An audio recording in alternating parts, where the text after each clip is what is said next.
A little bit overboard with the stream title on this one.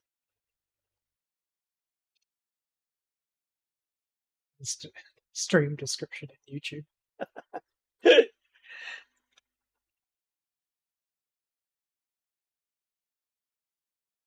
We're done.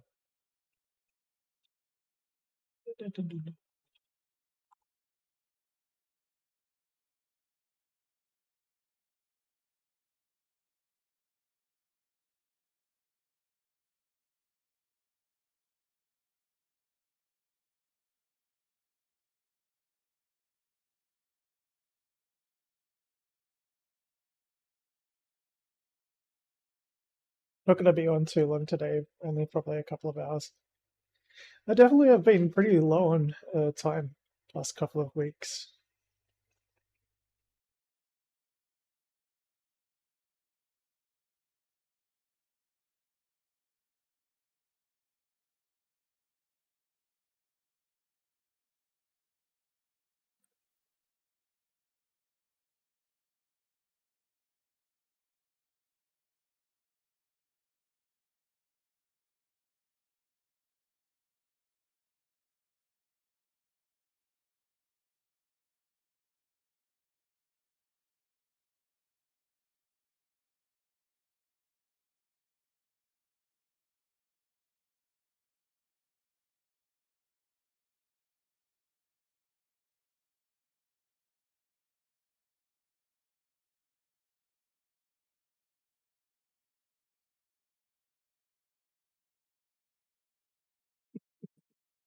Unfortunately, I don't have a webcam set up for you to look at my lovely feet.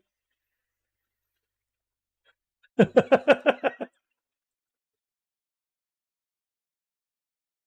thought it'd be a pretty funny stream title though, so it's like, no, I'm going with it. Oh, my feet in the bath. You can't hear it in the background because it's probably being muted out by my noise cancellation, but oh, it's good to have the bath. Oh, I'm gonna basically sit here with my feet in this thing for at least 2 hours.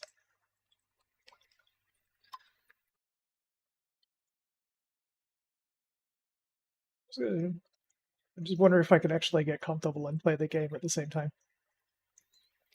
I might have to adjust my chair. Oh, best money I ever spent.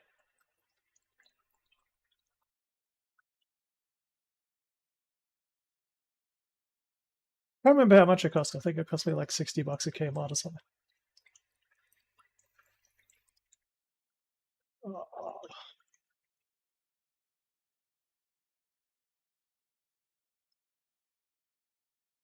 Oh.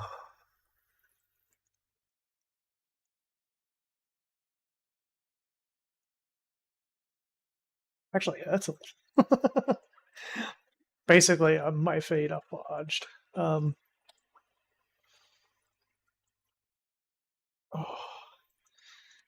Had real problems with my basically just like impact from all the concrete that I walk on all day and jumping in and out of equipment.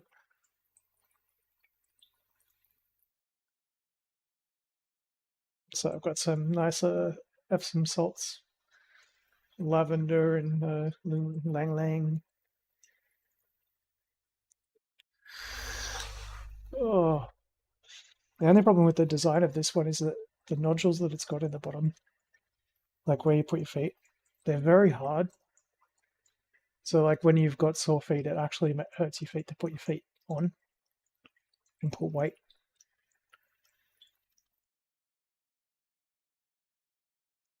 It's got like nice little spa jets that shoot up in between your toes and everything, and all around your feet.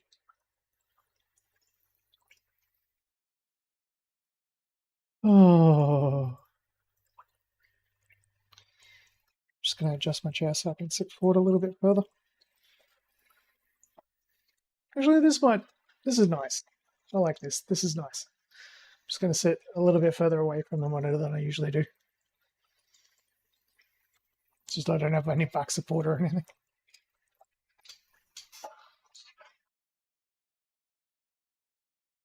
Ah, sitting up straight.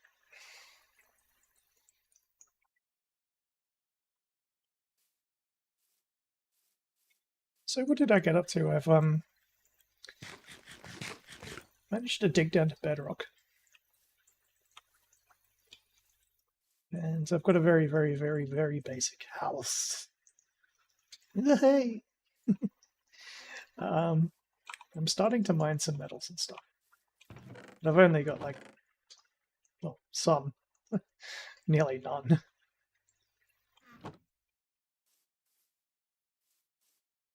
Just basically got to keep on digging. Need more pickaxes.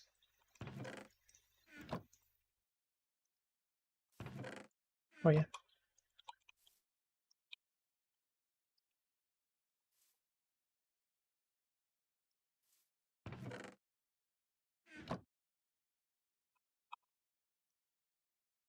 You realise I got a shield and I don't even have it equipped.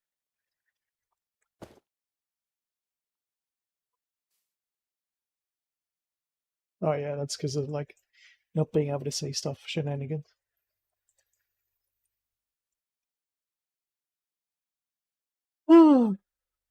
Alright, what do I need? The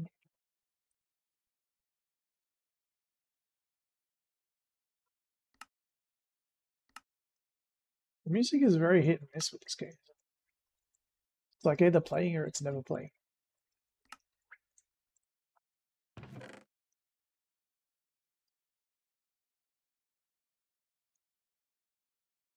So I didn't quite manage to find any more. I must have converted it all. Thought I would have found a bit more iron. Just been finding copper. I'm guessing the reason why they're doing the copper thing is so people just don't waste all their iron on building stuff. Can copper actually mine blocks?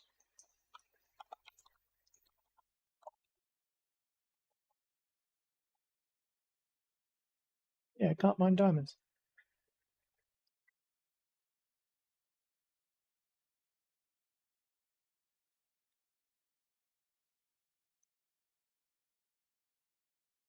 I'm just using iron ones just because, like, who can be bothered switching all the time?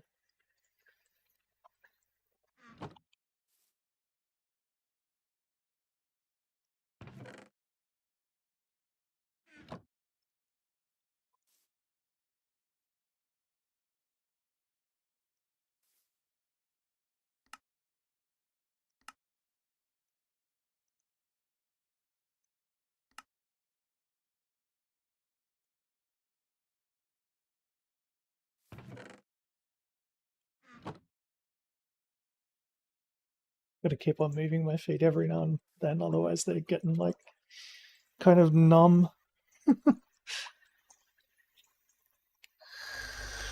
My poor feet.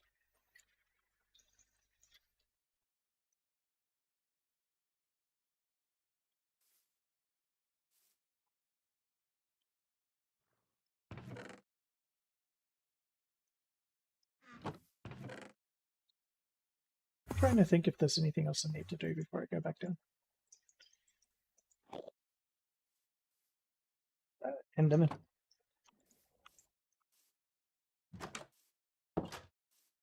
It's so random for them to be in the overworld exactly right next to my base.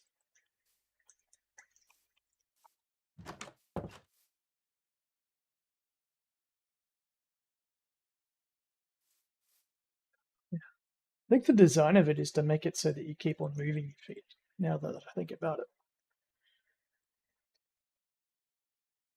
Oh, that's another thing. An infection that I have is one of the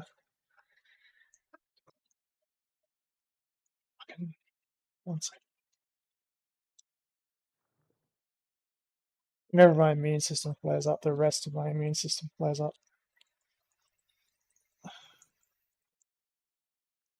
That's something of a like an immune problem. It's pretty hard to explain, so I won't go into it. But it plays hell.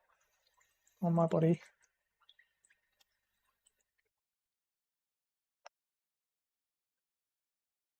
Ew.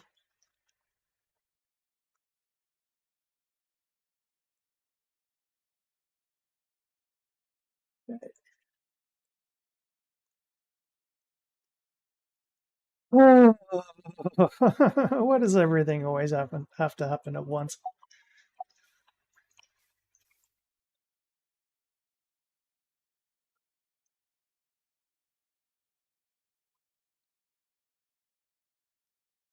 All right, see if we can play the game and relax a little bit.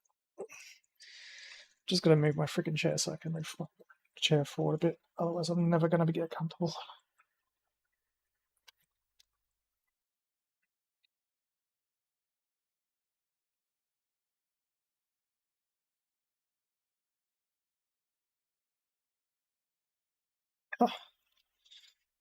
Oh.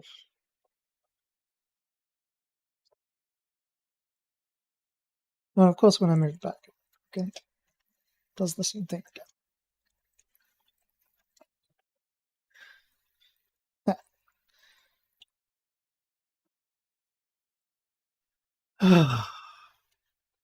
Fuck my life. Sometimes. I swear.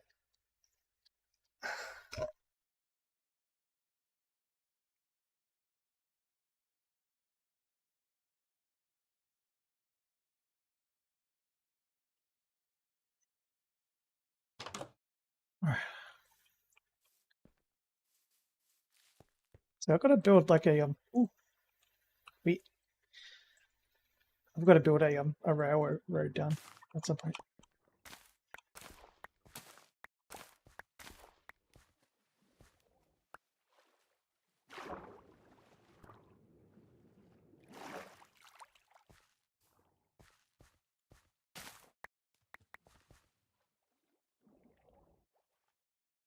So we're starting to get up seeds to really get some left for farming.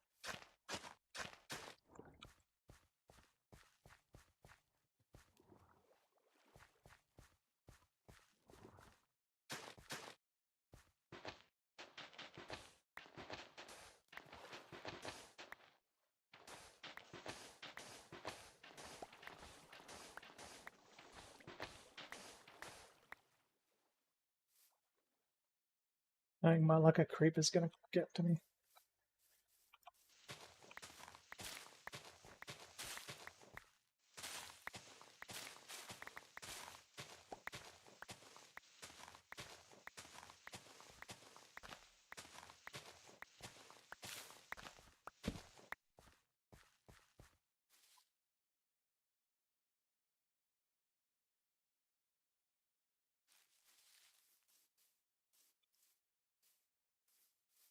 I just had a funny thought. You can probably use salmon to make. Oh, use bone meal, don't you? To make things grow faster.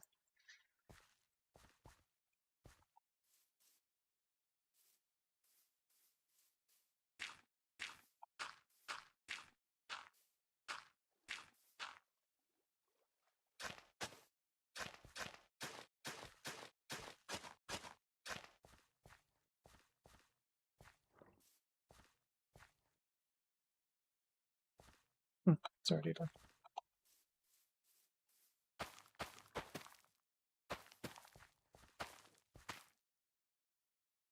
Now, why can't I do that? It's because it's next to that, probably.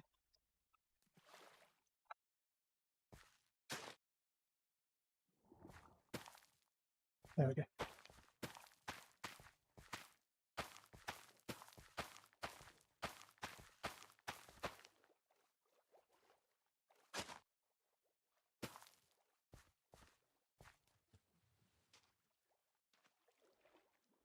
Should be irrigated, but for some reason it's.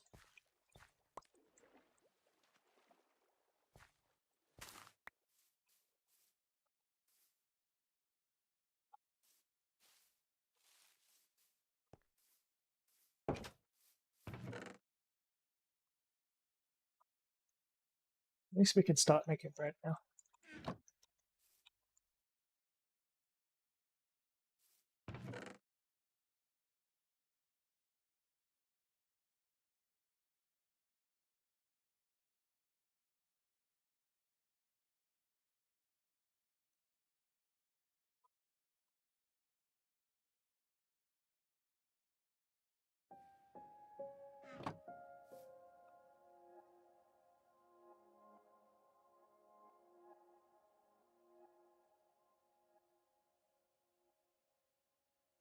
I don't really need them.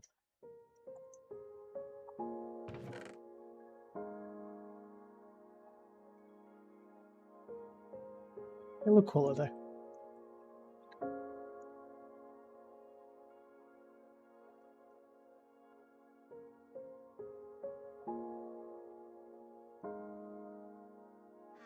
That's enough.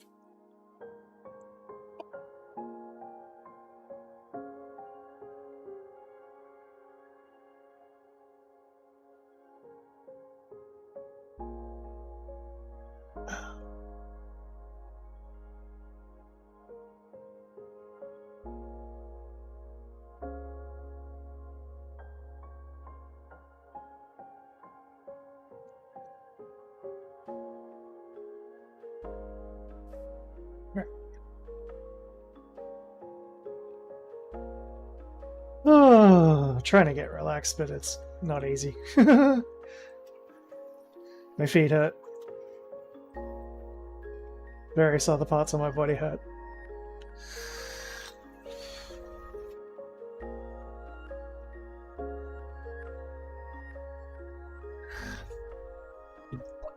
Be nice if I had some painkillers or something, but I don't have any.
Never really had a good look already yet.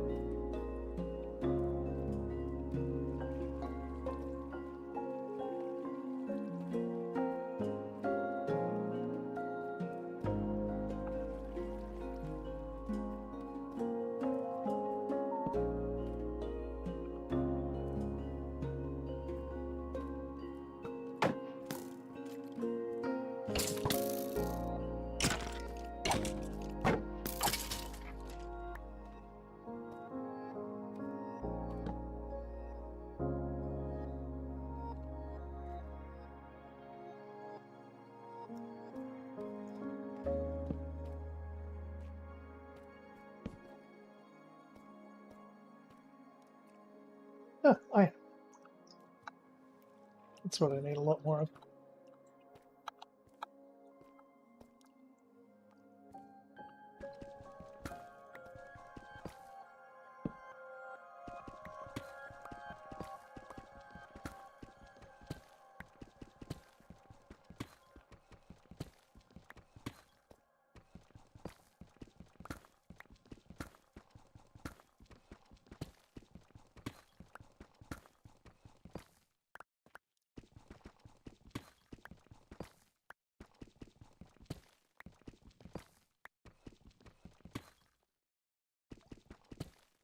Crap. Back up a little bit too high.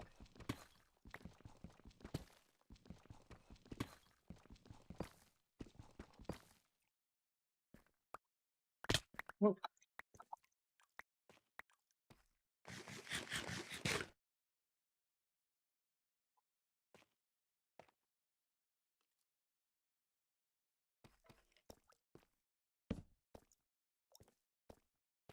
Oh.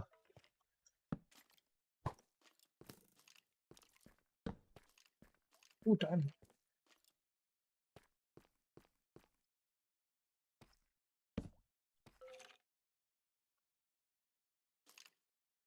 After I hit him, so it's gonna break.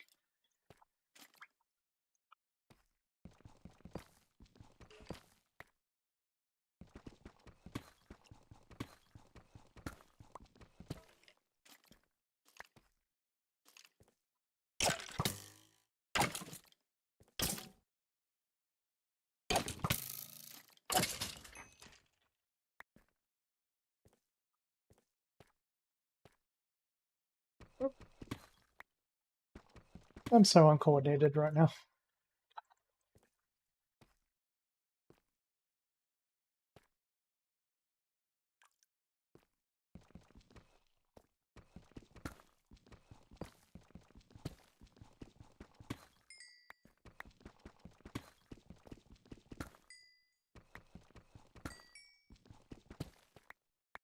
Really, the first thing I should do is get enchanted up. Put my levels to use. I don't know what the level cap is now. It used to be 30. I'm guessing it still is by the size of the bar.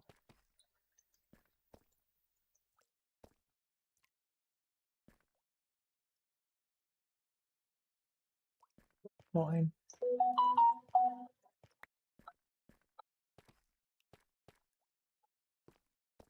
And lapis lazuli. My favorite color. My second favorite color. I like purple more, but it's kind of purple.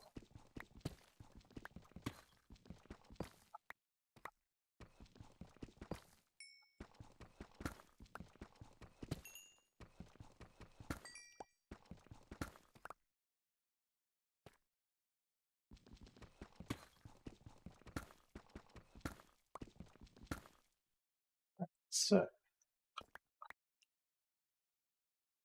suppose we could just cheat.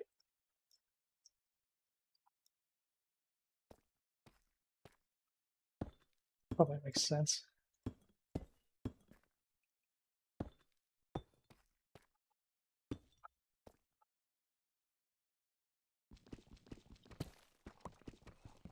Get a bit more lighting.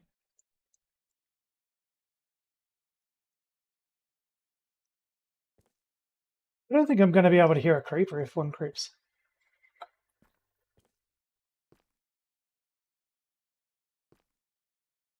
Basically, my senses are all kind of a little bit dulled at the moment.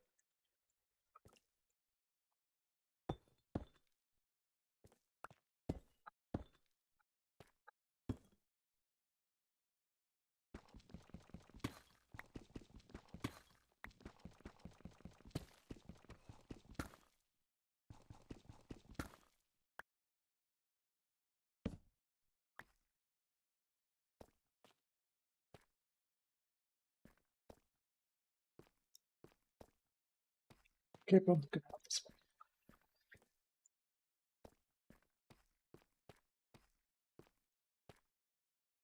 Gotta be able to do something with that moss or algae or whatever it is.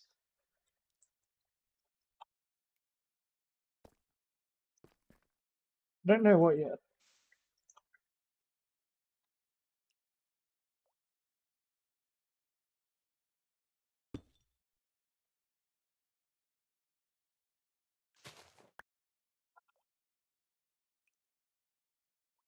Oh, glow looking.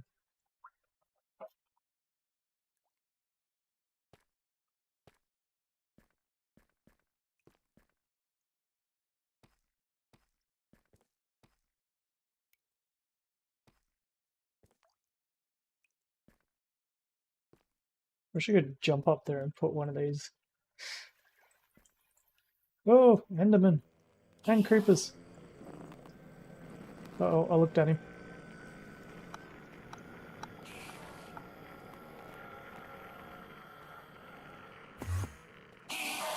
Forgot they do that. Ah!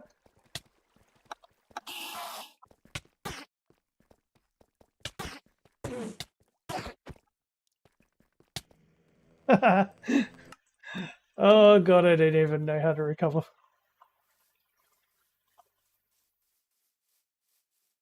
It triggered hard though. What do you have to do? Like hit them with water or something to get them to run away?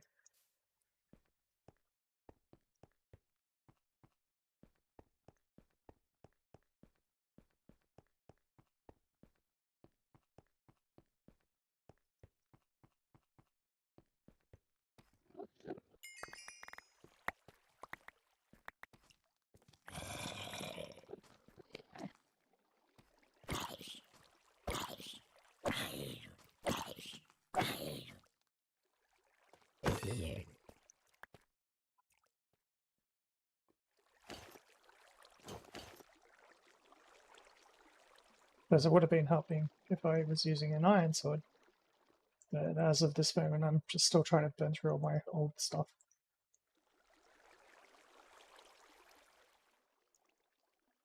Hopefully I don't lose too much gear.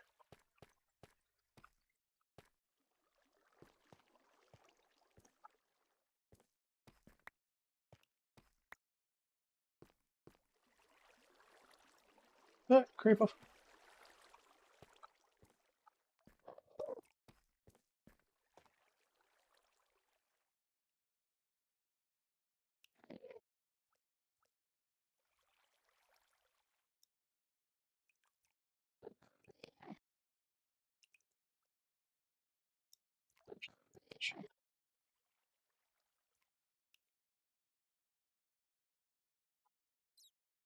Ah,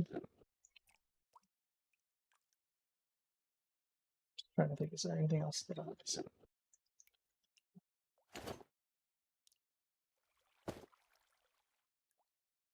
We're having that shit. Should just hurry up and break this sword. Just stop using it. Not going to be good if it runs out in the middle of a fight.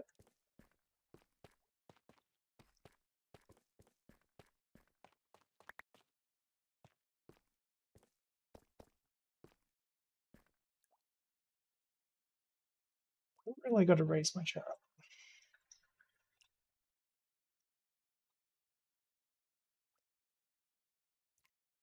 Basically the way I'm sitting, because my chair's pretty low, I'm putting so much pressure on my feet, it's not funny.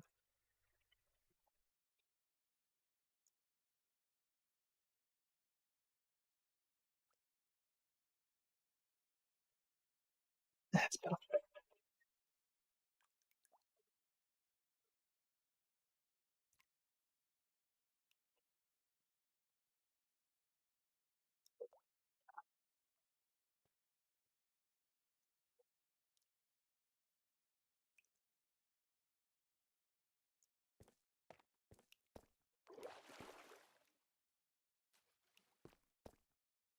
Like, depends what sort of person you are when you sit at a computer.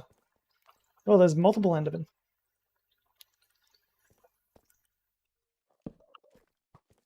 I used to be the sort of person who would lay down, like slide down the chair.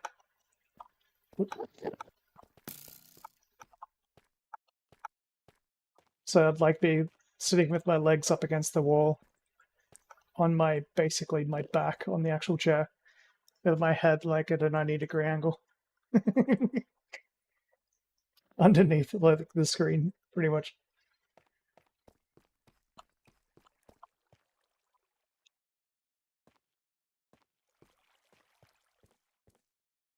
It's a bit hard to do when your feet are in a footbath.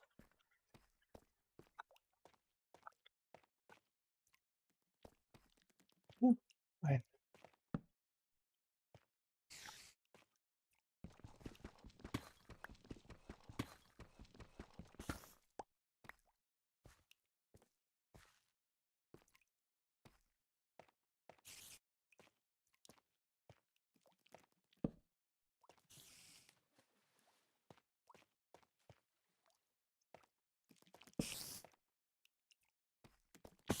Buddies.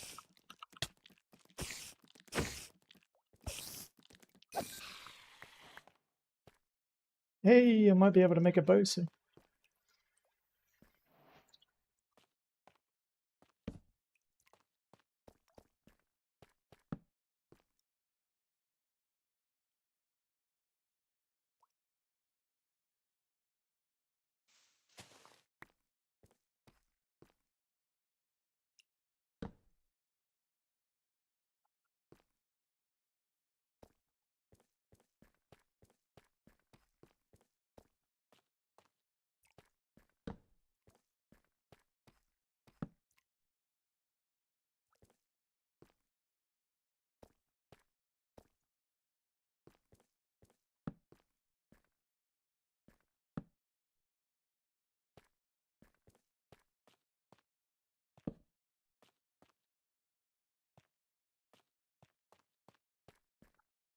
Hey.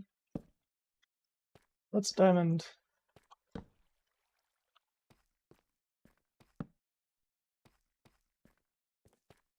And redstone. I wonder if I should leave that there for when I get a fortune pickaxe or just do it now. I mean, considering I won't have a fortune pickaxe for like a long time.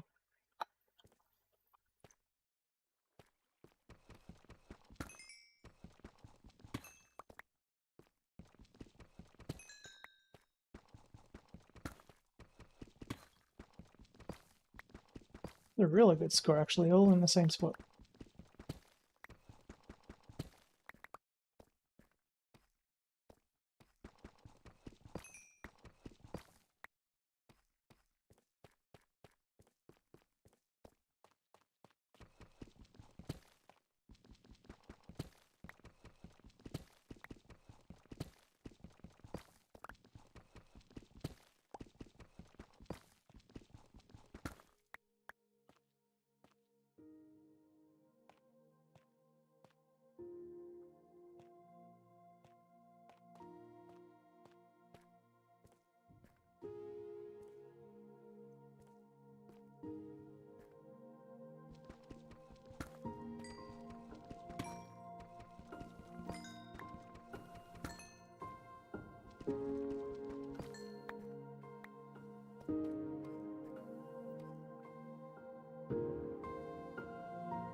Oh fuck, there's a lot of them. Okay, that's too many.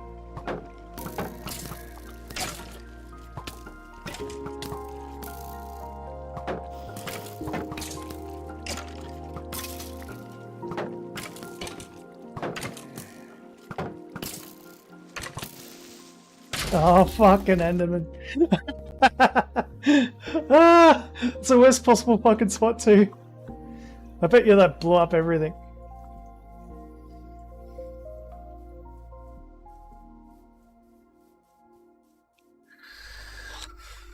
So now I've got to go in and try and kill them. I'm gonna have to get more weapons, I think.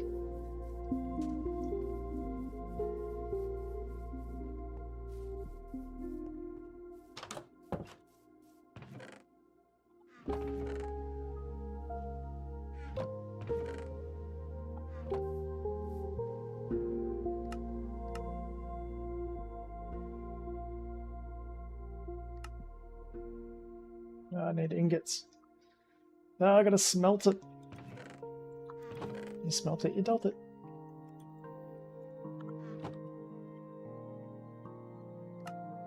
Wait, this doesn't take too long.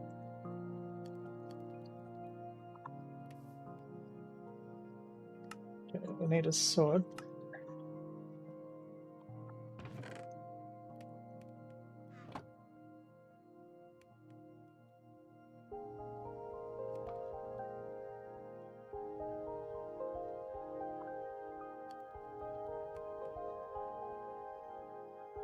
Wait.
What's the shield?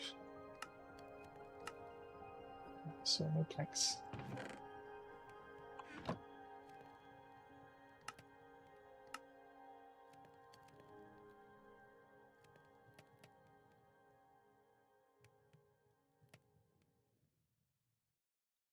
That's the most mobs I've ever been ambushed by. I have a suspicion that they've made the game a little bit harder.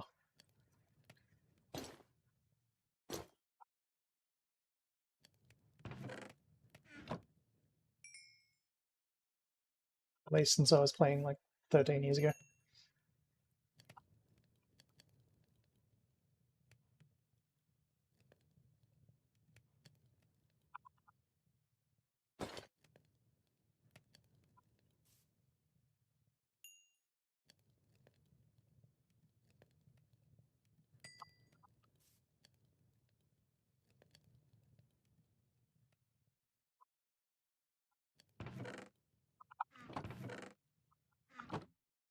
Alright, let's hope we can get our shit back.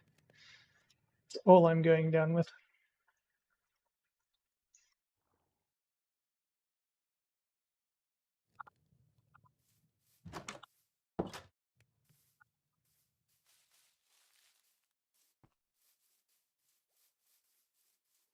It's going to be at the bottom of wherever that water was going.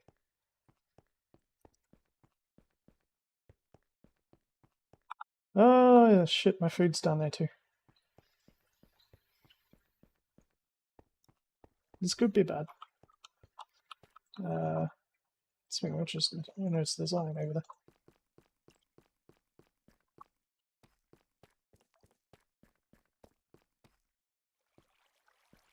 Okay. Let's see if I can figure out where I was. Can't remember if I went right or left. Pretty sure it was down here. That left.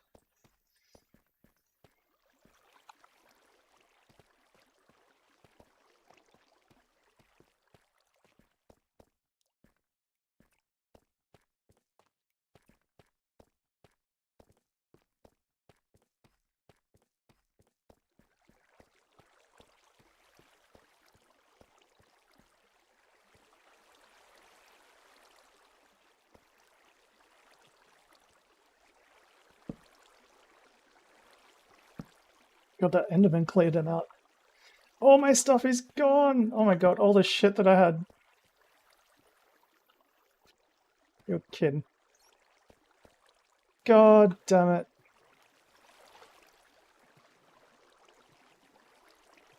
Ah, well.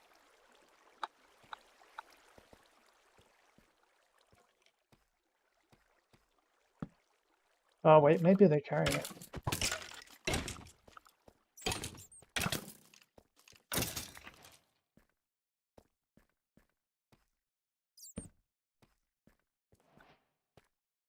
Don't give up. The mob might have picked it up and ran away with it. Nah. It's because it took too long getting down there, isn't it? So how much diamond and everything was it that I just lost? That's rage worthy. That sucks. I don't even have tools.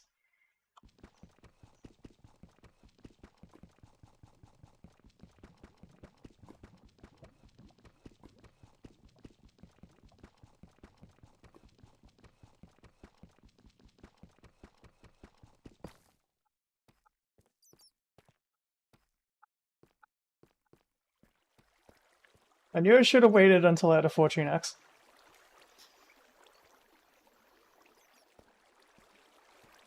What I find surprising is that, like,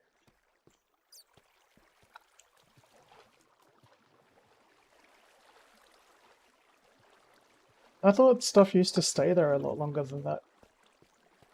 Did they change the behavior, or was it the explosion that took it out? I want to have a look. Sorry, I'm gonna be right back.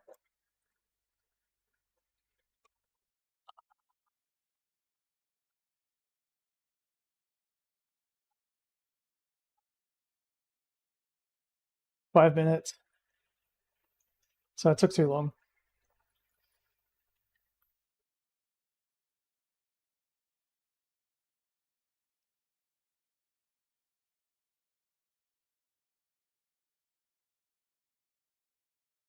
Ah, okay, so if it's in the nether, that explains it. Because like previously when I've died and I've tried to go back and get it, it's always been like the nether or something.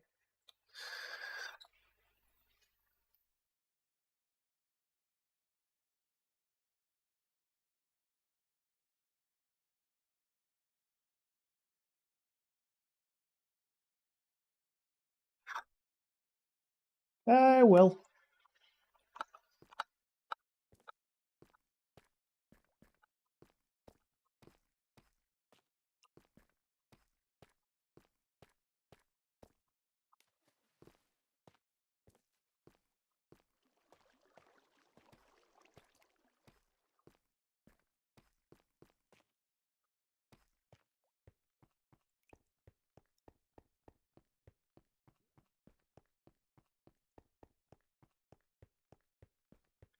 At least I put most of my stuff in the boxes.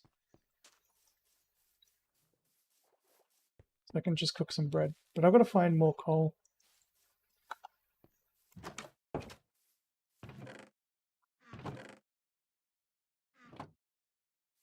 Yeah, completely out of coal.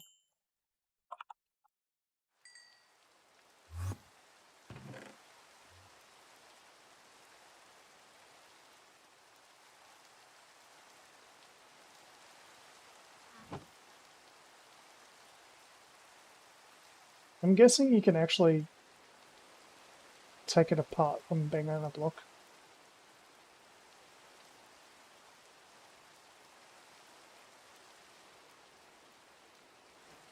Yeah, because I've got so much of it.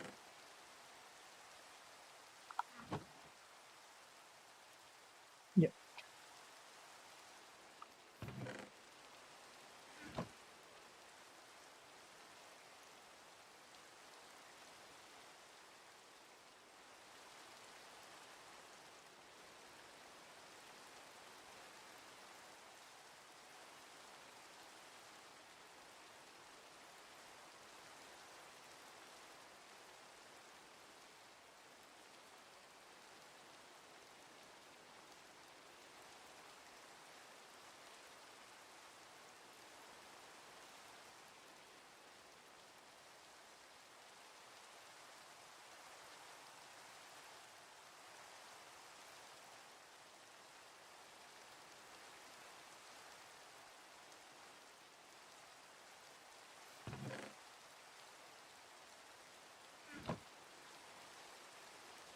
Let's get some food.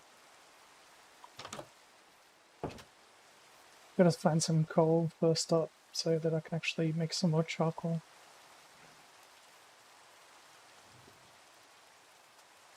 I'm completely out of everything. Just realized I don't have any tools.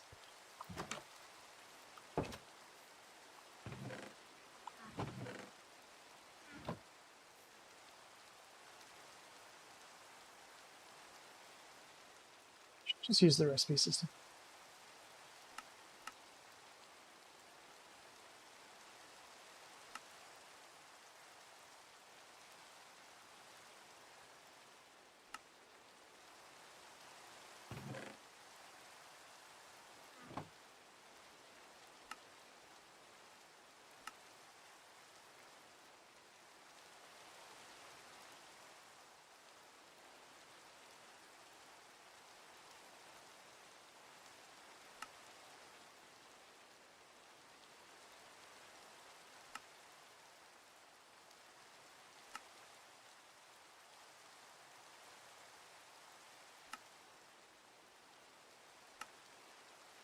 I mean, it's better than iron at least. I mean, it's better than stone.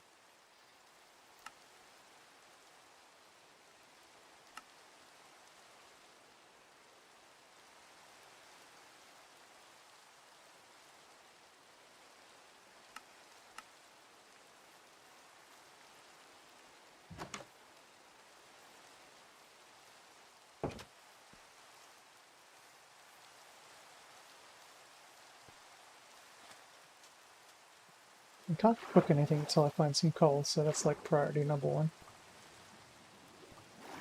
Should be able to find that just by digging like anywhere.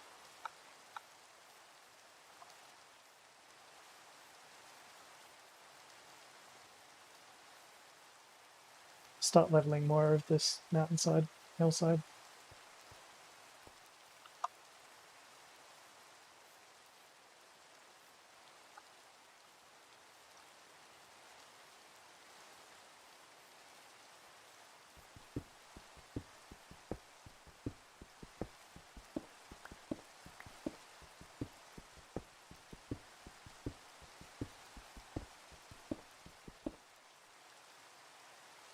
And I'm gonna want some of those torches.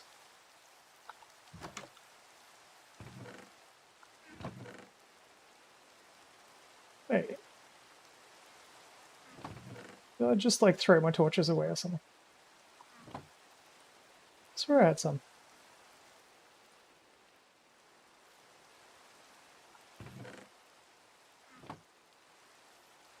I think I did.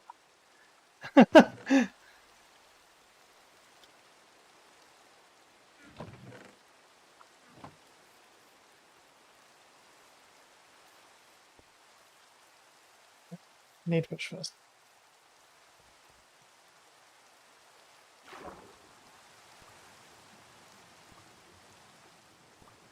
Oh, so you can't swim fast if you got a shield.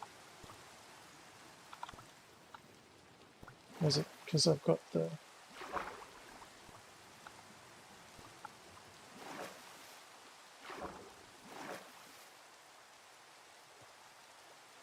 Or is it the armor that's slowing me down?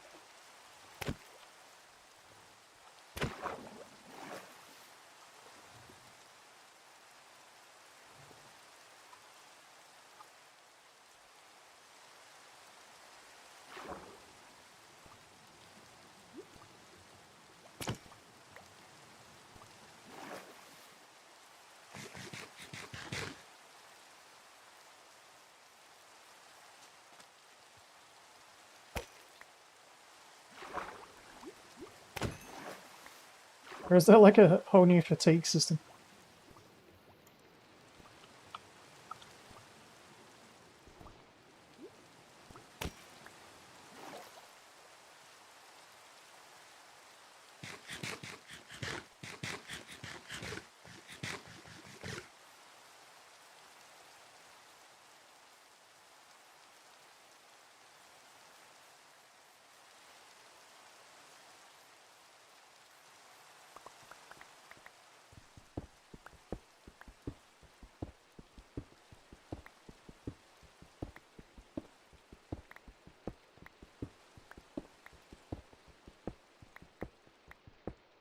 I'd like to know where those bloody torches went though.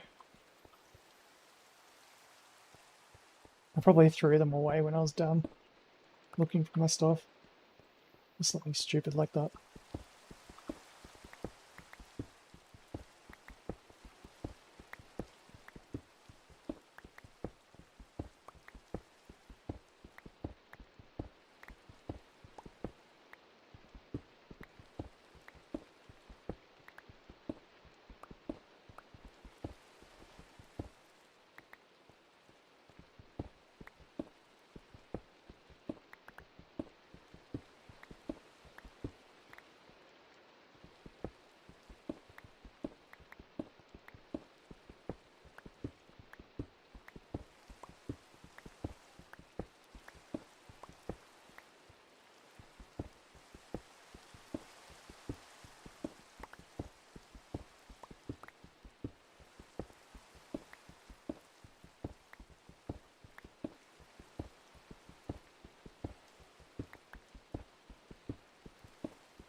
Hey, cool.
Meh.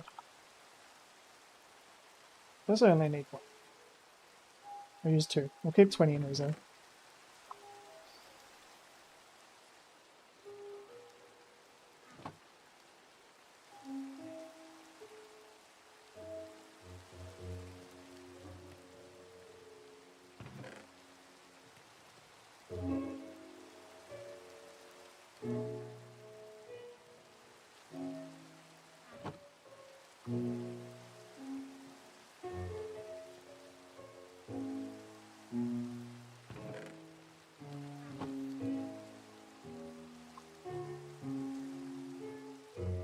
Wait.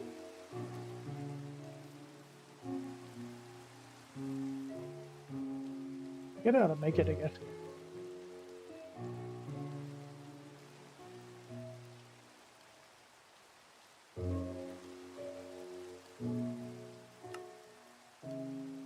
Been way too long.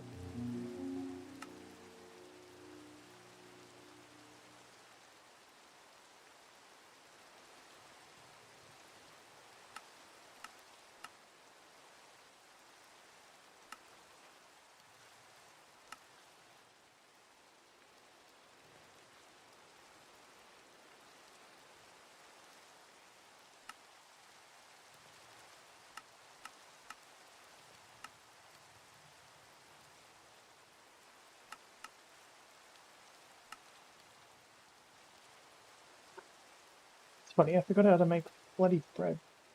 I'm gonna make flour or something first? Wait.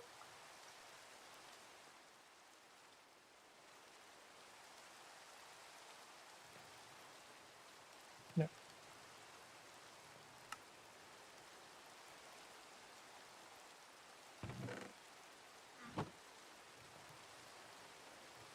I don't remember. I think I need eggs or something as well. And chickens. Alright. Time to go get some more fishies. I think I know how I lost my sword. Whatever key I just used.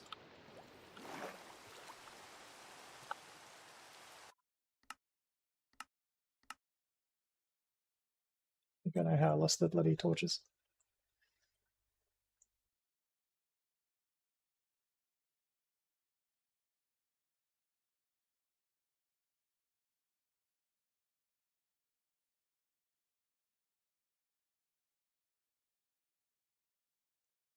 Q.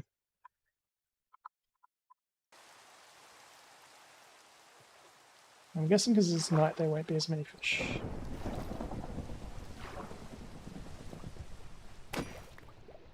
I could be wrong.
Let's make it an even 10.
Drink a clock.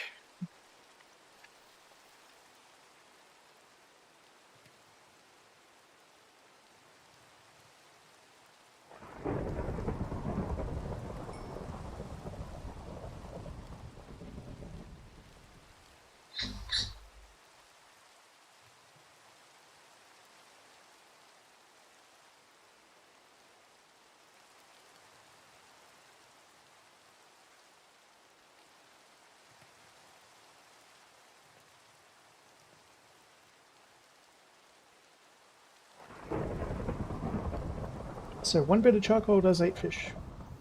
Good to know.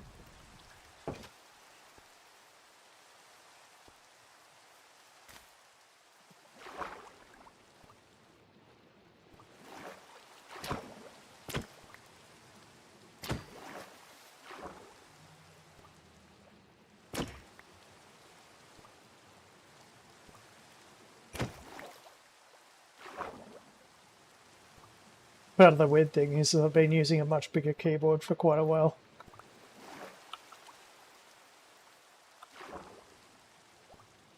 So using one that has the keys smaller together, it's like my fingers feel cramped.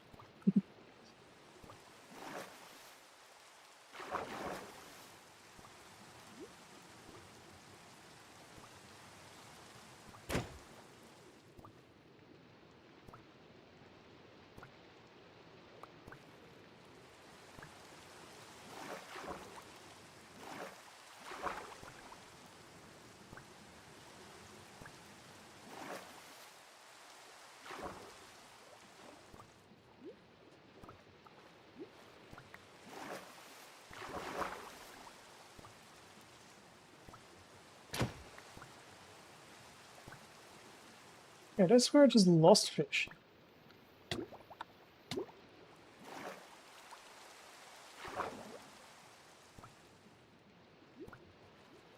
The game playing tricks on me.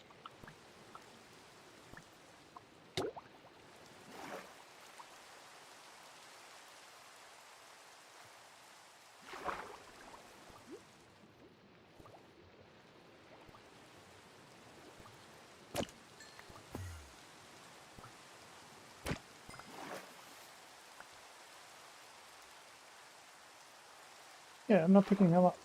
Oh wait. I'm being dumb! I am so fucking dumb sometimes, I swear to god. One moment.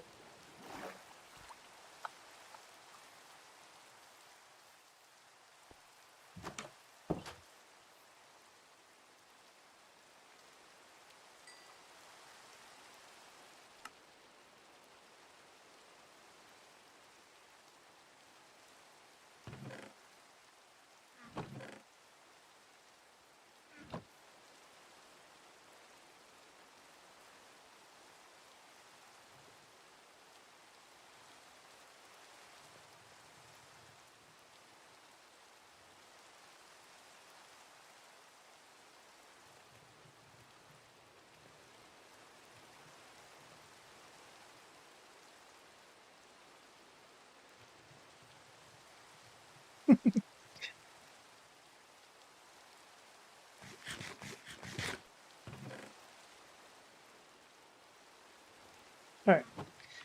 Now we got enough food. And right before I needed to use them, I put them back in.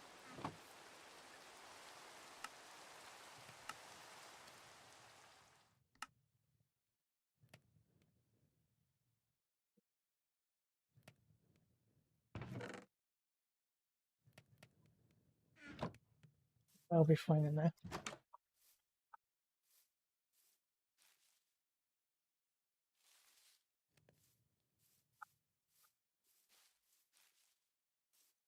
Should go back down to the depths. Not a better luck. That creep.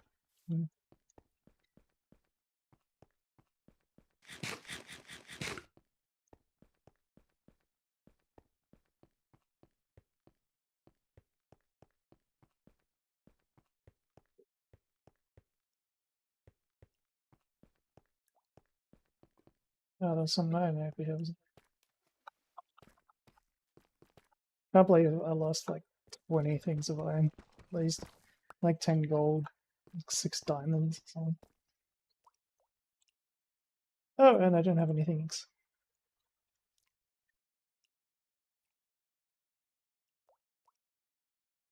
Handy. I probably shouldn't be carrying the copper ingots.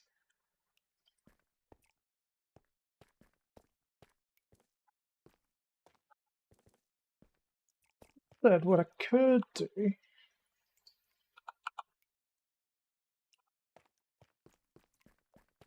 I probably should have done this before.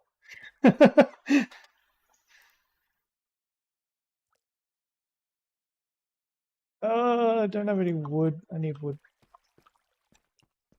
I should put a storage box down here, just so I don't have to go as far.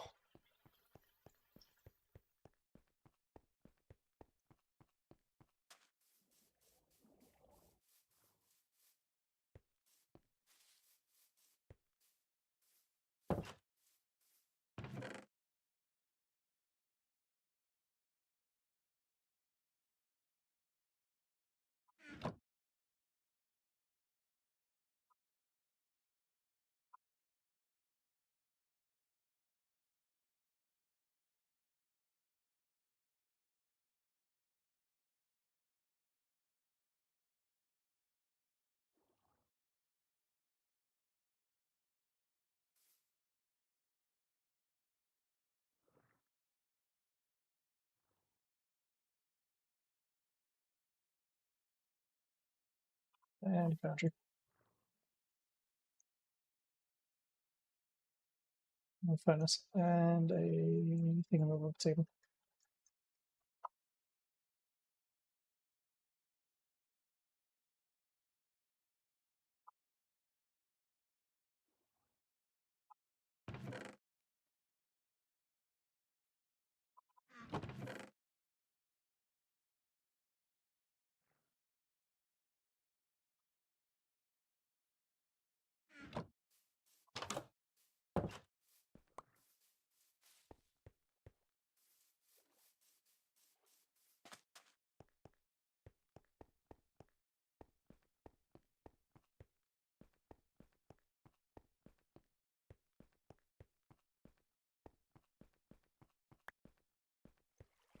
Just gonna straight up do the bedrock.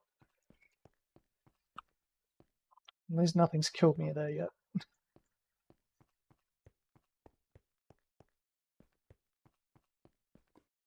Plus, there's really a chance of anything spawning in bedrock, so including lava.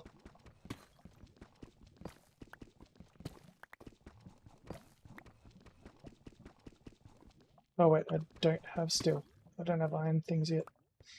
Alright, so first things first.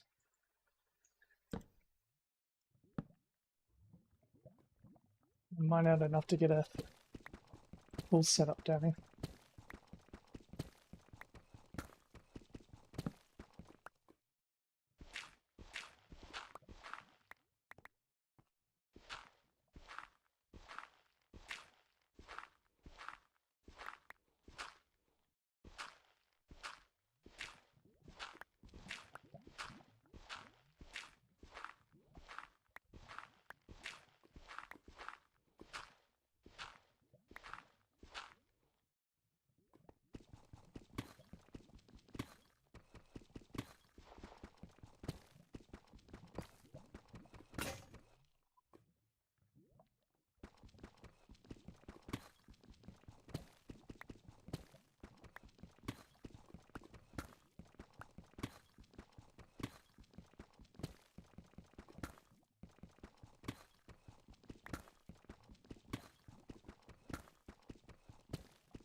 Unless we know where their lava is.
It's pretty indistinguishable from stuff around it.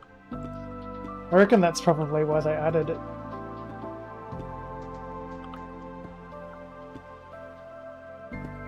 It's like, have I mined it before?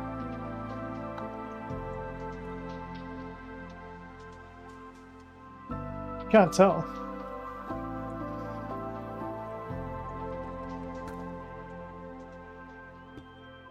Whereas with cobblestone, you get like a very clear visual indicator.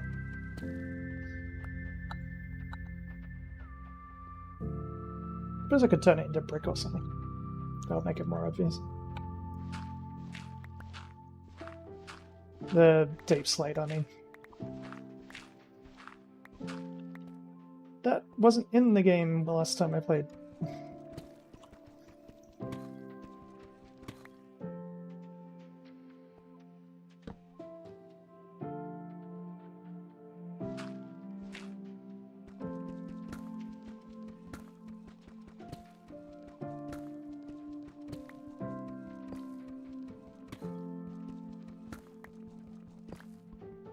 That's how I used to know where I filled in stuff in the bedrock, is because it just used cobblestone.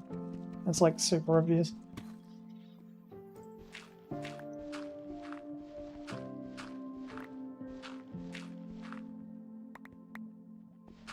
I wouldn't mine it out super comprehensively like I'm doing right now though. Not normally. Just because I want to check the area before I build anything in.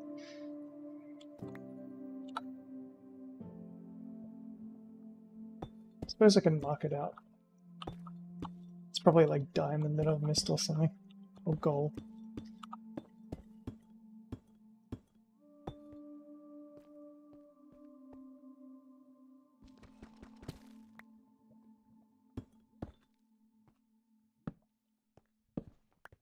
Mark out the corners like so.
Got spacebar's touchy on this keyboard.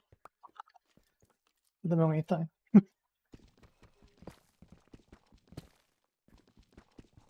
There's an open void somewhere with a skeleton. You can hear him.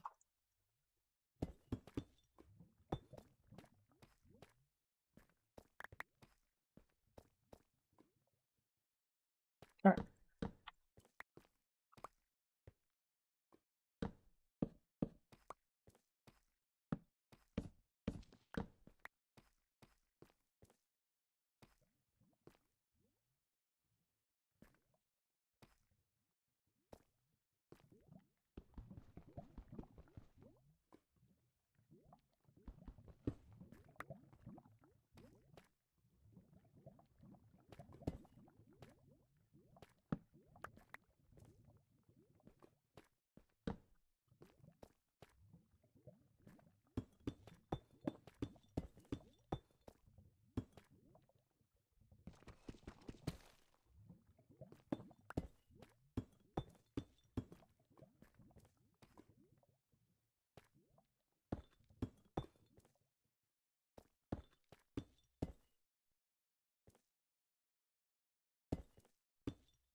Alright.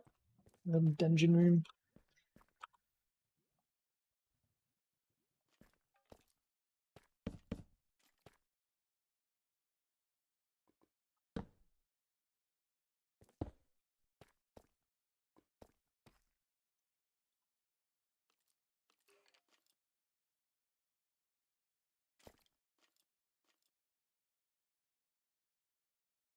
Oh, what?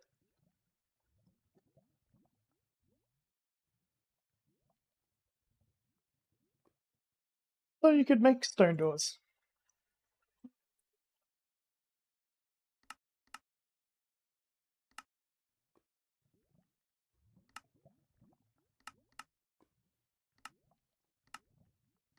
Used to be able to.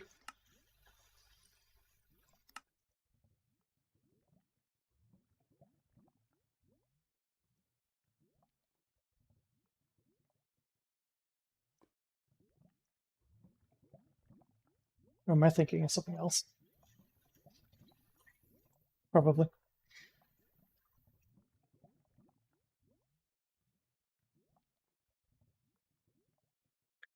Alright. We need some metal then.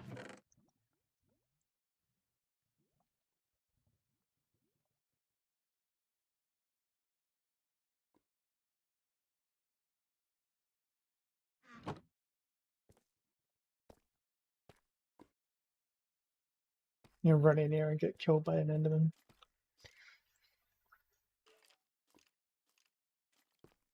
No, on my luck.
So I've had my feet soaking now for about an hour.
Actually starting to feel better.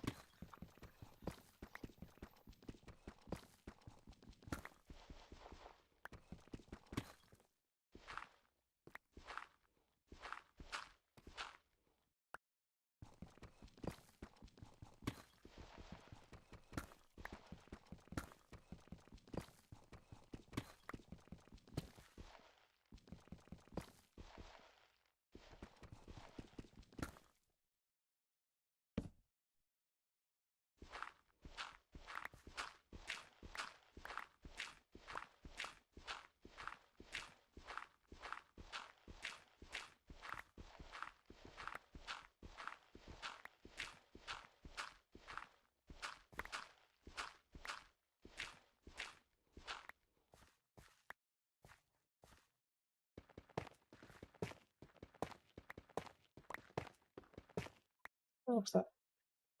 Whatever that is.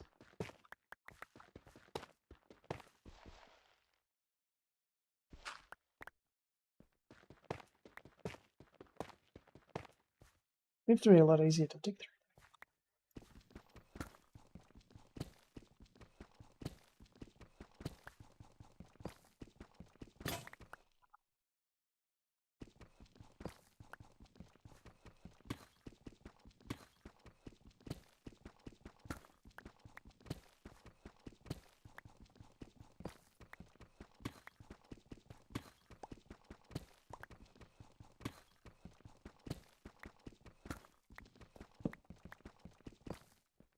Really?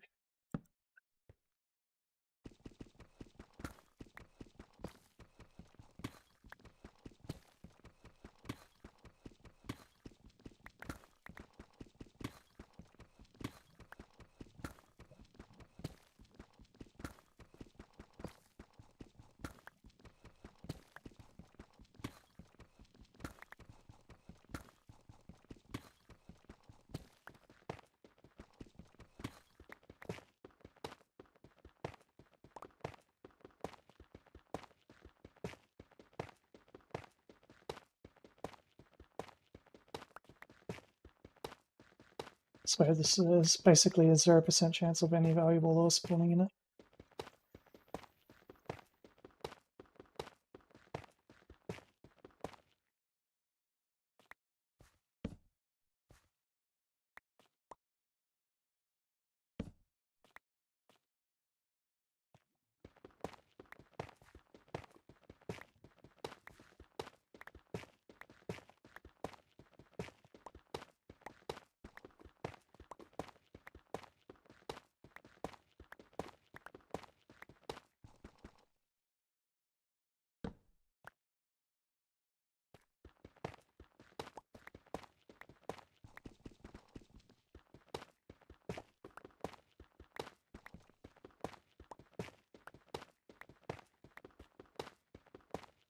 One's in big pockets.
It is fairly large.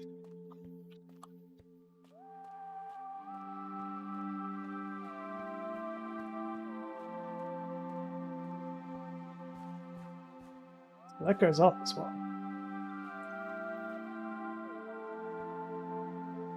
I'm just going to do a quick Google. Just because I want to say, because I don't know what that means now.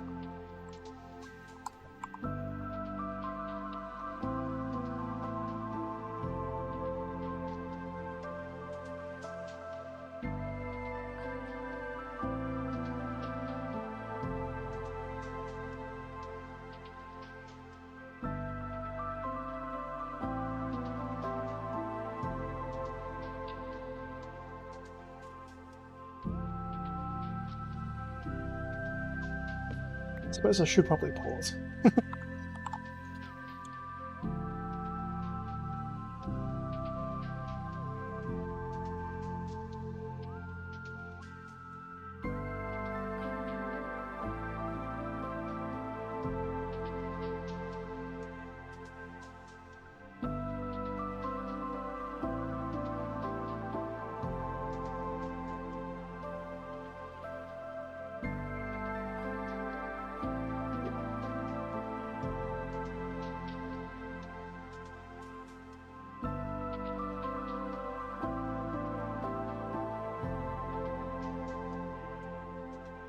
Alright, so from what I can see, Tough can generate in the overworld. Obviously. Replaces stone, blah blah blah blah. All that generates in it becomes the deep slate variety.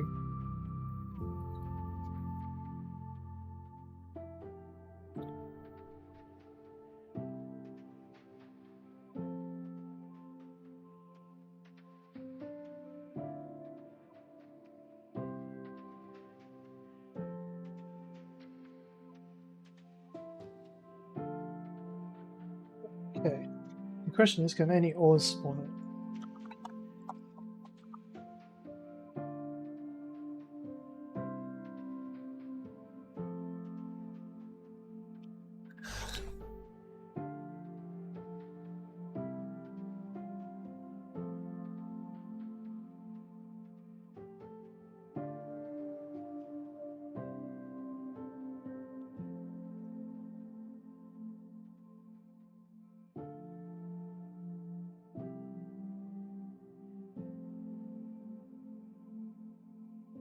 Okay, so you can find iron veins in them. Okay. Good to know, because I need a lot of iron. I've got to check it.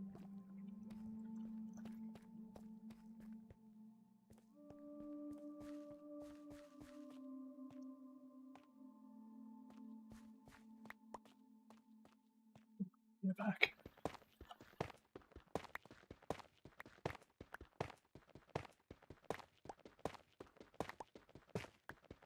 Quick and easy to mine, so.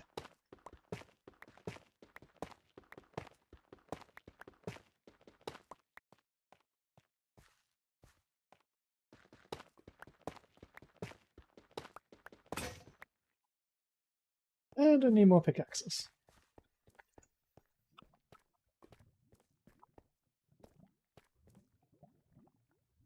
Could probably make a stone one.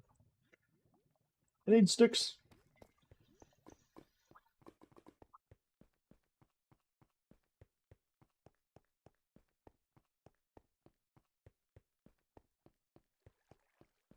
I'm going to completely mine out that entire tough node just to see if anything actually spawns in it.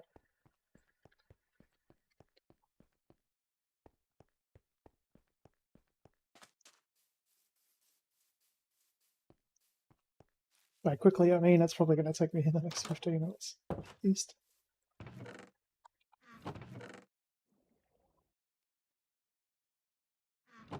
Okay.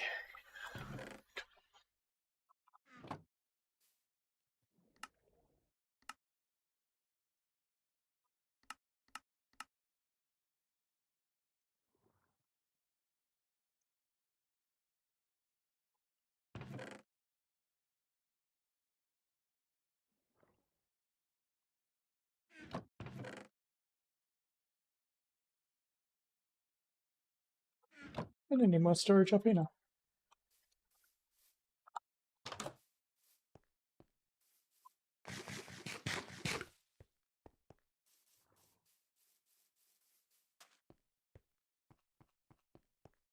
And I did bring sticks, yes.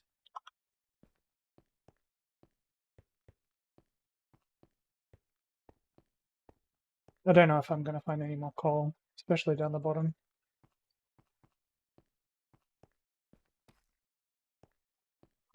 You never know.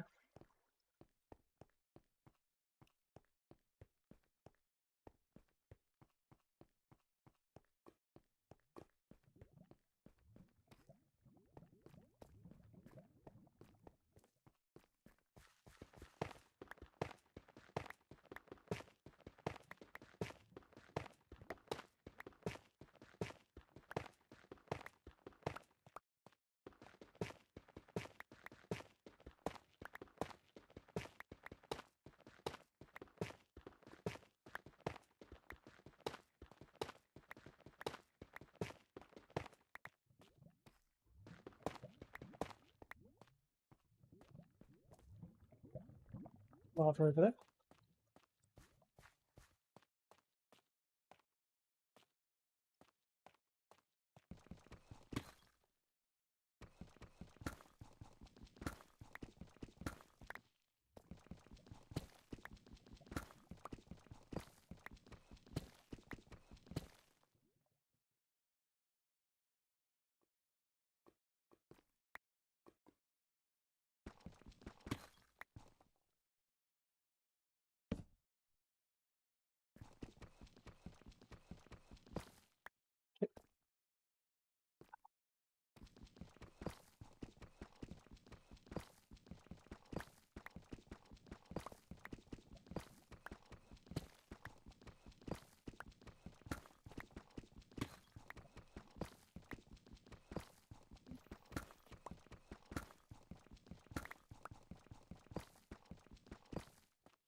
We've got redstone.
Oh, I was thinking it'd be like something that goes up really high or something, but it's not.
Nice diamonds.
Oh, diamonds!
I suppose it's nice of him to give us something that's quick to mine horizontally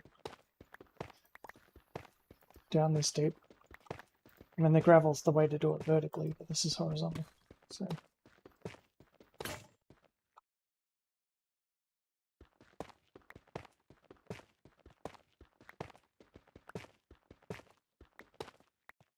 also basically excavate out a nice big room once I'm done.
Well, it gives me something to come back to.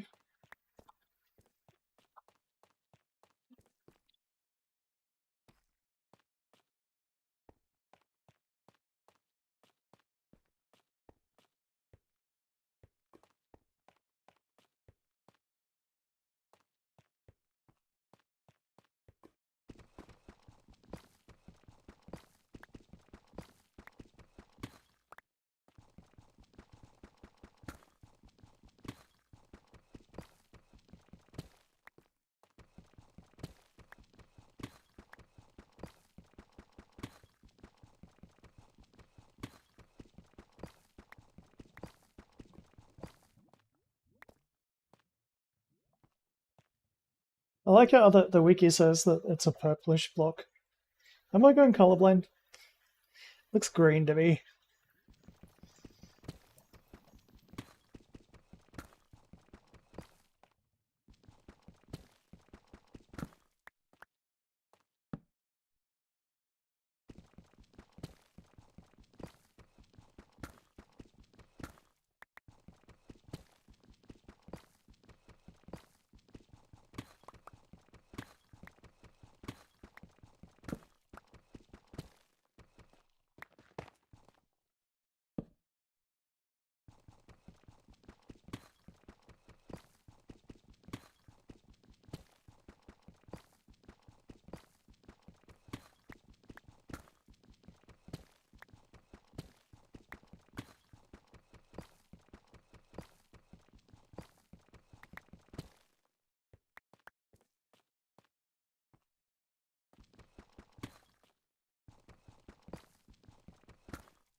I'll do. Satisfies the itch.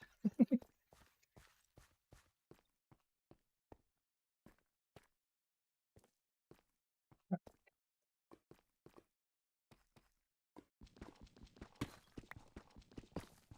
suppose it should do.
Sec.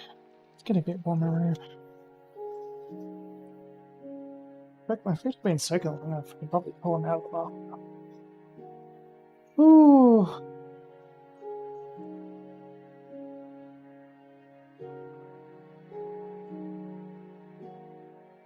Close the door, didn't I? Yeah. Alright, guys, back in a sec.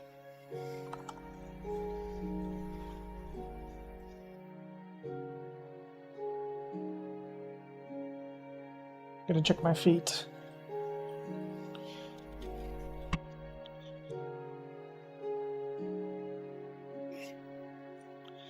Oh, they feel way better though. Just gotta make sure I don't have any toenails or anything digging into my skin or something. I'll be back.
And back. 1 second. Doesn't matter what I do, every single time I ever use a foot bath, I always get freaking water everywhere. Ugh.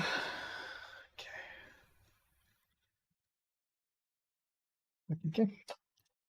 Just mopping up the little bit of water that's on the floor in front of my computer.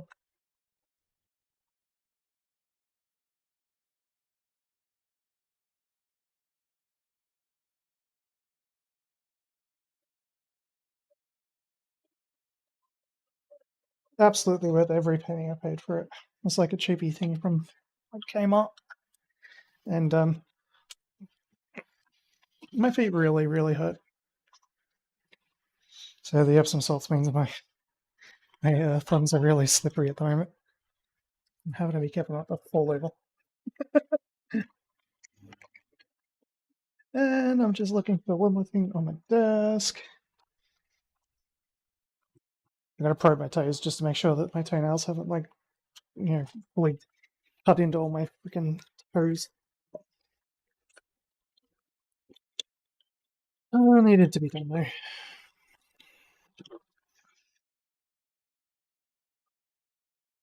Where did I put him?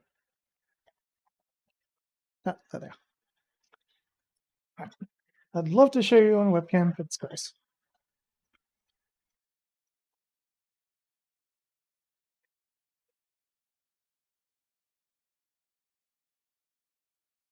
Alright.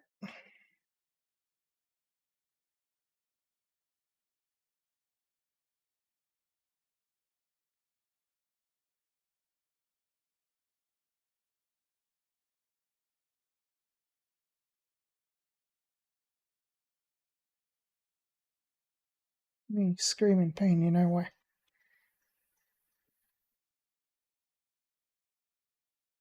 Oh,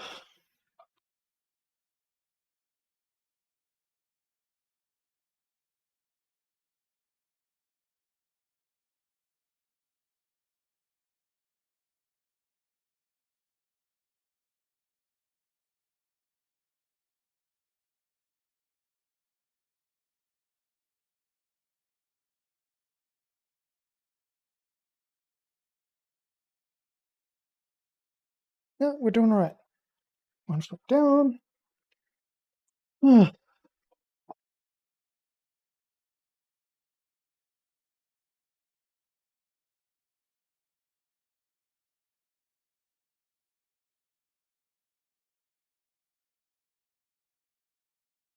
feet down. Nice. Okay. Oh, fuck. Whoop. Speaking of, yep, there's blood.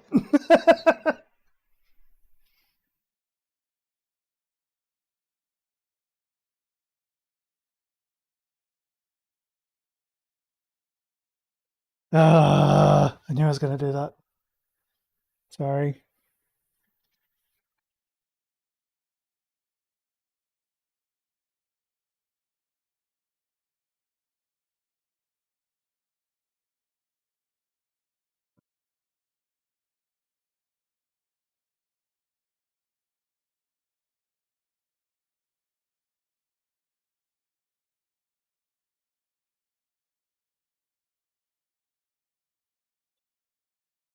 Basically, one of my feet's okay, but the other one's not good.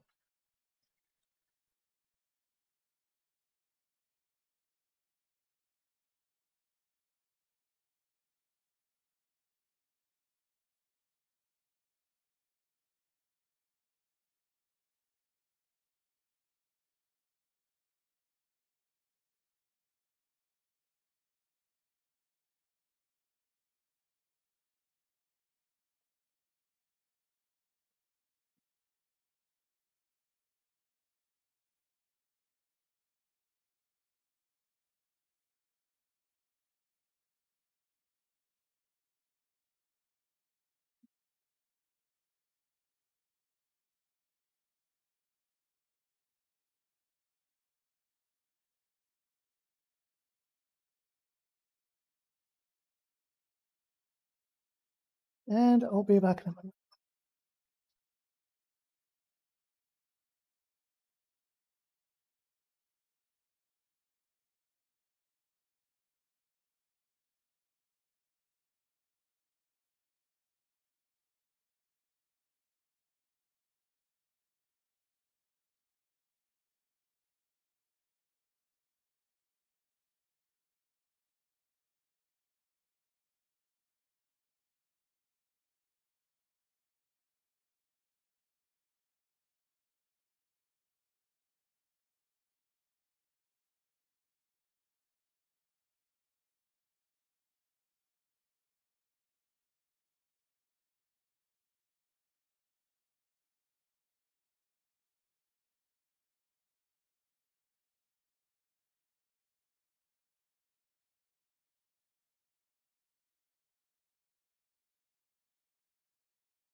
Ugh, and back, and done. It's always fun when you basically have to do fucking surgery. Fuck. Now one of my toes is starting to get a bit really dicey, and I have to wear steel caps all day at work. And there's no way in hell that I can afford a podiatrist. Ow. At least it doesn't hurt anywhere near as much as it was hurting. Anyway. Only bled a little. Just gotta be bloody careful or I'll get like pincer toes or something. God. Gross. The other problem that I got is basically that I've got a thing called a what is it? Hidradenitis suppurativa. It's like you get skin infections. It's always like around hair follicles in inconvenient places. And basically what happens is it's caused by Staphylococcus aureus bacteria, which is basically the same type of bacteria that gives you staph, and you're basically genetically predisposed to being able to have it on your skin or not. Everyone's got it on their skin. It's just that some people have like super active immune systems like mine, where basically my body fucking attacks itself all the fucking time whenever I get sick. So I had a nice little combination of that, as well as my toe being an absolute pain in the ass, and both of my feet really, and my feet just really fucking hurting in general in the past couple of days. I'm pretty sure I got COVID or the flu or something over the weekend, and that set off my immune system. So that set off my hidradenitis suppurativa. And on top of that, the pain from everything else, I'm just like, let the pain stop. Like when I started the stream earlier, basically I was like, oh fuck, oh great, I gotta grab a tissue and like fucking clean up all the blood and shit. And like that was before I even touched my toe. That was like other parts of my body.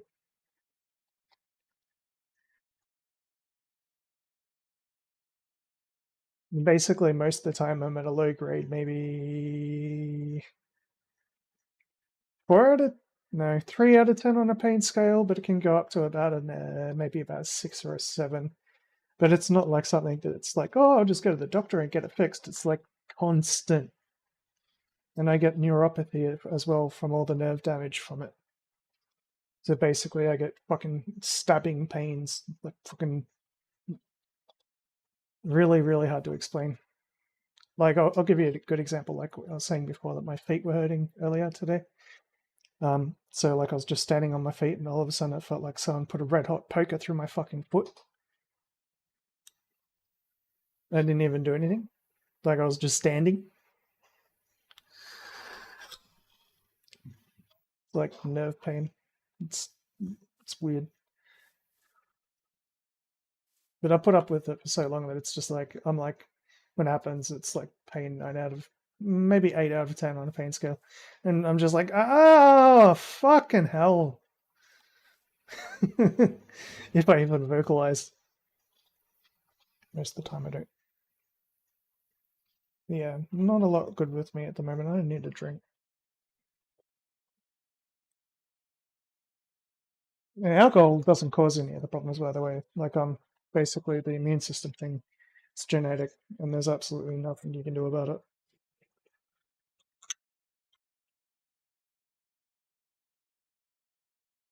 The feet pain thing, maybe it's because I'm a little bit bulky.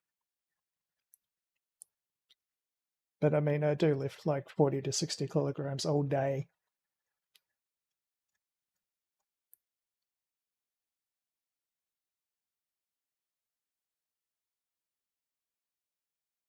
Trigger clock, I'm going to smash this window.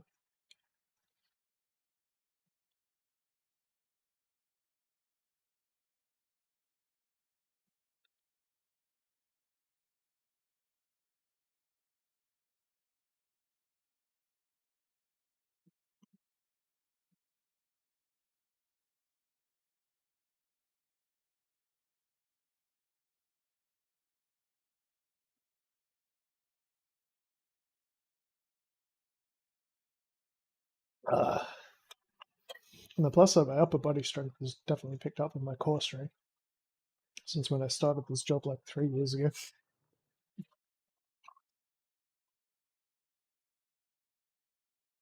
I'll give you an example. A 60 kilogram box that's like the size of, say, I don't know, like a small TV box, a small TV carton or something, except for 3 times as wide, weighing 60 kilograms. I can pick that up by a strap running across the top of it. Just a thin strap. It doesn't hurt my hands or anything. And just like tense my arms and lean back and boop. Don't ask me to clean and jerk it though. Not from the strap anyway. No, it'll cut my hands in half. Anyway, where was I? Before I had to fix my feet. Oh, it's going to be so much better than my other.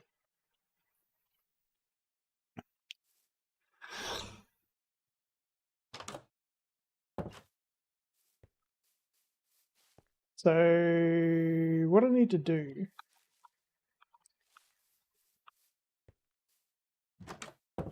need to do something about that bread situation. And I can use the wheat.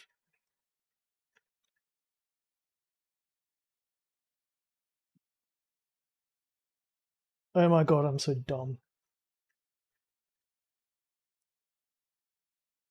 Of course that's what the recipe is. Why isn't the game giving me the recipe for bread? I think that would be the first thing. I experimented by how... Oh, it did. I'm dumb. I should have just typed in bread.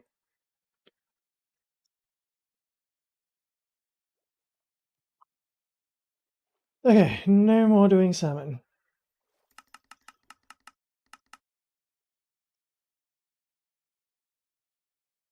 No, I still ate the rest of the salmon. Now I've got bread.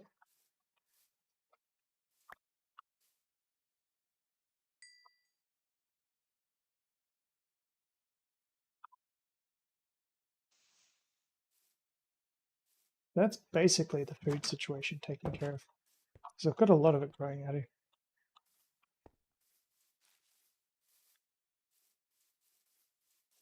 And almost all of it's ready to go as well. I'll wait until the rest of them. I'll wait till they're all ready to harvest. It looks like the irrigation's working on all of them. So what I really need to get like quite a lot of wood. Like I don't, like not heaps of wood, but I need to like level out this area. One reason why I started like the little house there is because this whole area is like perfect for what I want to do later. Mushroom. Mushroom! Praise the mushroom. Oh, there's cows. Cows and mushrooms!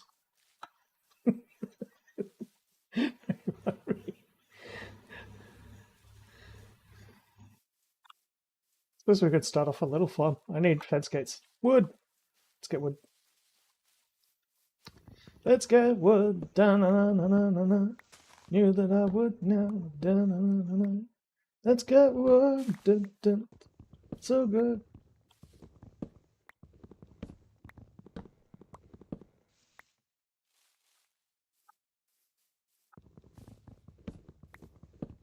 Hands up if you like the Blues Brothers.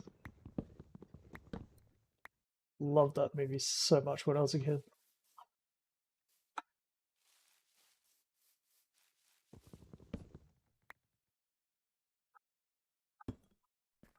What do I mean when I was still a kid? I'm still a kid.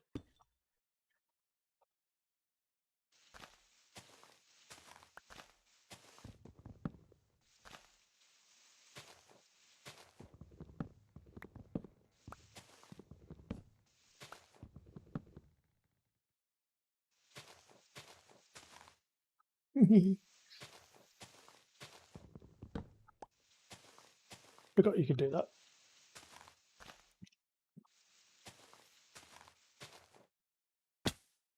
And I knew that was going to happen. Right. And I don't have a big axe.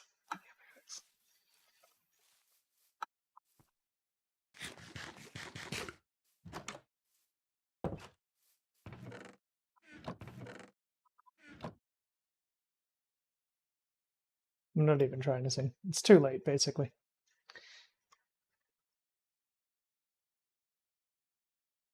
Wake up all my neighbors. Not that I have many neighbors.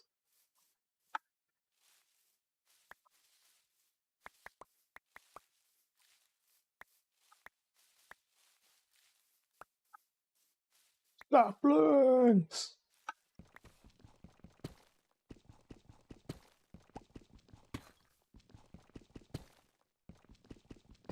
I'm surprised that no one's made a 300 Eco Warrior edition yet. They should. It'd be fucking funny as.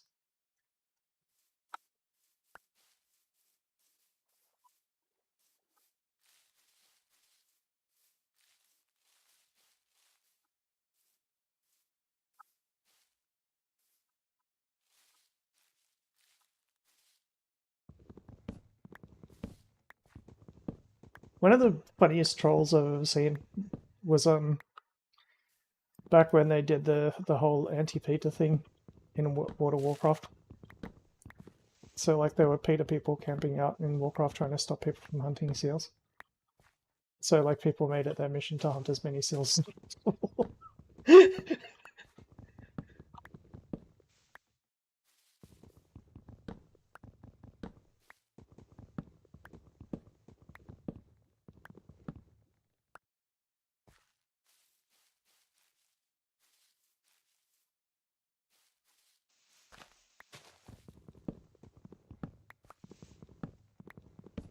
Yeah, the sun's starting to go down. Alright. We could probably get away with a little bit of digging. No, I'm not going to risk it. Let's get our charcoal game on.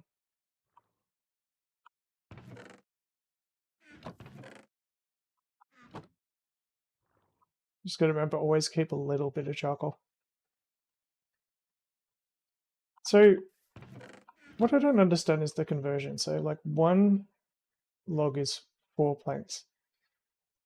Can you turn planks into charcoal? I think you can. No? Okay. No, it's got to be base wood. Okay.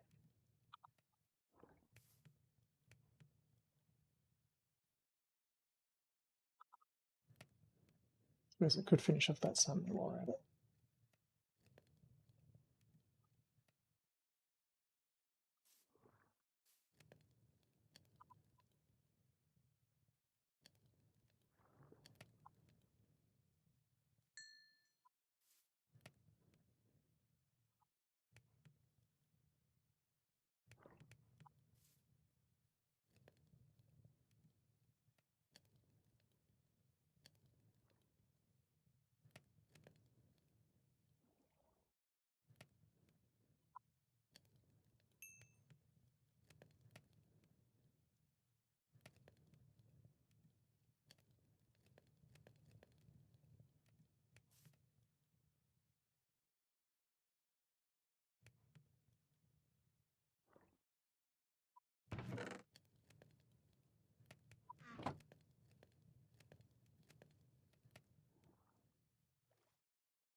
Okay, so I suppose I could put all the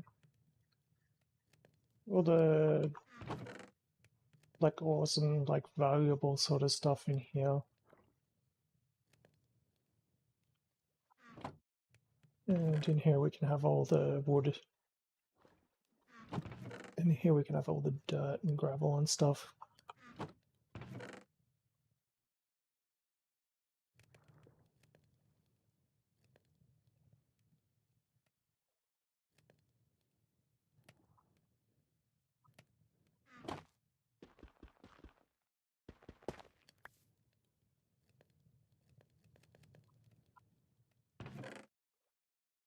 Well, at least semi-valuable stuff.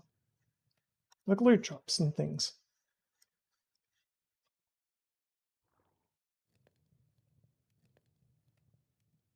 Okay, wooded stuff.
So dripstone block eventually forms things if it's got water underneath it, yeah.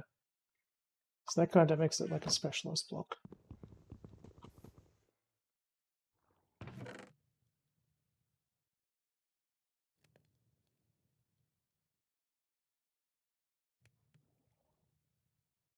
Too bad I don't know how to move that. I'm not sure if you can. Like, once you've built something, you probably can't move it.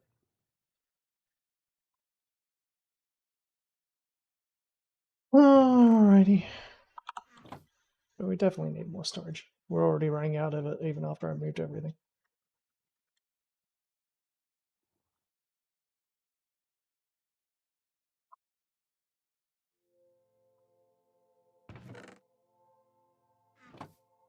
There's extra categories of things now to think about.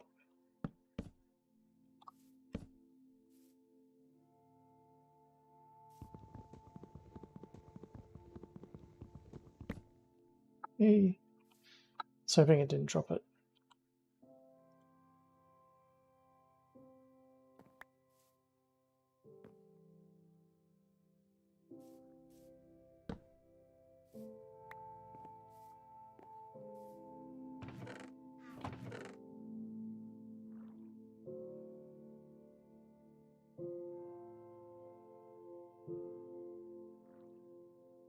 So ores.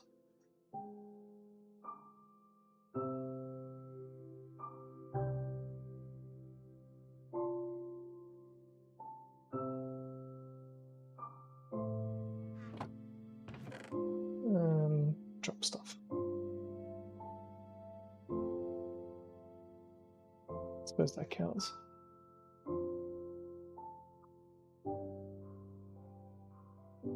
No, we're eventually going to max out. But...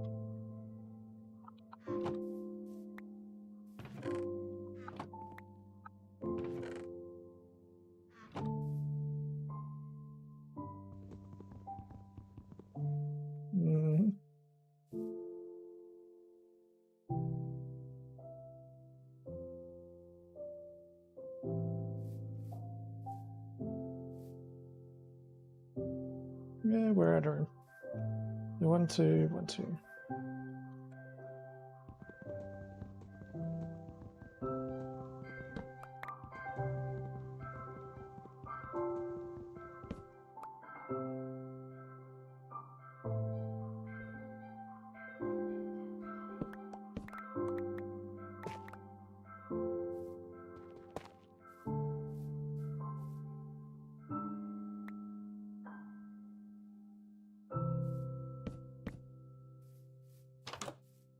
Until the creeper comes along and blows everything the hell up. Okay, we'll little mine stuff in here. Oh, that's a good category, manufactured stuff. And then we got like special stuff. Okay. That's not good.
That sounds a hell of a lot like a villager. What the fuck?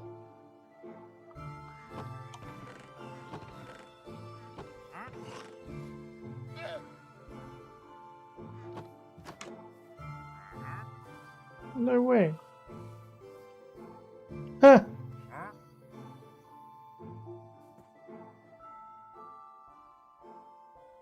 Okay.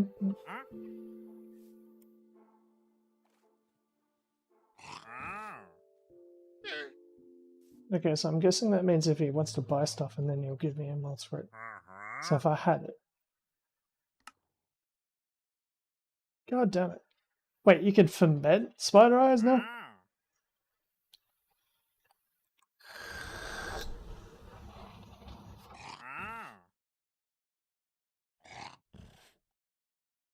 What if I just attack him?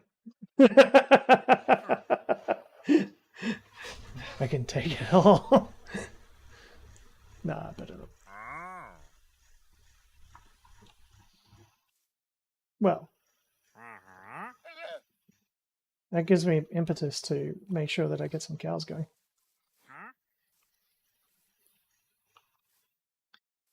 Hmm.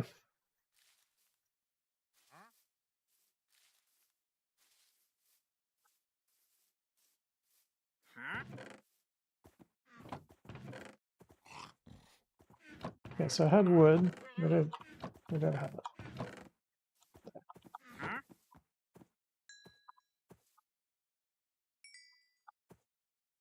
Ah!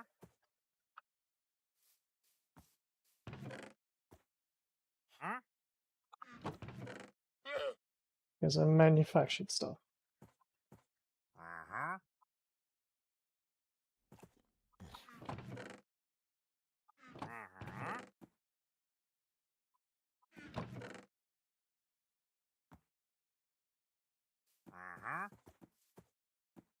And things like diamond and redstone that I'll actually use.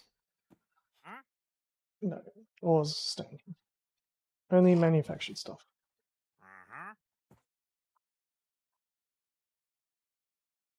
It says a block of raw copper isn't really manufactured. That leaves me with one empty.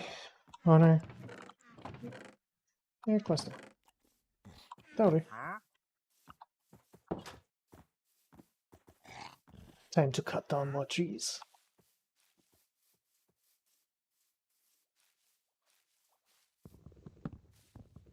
I like it how seeded trees get so much bigger.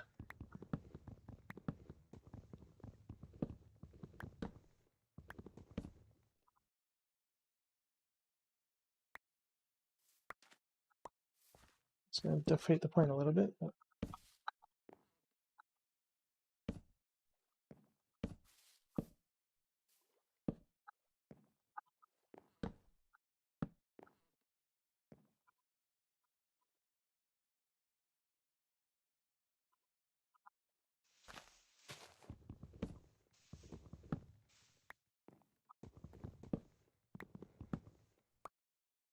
So once you get rid of all the wood, the leaves start disappearing. If I remember right.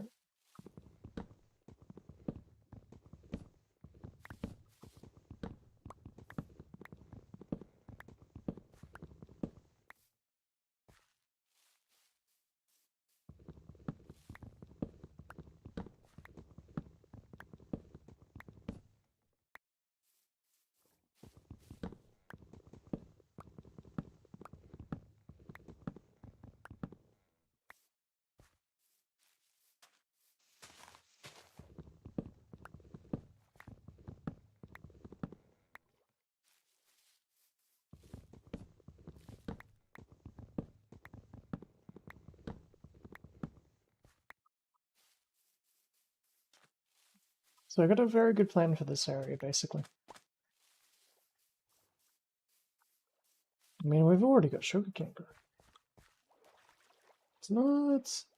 It only grows in sand, if I remember right, when you actually plant it.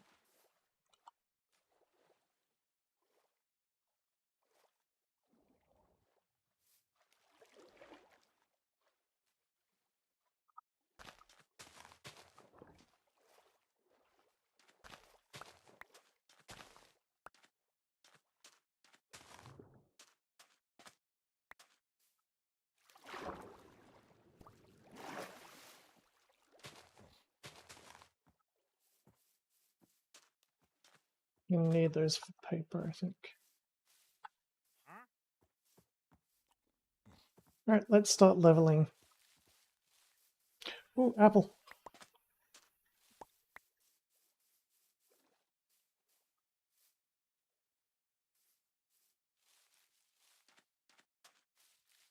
I'll have a quick look around. So basically, this whole area, it's kind of like an island. I think it's surrounded by water.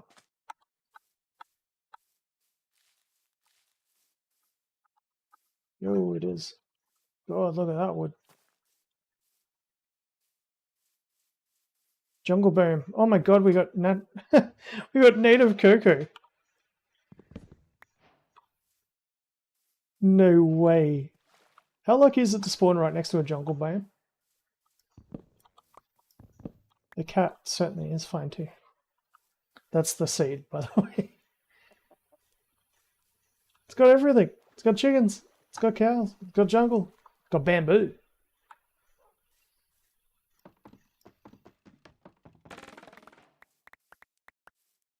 Bamboo's a new one.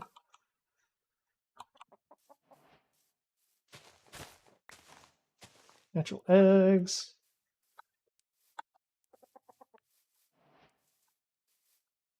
Oh, there's even sheep here. There's a pigs.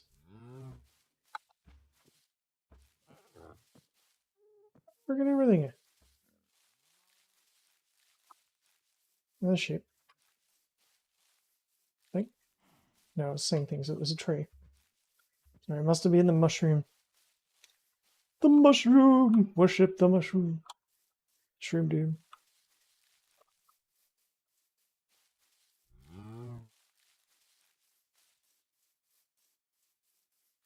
It's kind of surrounded by water. Okay, so I'm not going to be able to level the whole thing. Not for a very, very long time. But I will one day. What the?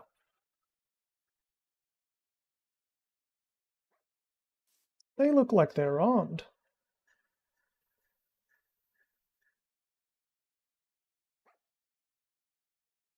What the hell is that?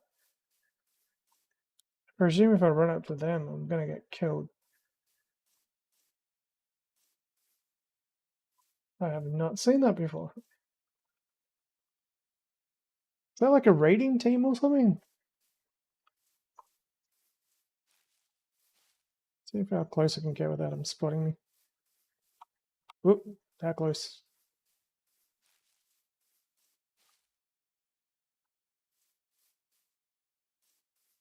They're walking on water. Your crossbows are bows. And Doggo's about to get slimed.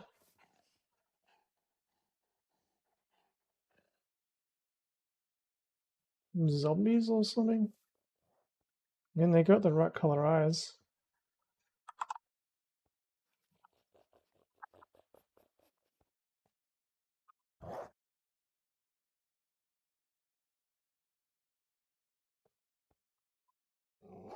Googling that, those look crazy.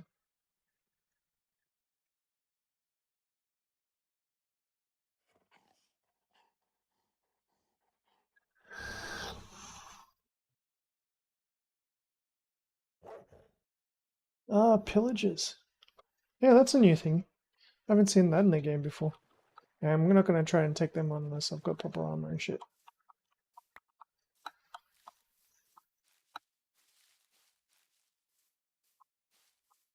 I keep on hitting Q.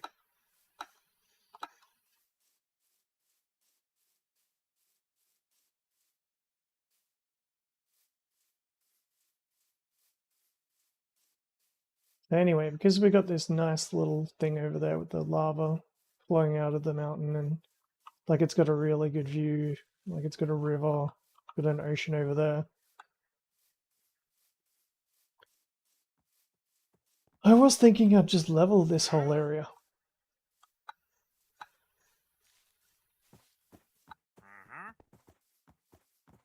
Okay, I'm gonna get back inside.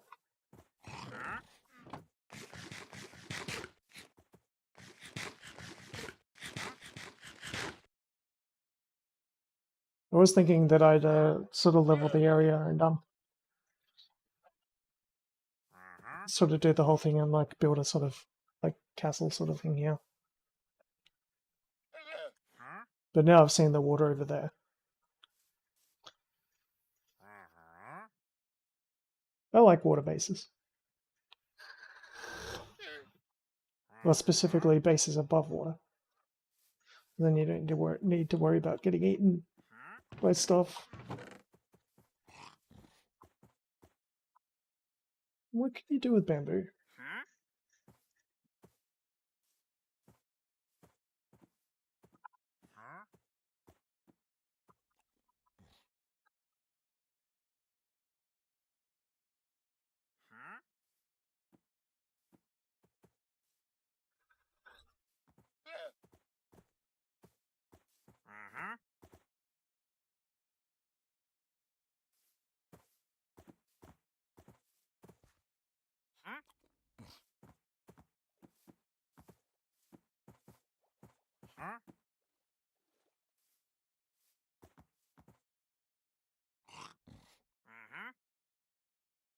Okay, it looks like it can be used for quite a few things.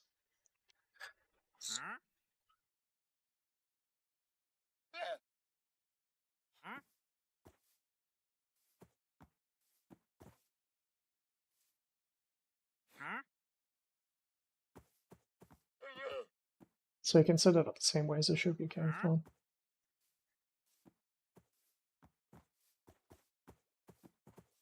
I need another drink. My energy levels are going low.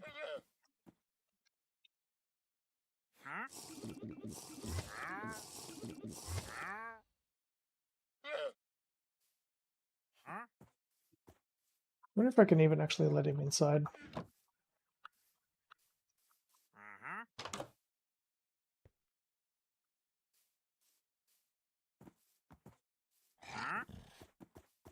Oh, so he like vanishes during the... Oh, so using like a potion of vanishing. That's pretty smart. That's what, it stops him from getting attacked by mobs.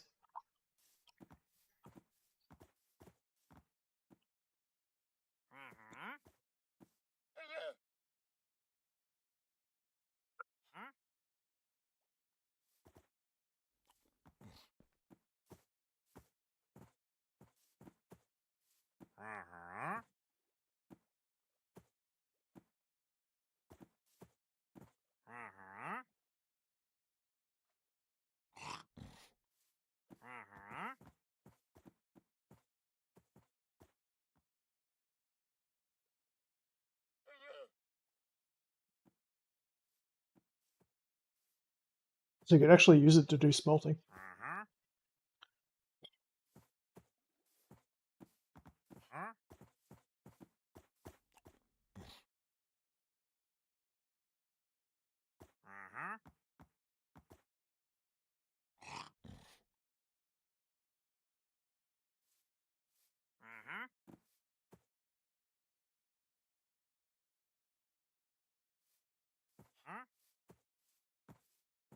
That seems pretty appropriate. So that would basically, yeah, it stops you from needing to turn things into charcoal and stuff. You can just use like straight bamboo.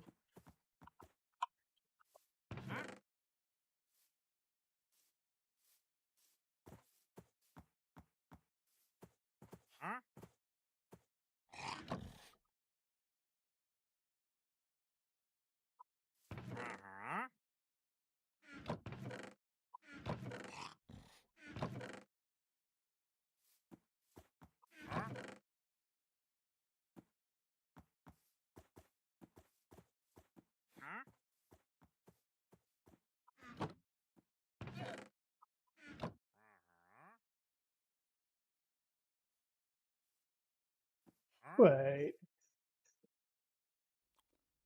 So that's after it's converted into charcoal, I guess.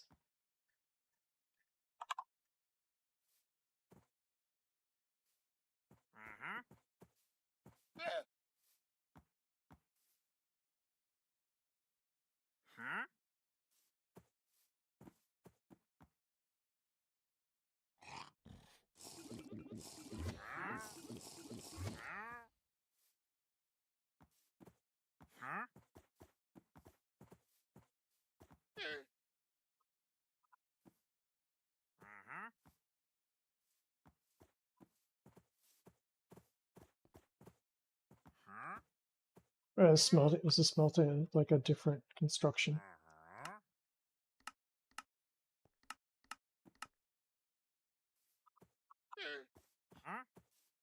No, that is smelting. Furnace smelts. So it must be after you convert it.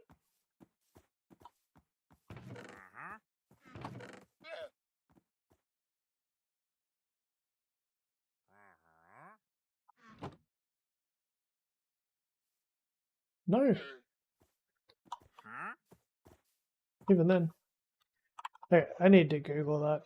Because this seems broken. Like basically the way they described it. I mean, you can grow a lot of bamboo.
I think I know why it didn't work.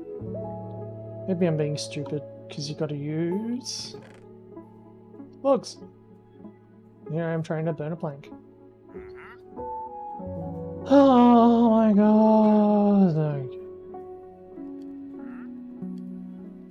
Yeah, so it does go through it very quickly, but...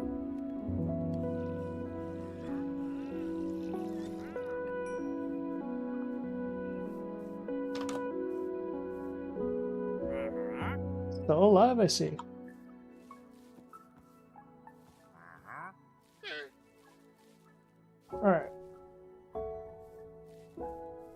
I need to start getting iron.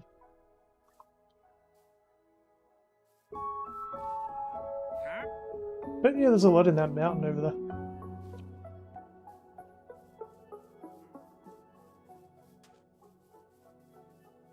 Should probably close the door so I don't come. I haven't had it happen before where I've come back and there's been a creeper inside. Even when it's lit.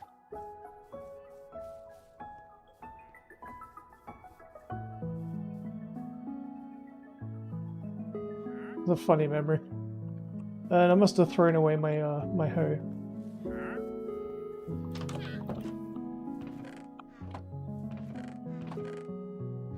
God damn it. I need to stop hitting the Q key. Did I just do it again? No.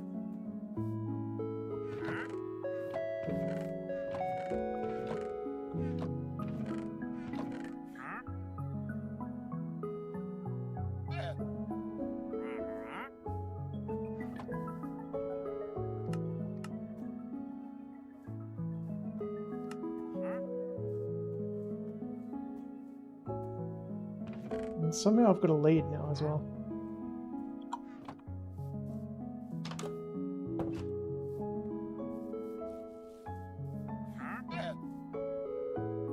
I suppose it's not even that I need to cut these. I need like should be able to just cut these with my hand. Yeah.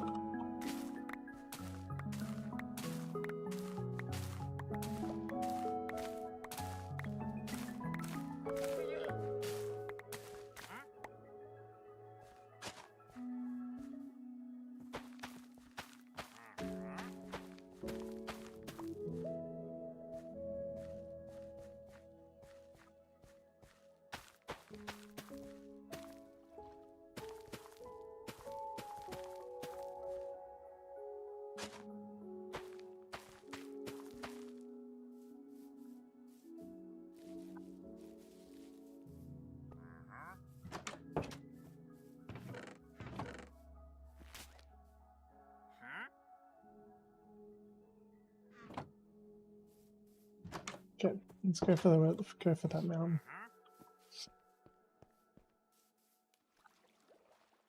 Just need a crap load of iron.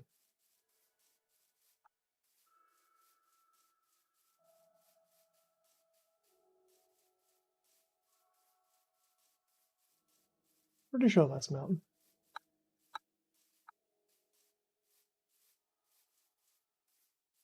Okay.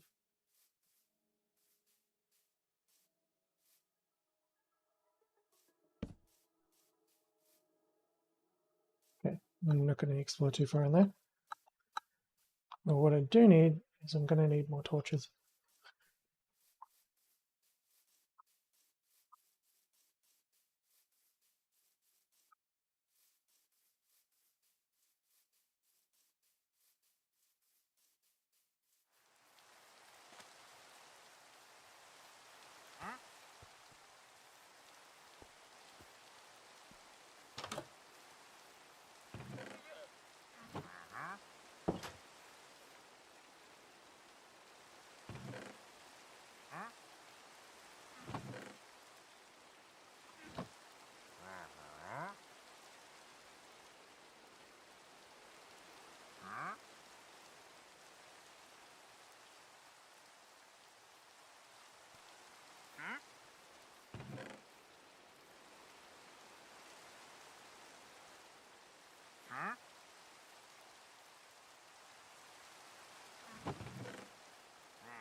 Basically, my favorite way of mining things, like back in the old game anyway, like before everything changed, was basically just to... It's like pick an axis. So it's like, seems that's going to hit like the most amount of blocks, like right down the middle. And just go like straight in. 2 blocks higher.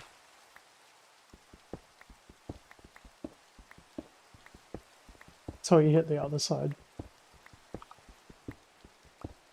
Chuck down a torch every time it gets dark. Like completely dark. And dig one sideways.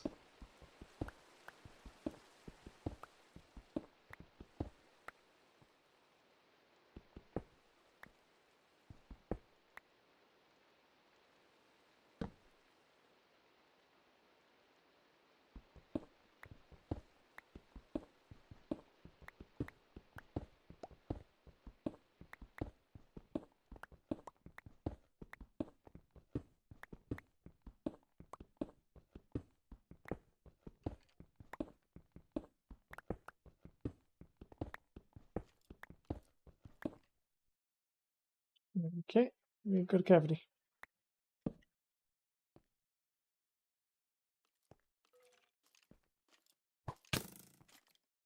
Motherfucker.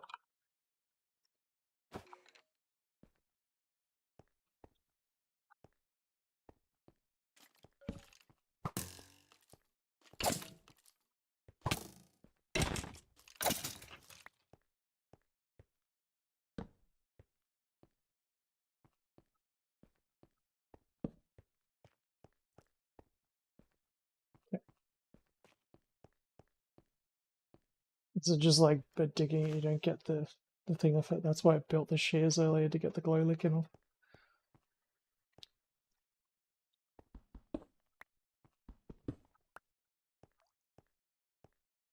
Oh, I got copper. It's not that useful though, I've got heaps of it.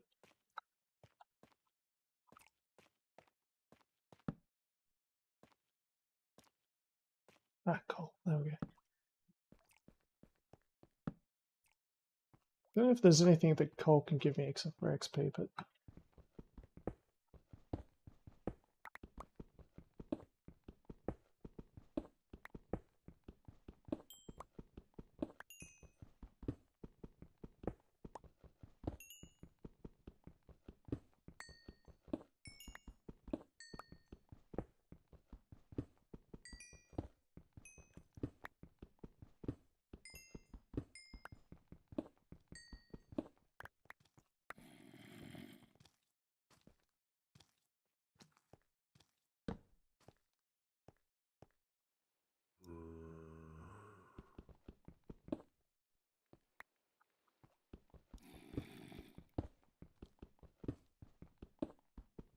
Hey, conjoined.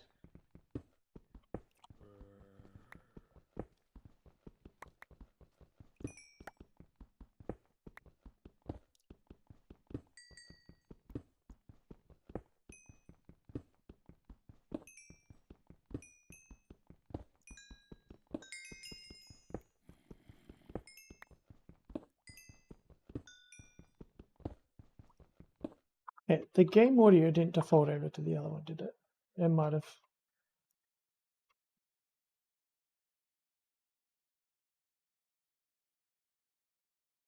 No, it's still on their own. Okay.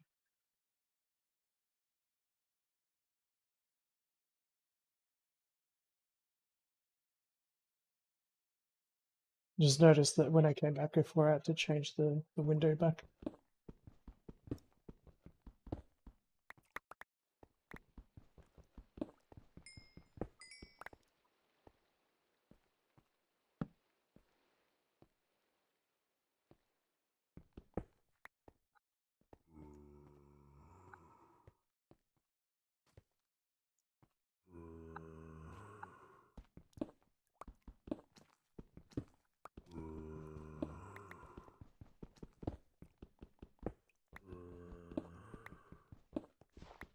Yeah, so there might be a zombie through that wall.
I mean, it's a fairly decent hole of comet.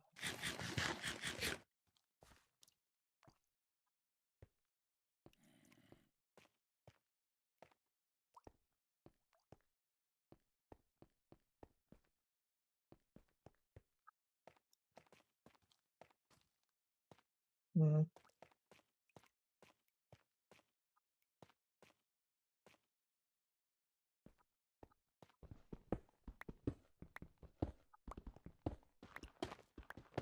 I want iron though. I want to find one of those famous iron vans.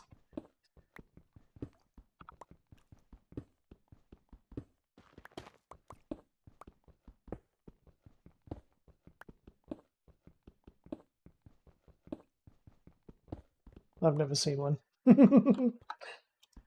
They were introduced after I stopped playing.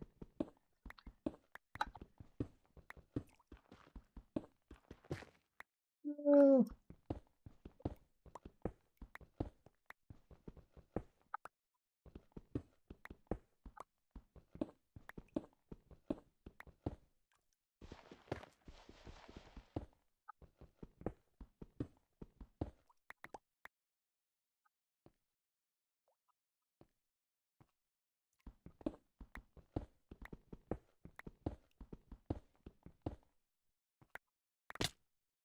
Yeah, that was gonna.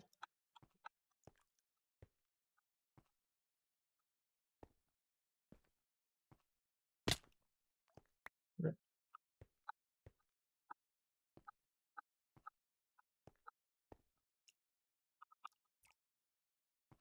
Funny part is I made it on the first try.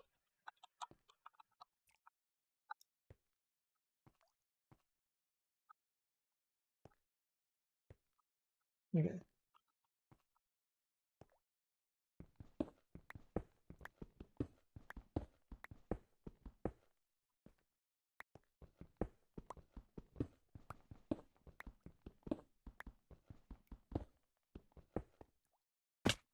Whatever.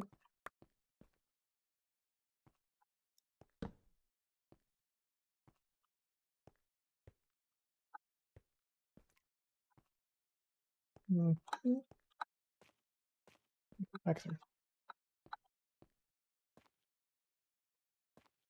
Is it here I came through? Where did I come through? Oh. Oh yeah, okay, that's where I came. Yeah.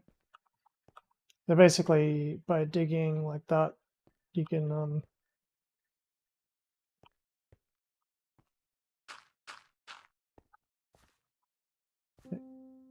we go up one tile.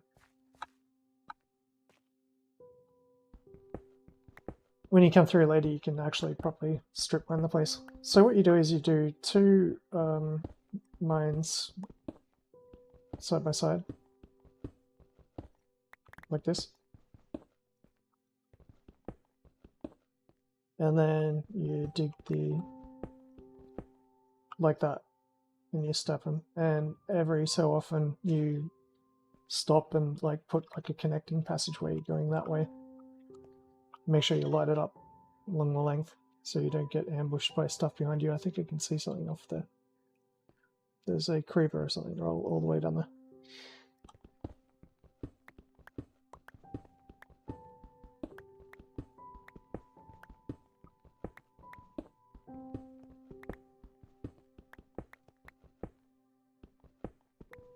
But yeah, you basically keep on digging until you reach the end. And then when you go all the way back to do it again, you catch any ores that you missed.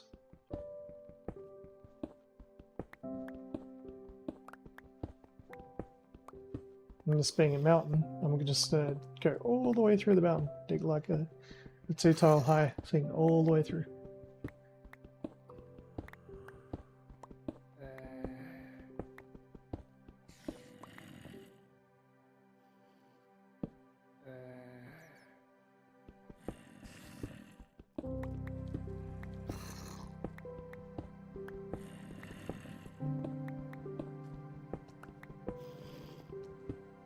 It's just efficient because you're constantly digging. And every block that you dig can potentially reveal something.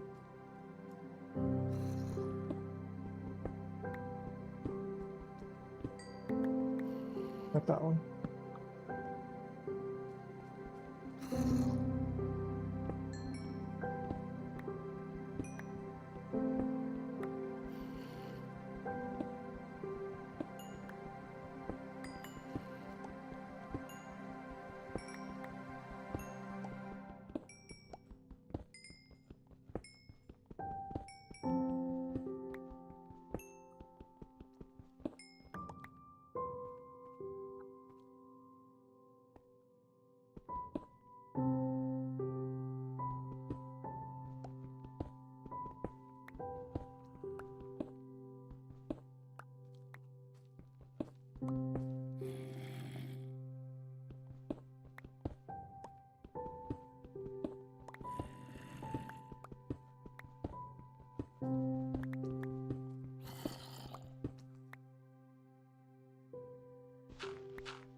You never have too much coal.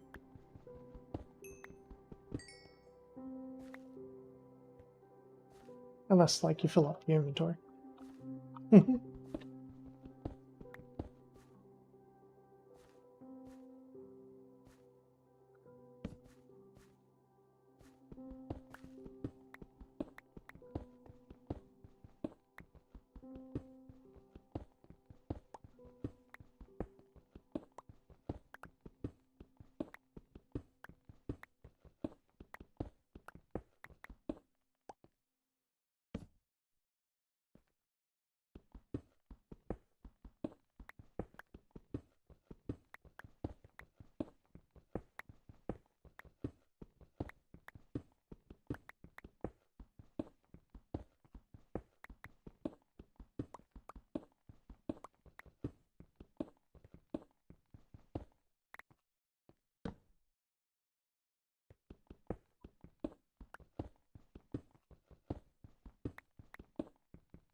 In fact, if you walk right up the wall, you can actually do, like,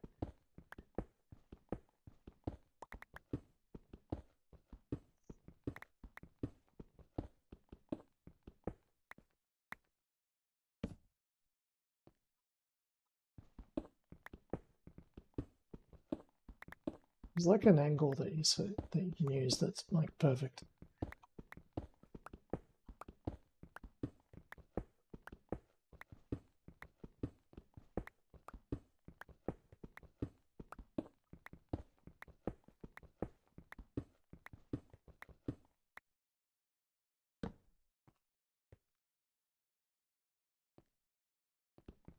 I can't believe I haven't hit the other side yet.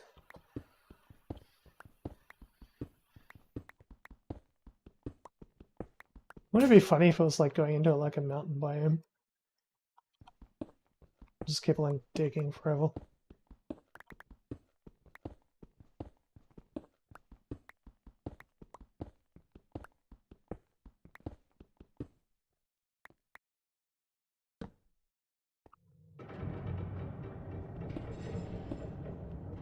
Oh, that's a new noise.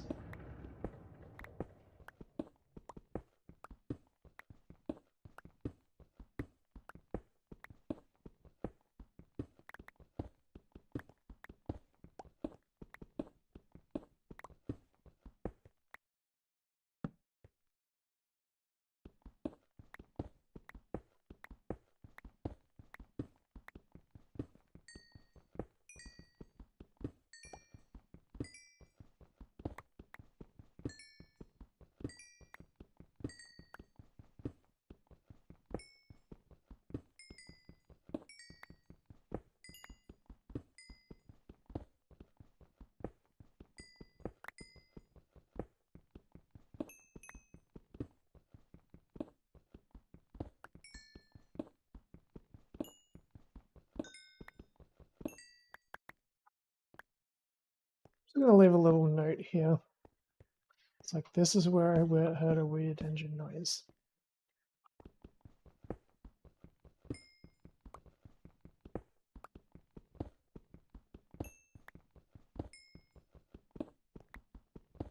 Mechanical noise.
And I'm all out of pickaxes. And I'm still not through. That's a long tunnel.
What if the console works? I know F3 will. Yeah. So it does show your height. So I'm at 60, 64, 65. Okay. Yep.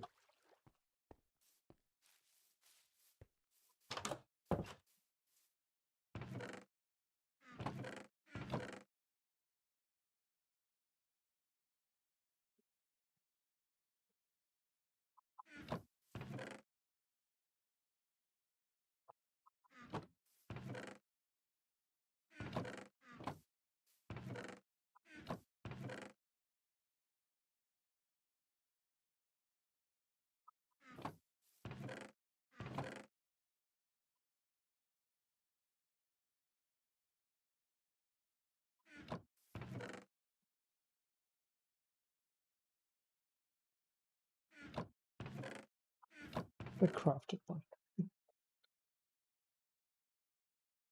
should go there.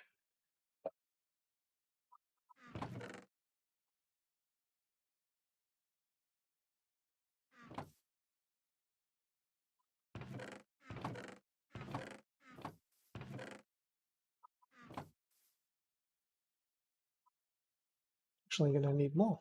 So smelting.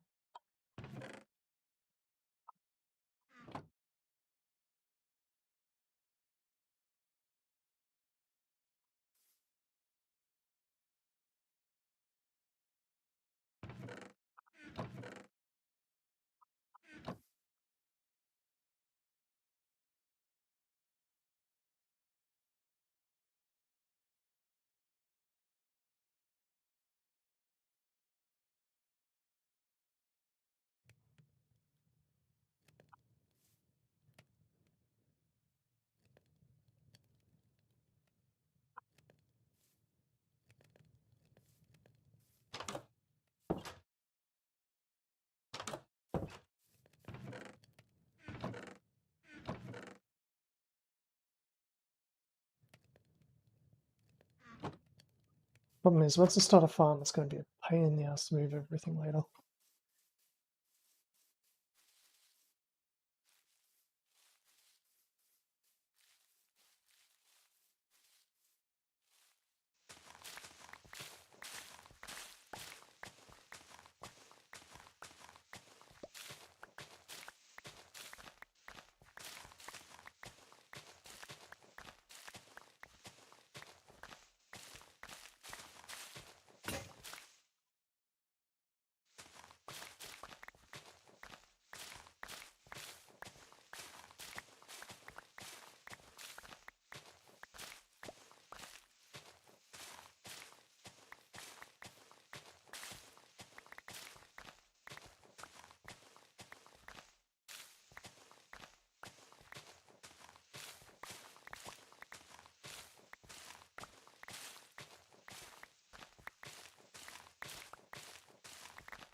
Fun.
Ah! Don't tell me that the other side was like just before I got there.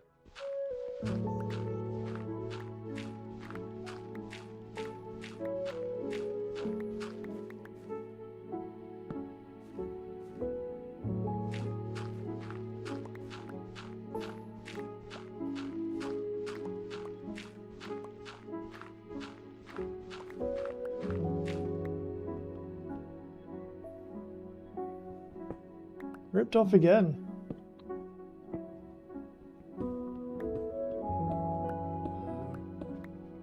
Okay, I can hear a cow above me.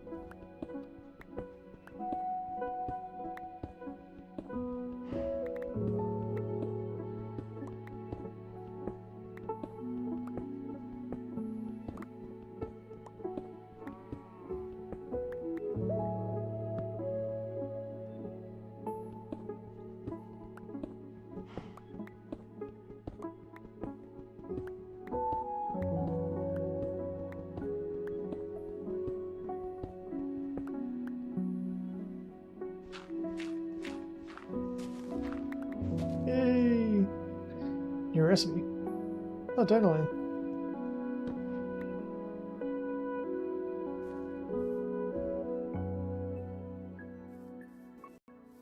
That was a long dig.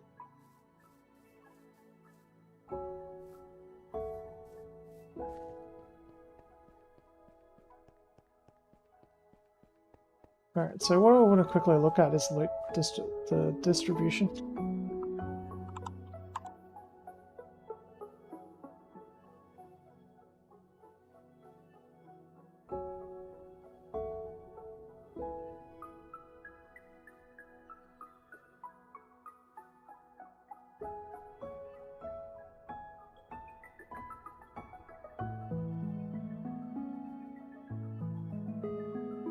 Okay, so it's pretty bad for iron where I'm at. You can get coal, but to get iron you gotta go higher, you gotta go up to like 233. Man, I love these new distribution maps. They're nice. Holy crap. It's so much better than how we like when we used to be looking for stuff.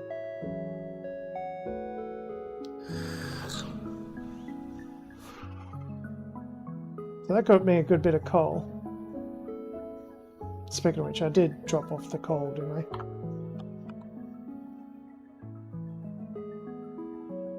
I guess, otherwise I threw it away. Shit. Better not have.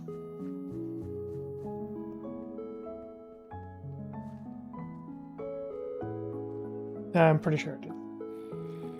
Nah, we're gonna check. Because I picked up enough of it, and I can't remember actually putting it in the box.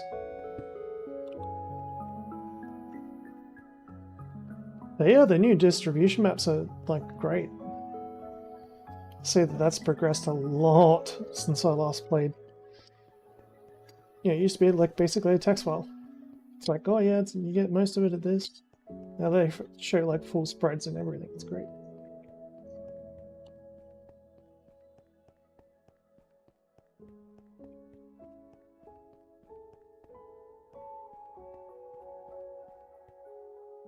Creep, creep, creep.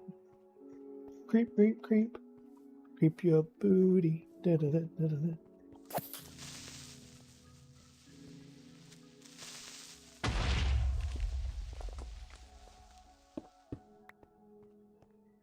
But yeah, there's one above me.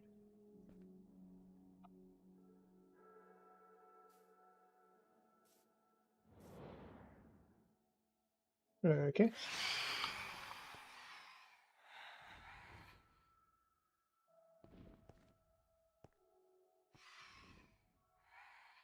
Sun's coming up. Haha.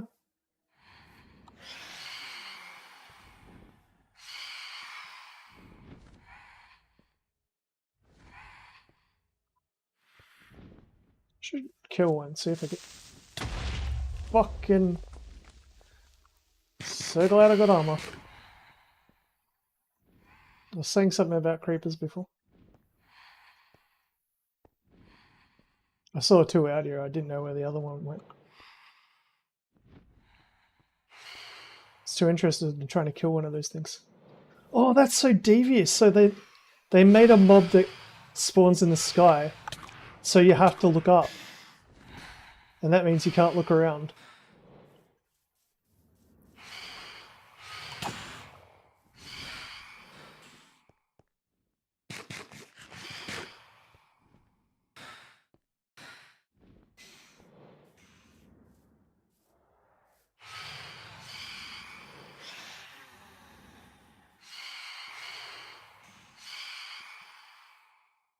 Well, it's happening there, drop loot.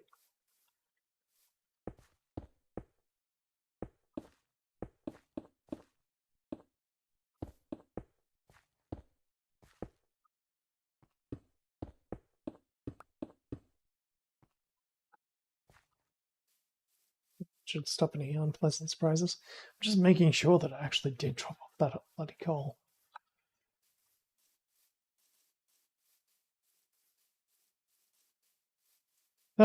There's the pickaxe.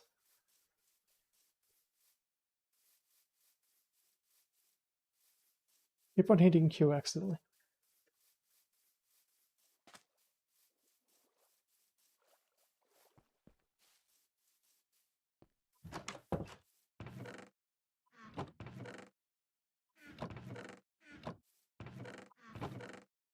Yeah, dude. Oh, God.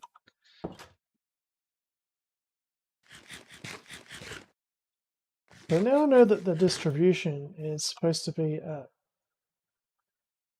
So my current height is... Let's jump. So 67. I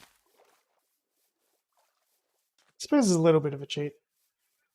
I mean, I wouldn't call it a cheat, just saying what your XY position coordinate is. I mean, water level's just down there. I'm not at 67, that's for sure. If they made 0 water level, then that would make sense. So stupid. Anyway.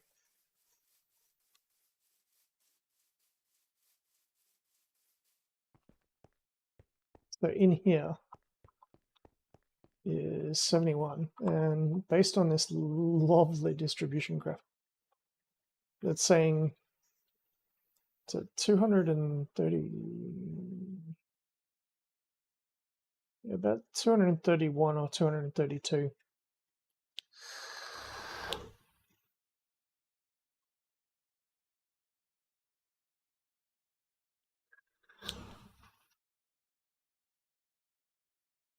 So if that mountain actually goes up high enough. So I dug all the way through it. That's good. I got some coal. Now to be like a mountain goat.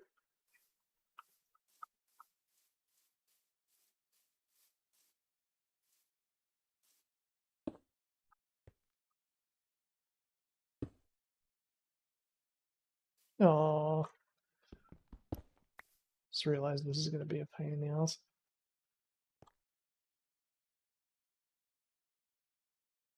Suppose I could just dig up. Yeah. It's too easy.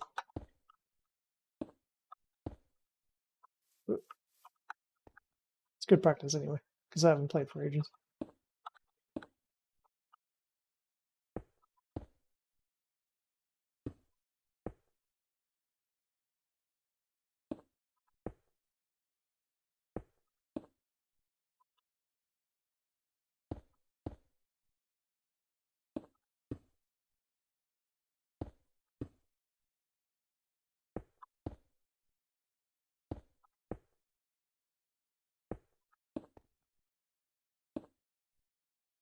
How did I even build that there?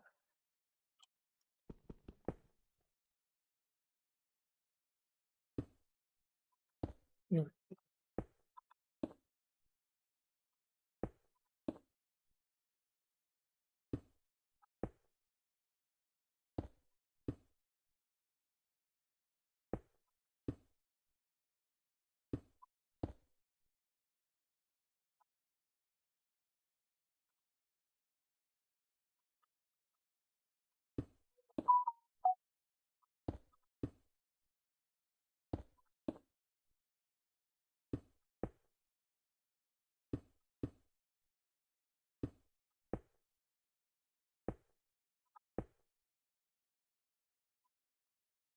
You can already see some iron.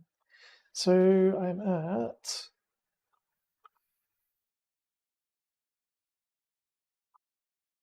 100. Okay. So this mountain isn't as high as I thought it was. Still. So I guess the distribution. Oh god. So this isn't even a mountain. It's like a hill. I think my Australian is showing.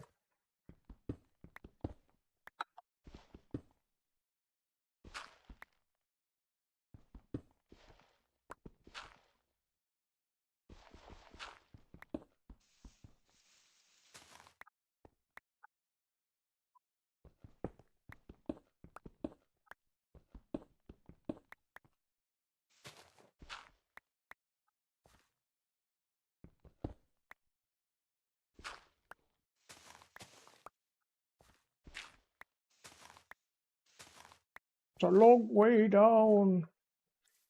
I wonder how high that tree's. Where does that tree start growing? A long way down. It's not a tree. Wait, it is a tree. Oh my god. Yeah, so it's not a very big tree. But we do have kind of a like a semi-cave sort of thing. Ooh, we do have a cave. It's not that high. We're only at 110. Damn, okay. So equivalent would be 16.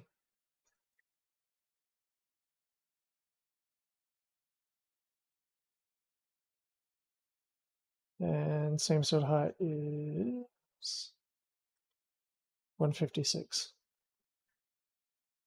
Hey, Tori. Yeah, I'm just checking out, finding out the best way to get iron in my locality. Mining iron. I was thinking I'd be able to get it from this big hill, but it's more of a hill, not a mountain. It doesn't go up high enough.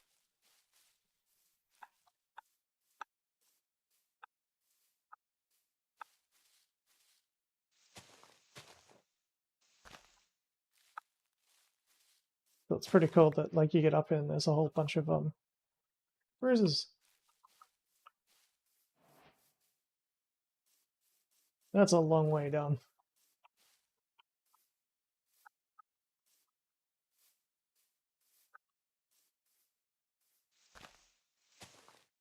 See if I can get a good view.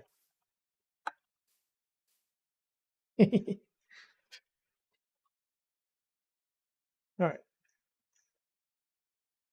I can see pumpkins. There's a pumpkin patch over there. There's another big cave entrance. It's my house. Jungle. Okay, so Unfortunately, it's not a mountain biome. So even where I am, yeah.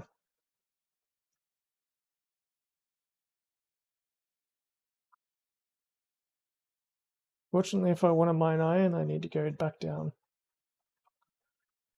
How did I get up here again? See if I can get down without falling off the mountain.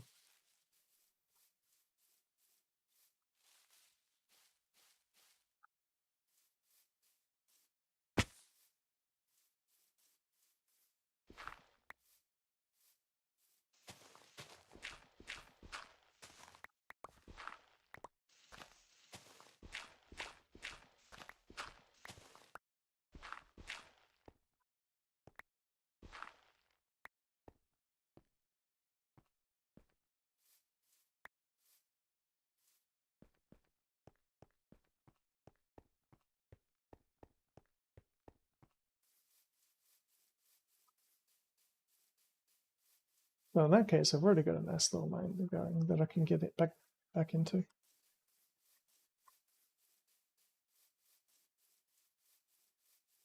Fortunately, I think it's at the height where I basically nearly died. Well, where I did die last time.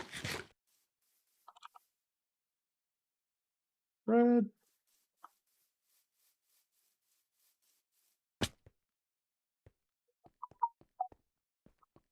Okay, so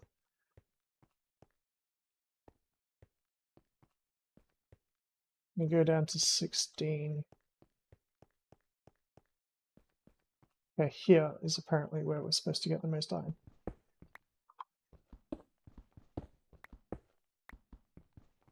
Oh.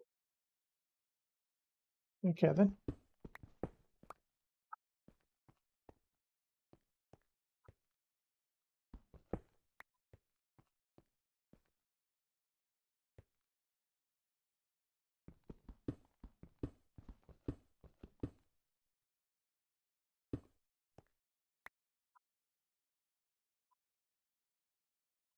There's my minus. Yeah, why 16?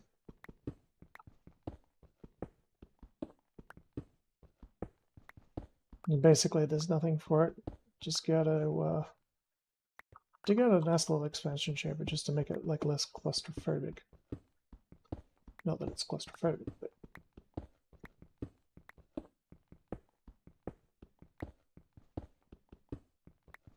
oh, lapis lazuli. Don't think I can mine that without iron. I'll leave it. I can check.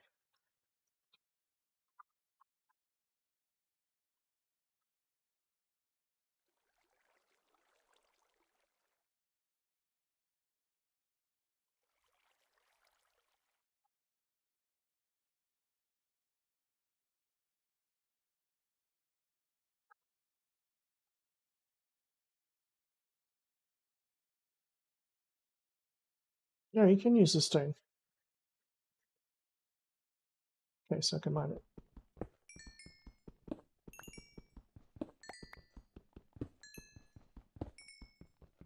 Remember, this basically used to be like one of the only things that you could use to like dye stuff.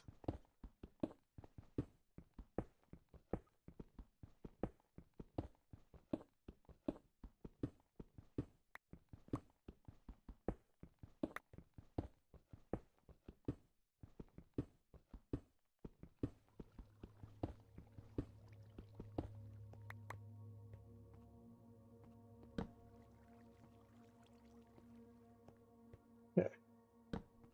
We can start our branch mine here. Oh, bear with me. I'm gonna quickly grab another drink.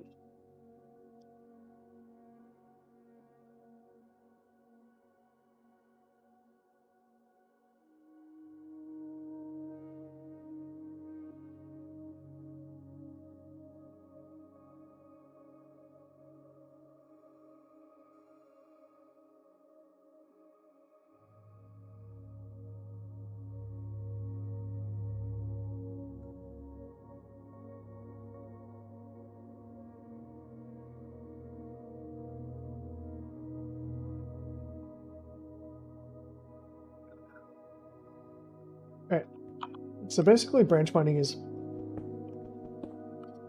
if I dig 2 tunnels like that, those 2 blocks in the middle are always going to be like visible.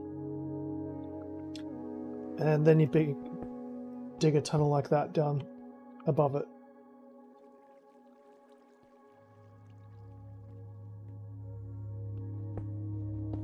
And also below it.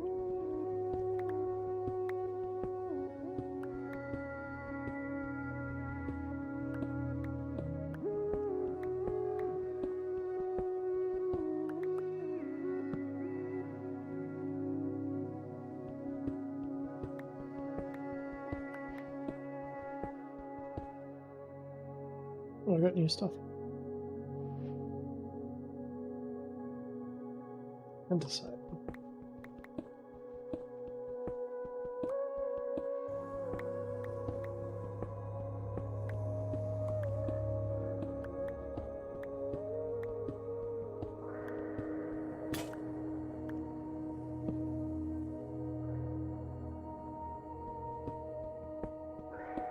Iron! Woo!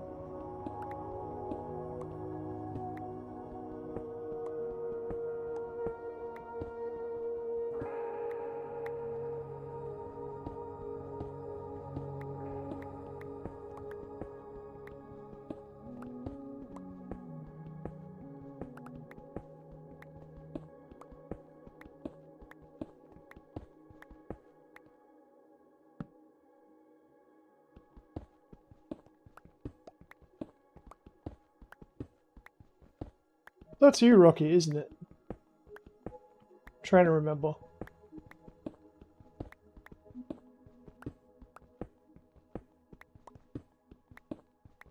It has been a while.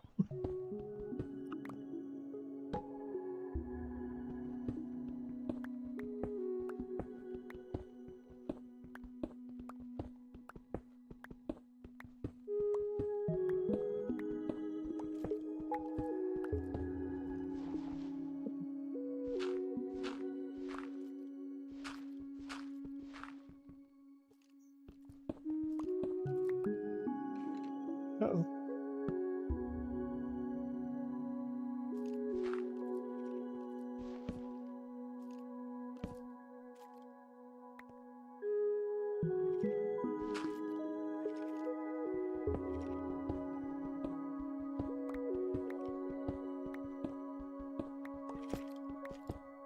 Right now, basically, I'm hating the fact that rent is like twice as much as it was like fucking 5 years ago.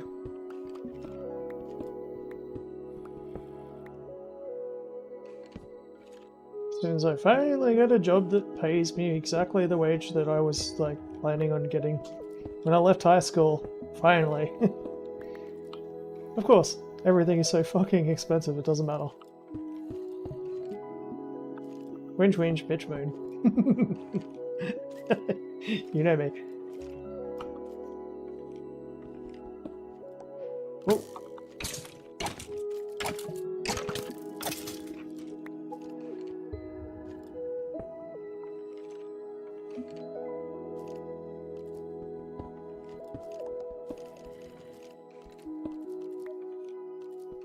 Hey, I'm not gonna get fucking ambushed again.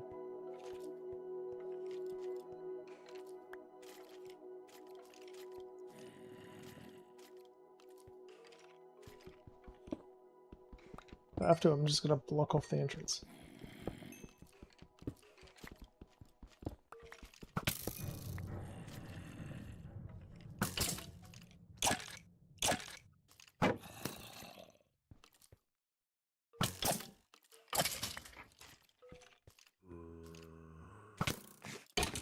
Ah, fuck off.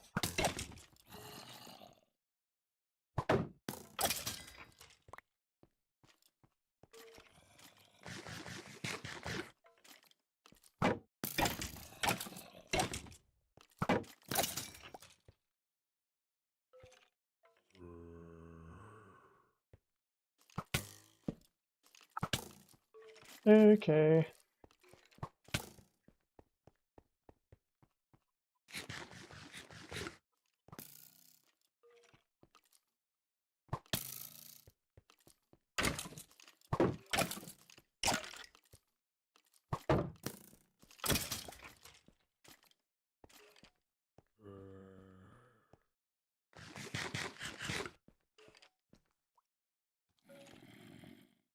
There's a lot of them in there.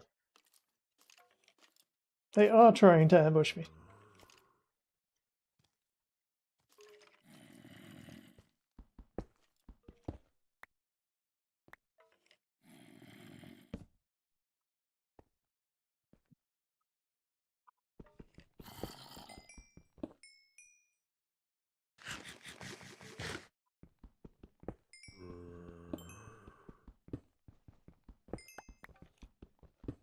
This is not a creeper.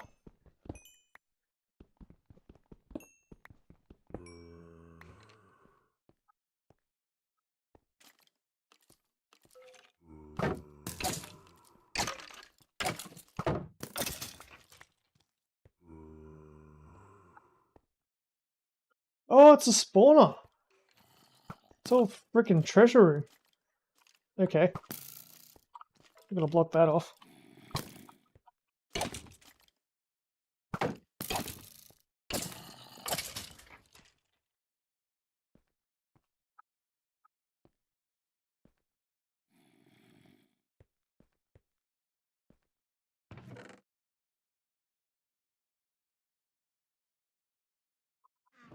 Golden apple. And golden horse. Oh man, I don't have enough room.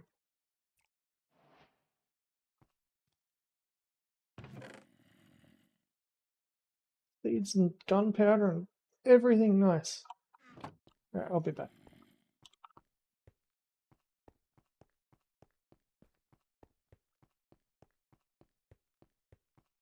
Need to make more food.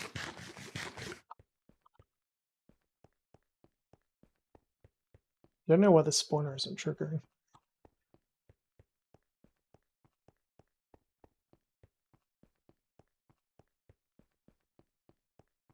Yeah, basically I'm at the stage where it's like, yeah, if you can offer me a place to store my car and give me room for like $300 a week, I might take it. Rather than renting a fucking house. Can't believe how expensive shit is now. The biggest thing is like with my car and stuff, it's because like I need to rent a place where I can keep my car, and it's impossible to find places. It's really annoying. It's like it's got to have a garage. Like I don't want it like, or like at least in a yard, like not on the street.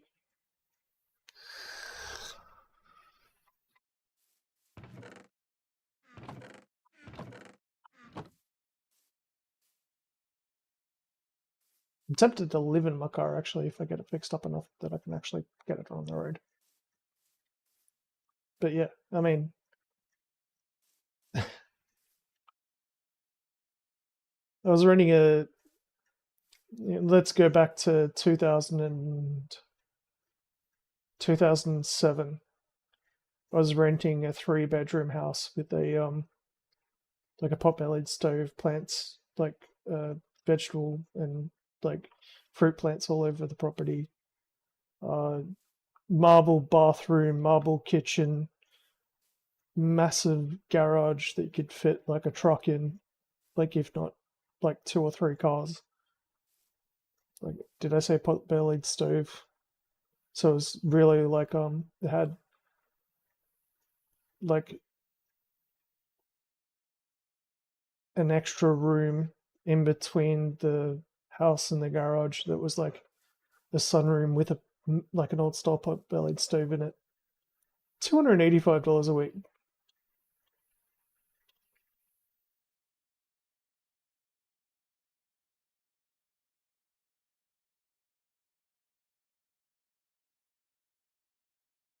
In fact, I think it might have even been less.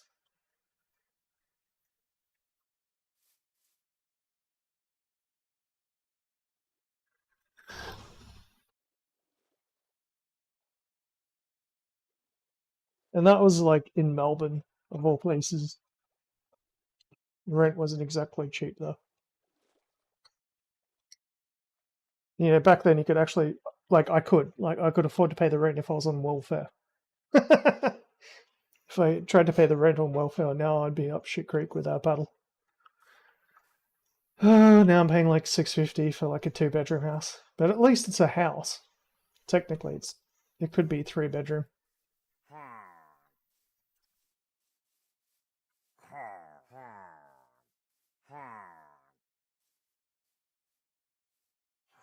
The village is back.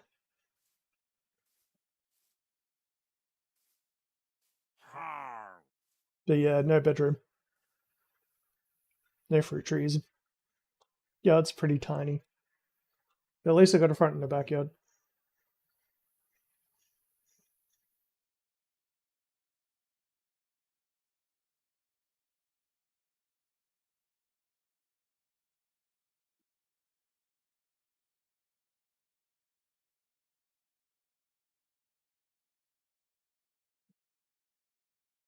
The other thing is it's advertised as a 2 bedroom. So as soon as I make it obvious that the one of the rooms can be used as a bedroom by code, then they'll start advertising it as a 3 bedroom place. Then it'll be like $800 a week.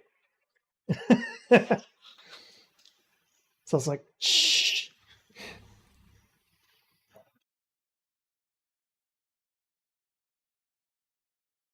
You know, maybe I've got enough shit I need to store in like spare bedrooms. I use the spare rooms as storage basically. Though I think I might be getting another housemate in soon, like an actual housemate. It's been a while since I've done that. I had to do that when I was on like much less money. I was paying way less. Now I have to do it because it's like I actually need to start saving money. It's ridiculous.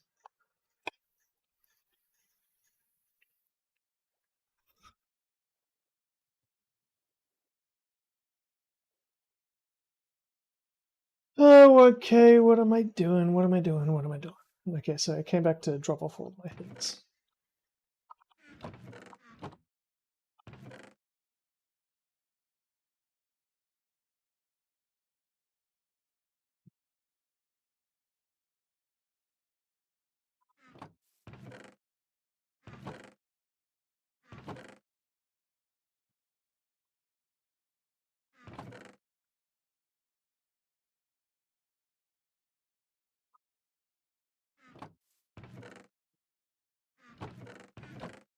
That's really cool. I need another one just for bloody granite and stuff. I need a bigger house.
Oh, it's been a while since I've had a bio break.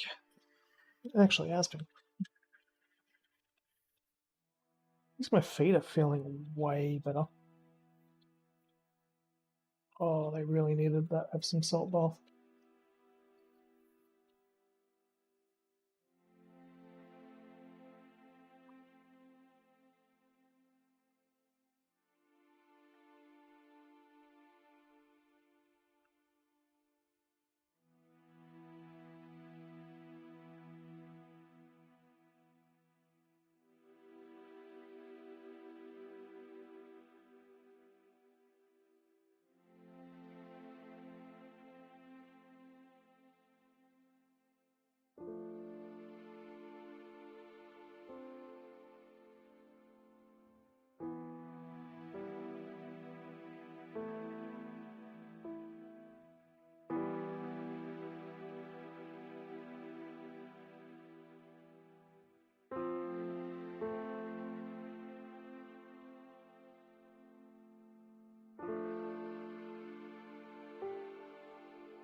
Yeah, actually, now that I think about it, I think that place I was talking about was actually it was 225 a week. The next place I moved into, which was like a 2-bedroom unit, was 285 a week. So there were reasons why that was more expensive.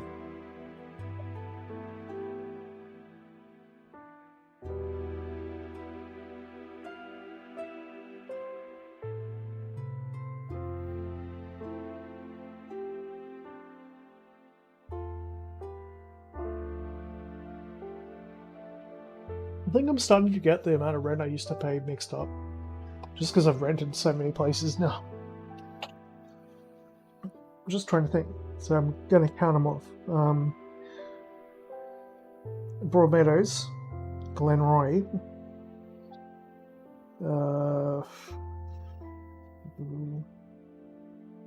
I gotta stop there because otherwise I'll get too close.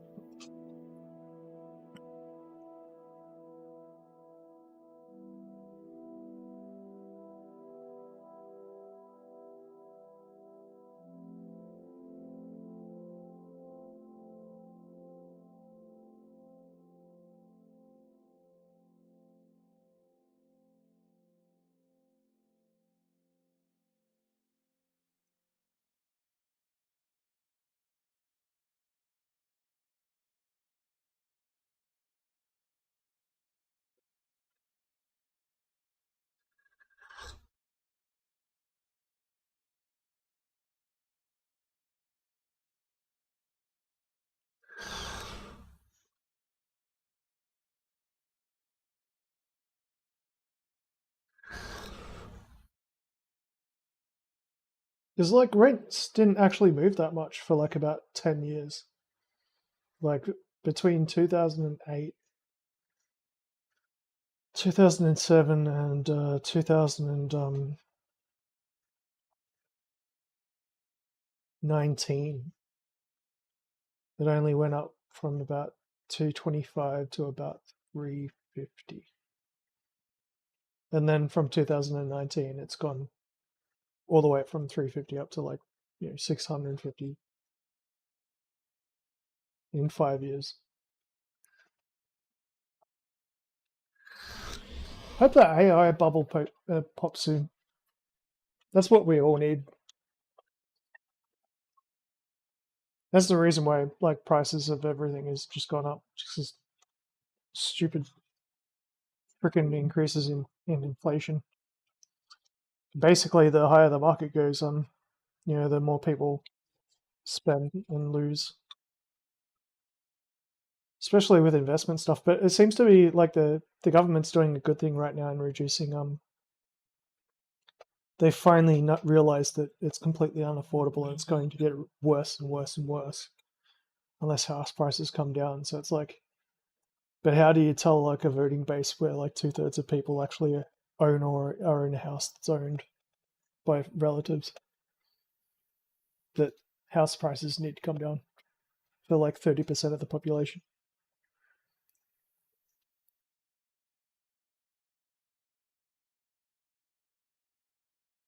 But there's like another like a no offense thing there where it's like the simple fact of the matter is a lot of the housing is taken up by immigrants. In Australia, it's especially students. So, like, students are one of the massive problems, and that you can transfer degrees from other countries here virtually by just doing a multiple choice question.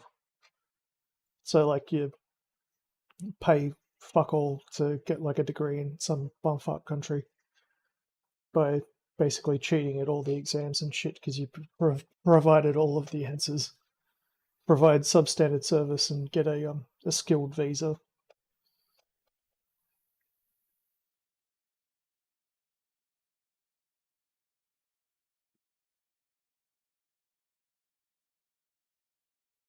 Especially when people's standard, because like most lease agreements and stuff in Australia, like you're not allowed to have like more than a certain amount of people on a property. But people from other countries who are used to living comfortably in a property with like 10 other people basically just lie, which means that they pay essentially fuck all for rent. They can just drive Uber.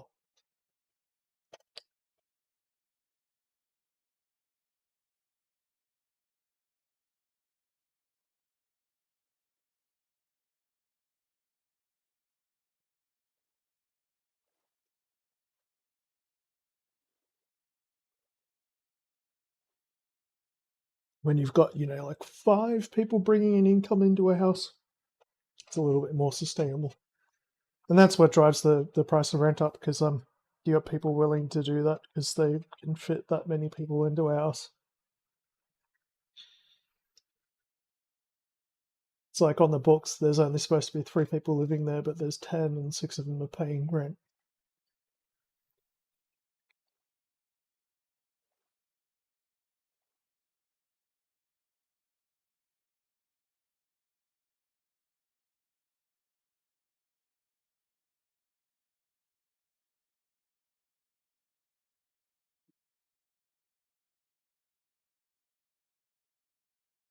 And it gets worse when they buy property.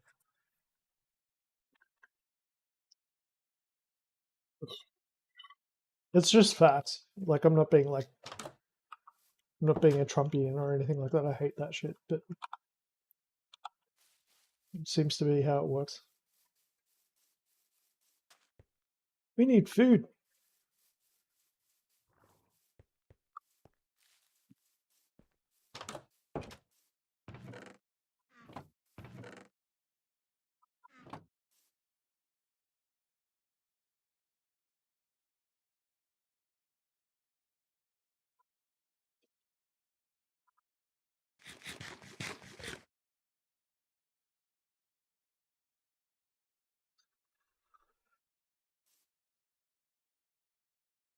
Whereas, like in Australia, basically the way it works is, like for Australians, it's like, you turn 18 or whatever, you go to uni, and might hook up with a chick or something like that. Have 2 people paying rent on a place.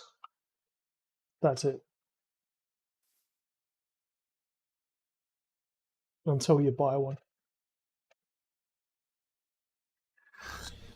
Like it's just the Australian mentality. Like that's how it's always been.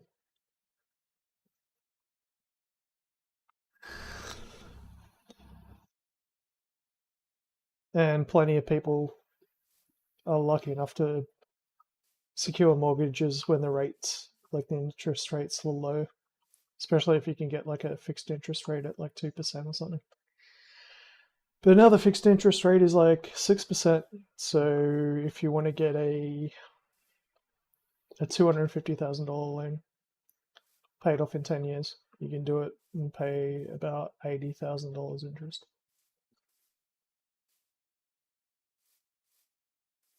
And that's paying about $650 a week back or something.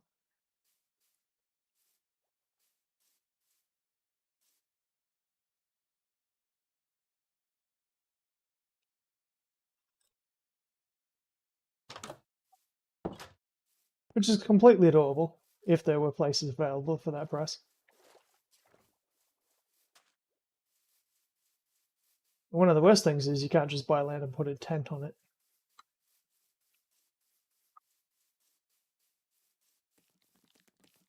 Which is pretty fair because of the not in my backyard sort of thing. It's like, would you want people moving into land next to you and just putting up a tent? Completely fair. But with the way that things are at the moment, I mean, it's actually pretty reasonable. And people can live in a tent for a couple of years and then pay off the house.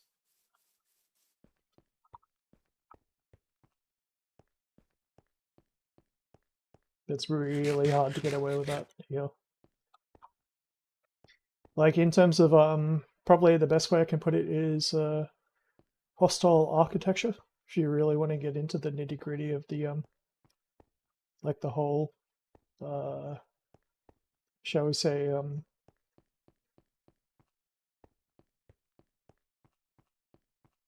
I don't know, what do you call it, semantics?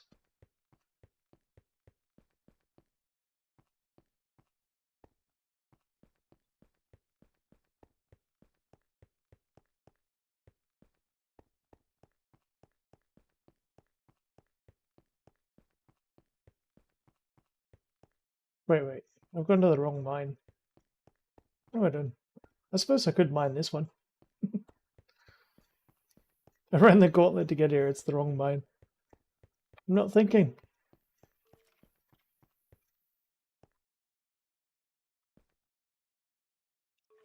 Geronimo!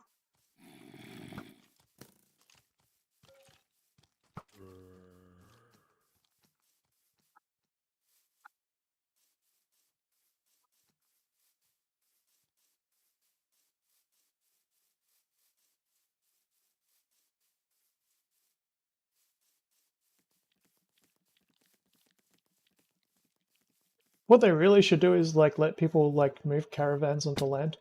So if they buy land, you can put a caravan on it. Because like the main reason why you shouldn't be able to, do it is because of like sanitation. So like if you have a septic tank in a caravan or something like that, and you have basically, it's fitted out with solar and done electrically and all that sort of stuff, there shouldn't be a reason why you shouldn't be able to do it.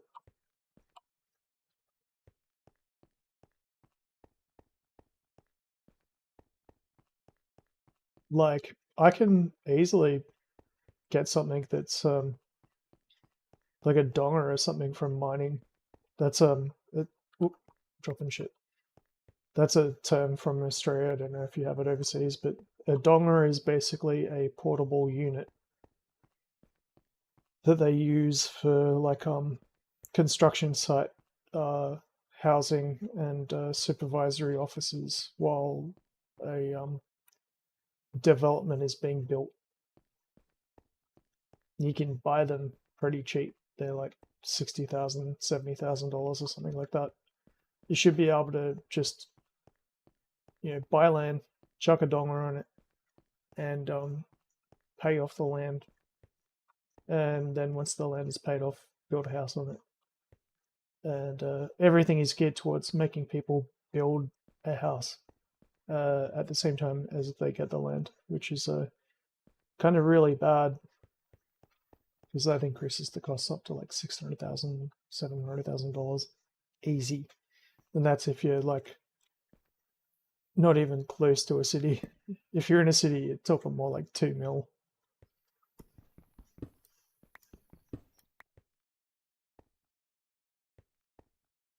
And frontages and like yacht, like sizes and stuff. I'm not even going to argue about sizes. It's just like more the thing. Like I knew one woman who this is actually funny. She got like a 50-foot yacht, and she kept it on a trailer. It was like just small enough to be put on a trailer, but like massive yacht, right, with its all of its own septic system and like solar power and all of that lovely sort of stuff. Like she could charge a laptop and wash her clothes and fucking run aircon and everything. And that's considered, if you put it on the land, as a caravan. Like how do you even like if you own a yacht and you want to live on it, for example, and this is up my alley because I used to work in marine, so like I know a lot about that sort of shit. It's basically something you can live on in the water, but you can't just drop an anchor and live in an area, even if you've got like a boat. But if you've got enough money, yeah, no one's going to look twice. But like if it's, people just trying to save enough money to be able to do it, it's just, yeah. And trust me, I know a lot of people like that, doing shit like that are like complete ferals, but you know, if someone's working a job which is considered blue collar, and the only way that they can actually get a house is to do some shit like that, there's something seriously wrong with society.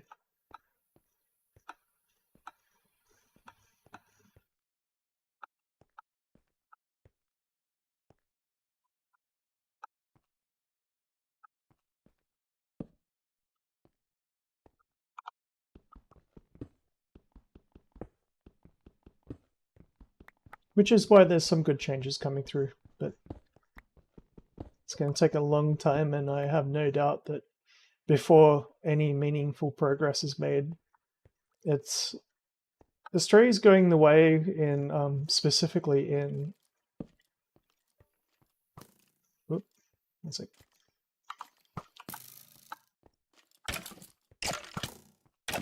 Oh shit!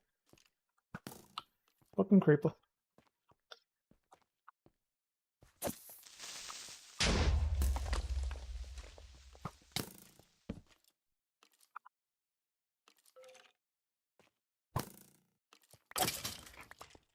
Basically, Australia's going like America did.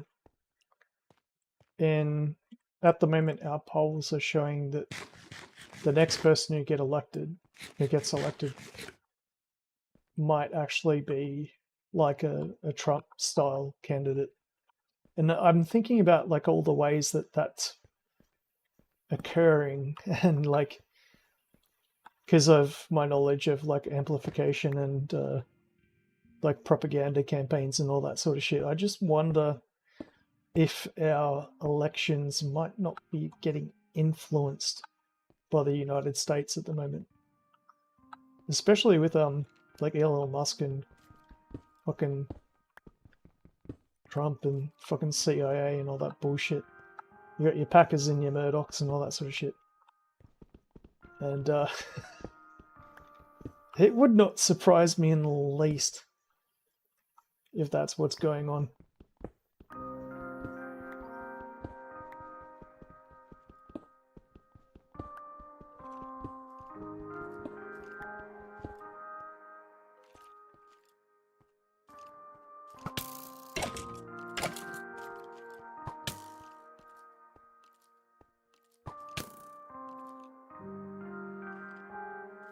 So I'll give you a good example, right? Like the person who's drained the swamps is someone who's voted every single time it's ever come up to basically abolish workers' rights and make it so that corporations can just sack people whenever they want.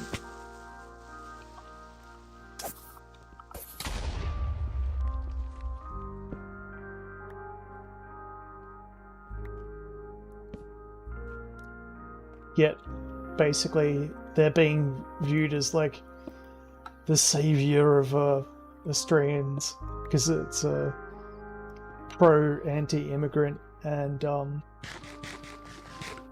that sort of jazz. Like basically pulling all the same shit that Trump did. Like Labor won a resounding victory in the last election, which basically destroyed the Liberal Party. In our actual political system, the Liberals are kind of like the Republican Party, I guess. So like the more left-leaning Republicans is probably the best way to put it. Whereas our Labour Party is more like the socialist right. It's always been that way, kind of, because like the reason why you have the ability to take overtime and all that sort of shit, and have a 8-hour workday, 8 hours of work, 8 hours of rest, 8 hours of recreation.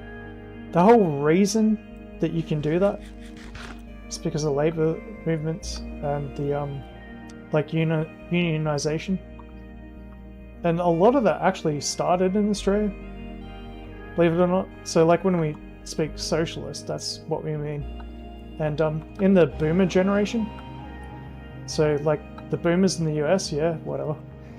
In Australia, the boomer generation they benefited from free university education.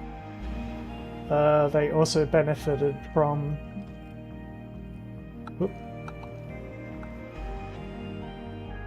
One second. Gotta think about what I'm saying before I run into like another mob. They benefited from free university education, public housing, so most new housing was actually constructed by the government, and a lot of it was released on rent to buy.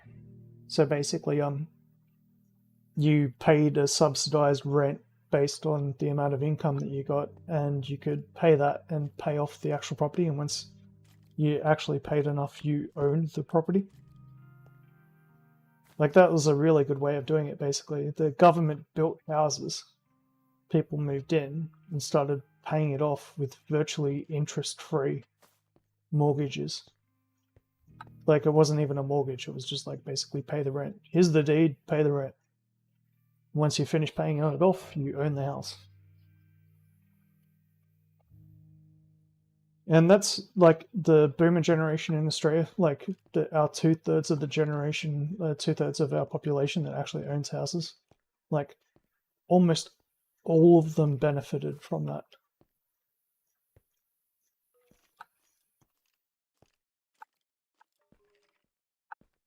And that actually really worked as a system. So basically, to fix it, basically all that would need to happen right now is our government would just have to start building houses. But when I say building houses, I mean the government would actually have to start building houses and doing the same thing, you know, like doing the whole rent to buy thing.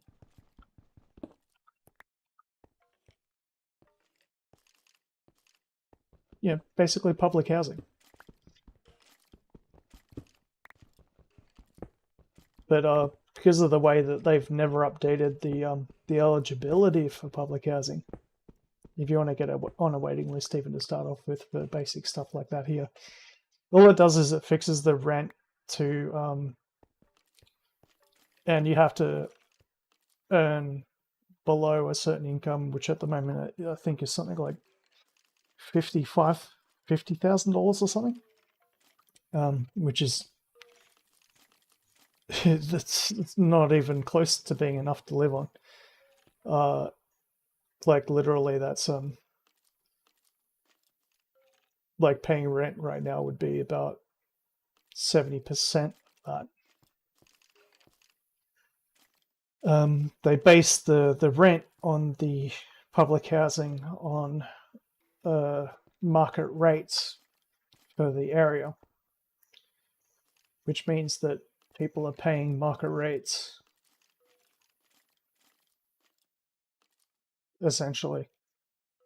So a lot of people who are locked in and they were paying like $200 a week or something for rent because they were only earning $40,000 a year, they're now paying like $600 a week rent, like most of their income essentially. And that's even if you can get into it, because you're not even eligible for it unless you earn less than a certain amount.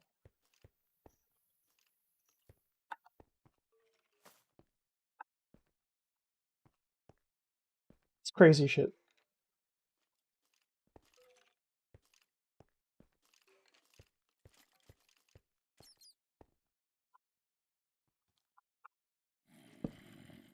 It's basically hypocrisy at its finest.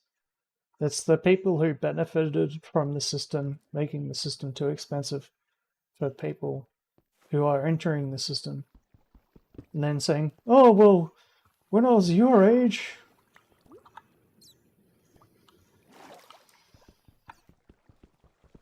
I mean, like, free university income. I've been paying my fucking university off for, like, I don't know what... How many years?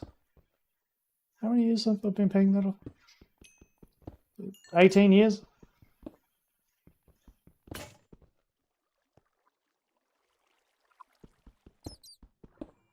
So, like, that's just a perfect example of, like, you know, you got free university. I had to pay for it. You know, you got to basically get free housing. Interest-free mortgages on government housing. we can't even put up a tent.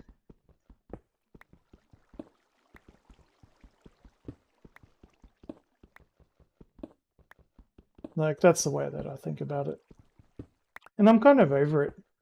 Like, I'm almost getting radicalized by it. I'm pretty chill at the moment, but it's like, yeah, all my health conditions, like all the things that make it really hard for me to work, and I still have to work. Because otherwise I'd basically die. I'd be more or less homeless within, I don't know, what, 2 months? No, actually, no, I'll take that back. I wouldn't be homeless in 2 months, because I wouldn't go homeless. Because I'm a lot smarter than that, but you know, I could actually get away with not having the job that I have and all that sort of shit and still actually survive. But that's only because I know how to work the system. And specifically, like, working the system to that sort of level would mean that basically I would still basically have nothing. And as soon as I become old enough that I wouldn't be able to actually, you know, take care of myself, essentially. Yeah, pretty much dead and starving. It's very similar to the American system. Like, that's... I've talked about the Americanization of the system before in Australia. It all started with John Howard. Fucking little pebble.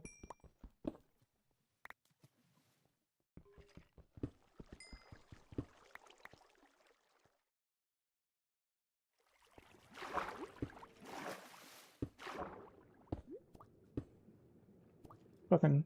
You elect a cult leader as your fucking prime minister and see what fucking happens.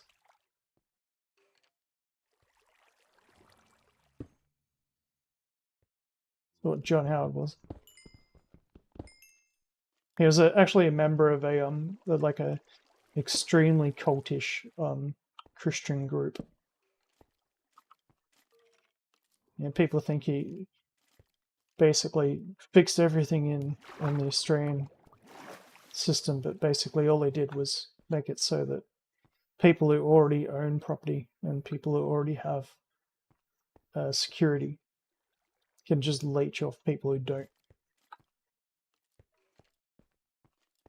That's all he did.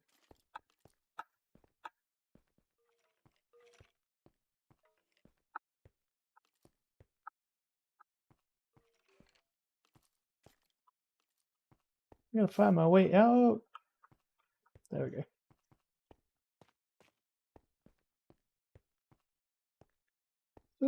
Don't know what that spawner is. I don't know what's inside of it. Is that like a key or something?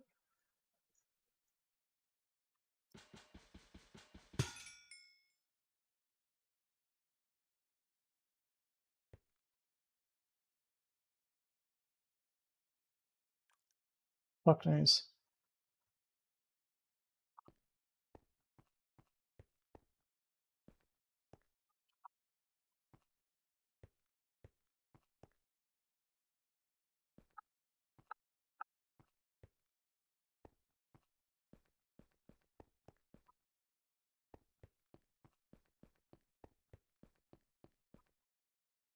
Oh, we definitely got a hole.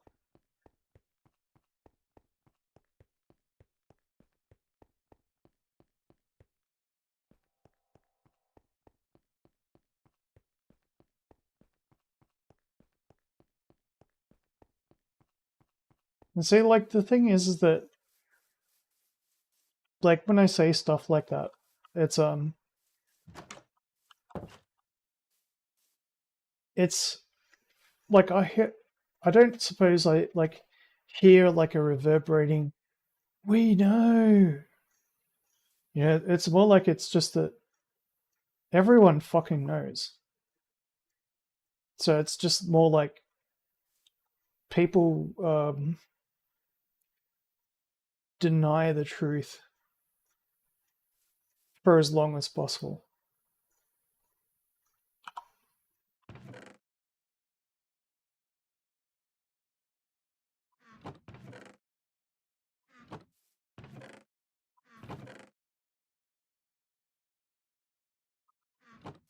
Essentially, until they can no longer be held responsible for their actions.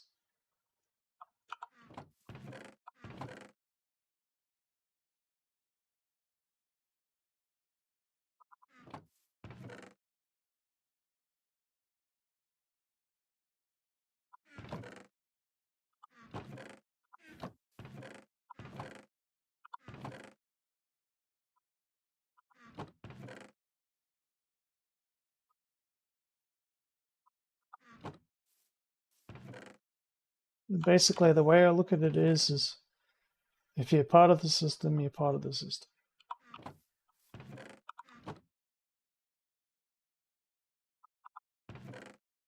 And yeah, it's been one of those things where it's like, yeah, anyone's like, oh, the system, man, it's only here to drag us down. You know, like you look at yobos and all that shit, like conspiracy theorists, and it's just like one day you realize they've got a really good point.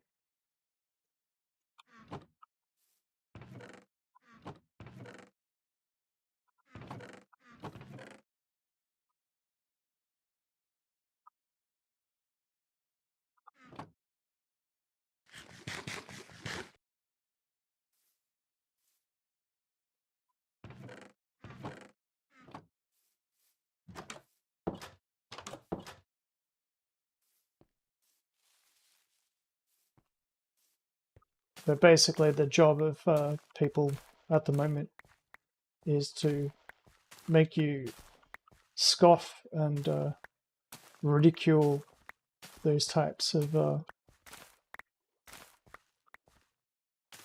shall we say, statements.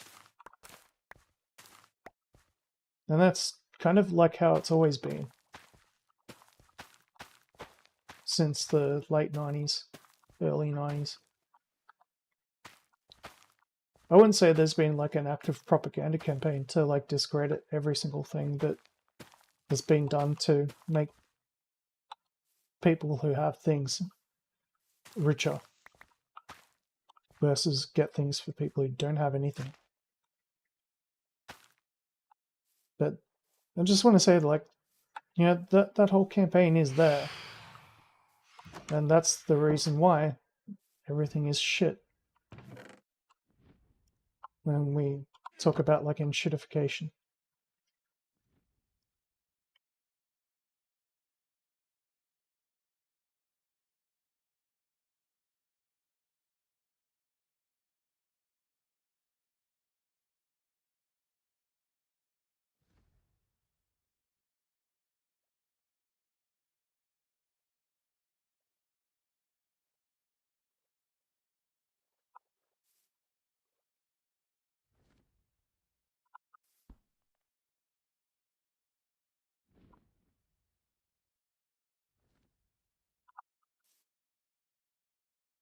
Oh wait, yeah, you can't cook. Why? I keep on thinking you can cook bread.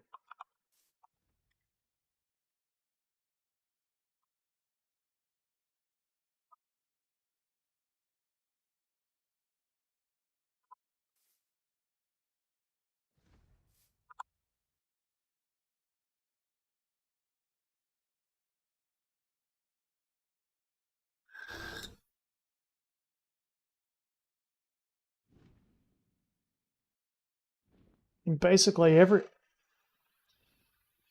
everyone's being got by the curlies, right?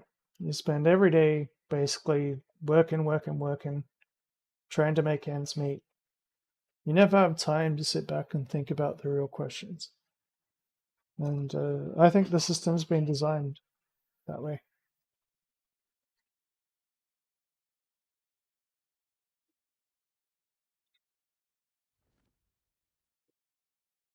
And we have the boomers to thank for it. The greatest generation after World War II, they're gone. It's their entitled fucking shit fuck kids that we have to worry about.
I mean, it's one thing to say, like, especially like the point that I made before about like people not even being able to put up tents.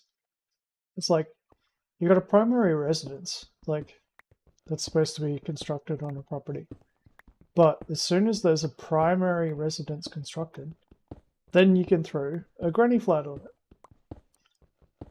You know, like basically reduces the responsibility to like have like just a granny flat on a property as opposed to like an actual house. But like that's in Australian law anyway. But like fundamentally, what's the difference between a granny flat? So like if your neighbor doesn't want someone to have a granny flat on a property, they can complain about all they want if it's a secondary property, but they can't do it if it's the primary. Like if it's the primary, they can get the council to bulldoze it. And that's just what I want to point out. Like it's going to be there for someone who can build a primary property. Like, what's the difference? People say like if you let one person build a tent on a property, like or have a tent on some land, then oh my god, the whole neighborhood's gonna go to shit. Everyone's going to be living in slums. It's like, well, the only reason why people aren't living like that right now is because what? They're already living like that. When people can't do it legally, they do it illegally, and it's happening everywhere. It's always been happening everywhere. There's absolutely no excuse.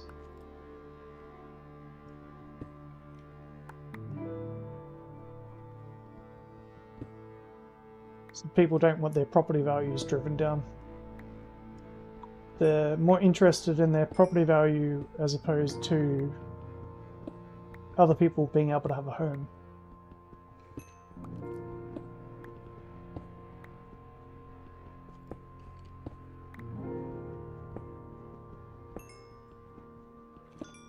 But that's the typical hypocrisy.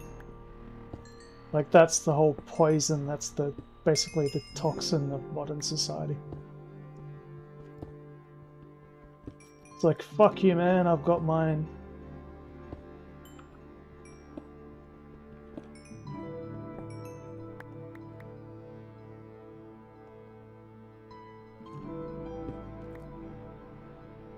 And it's really sad.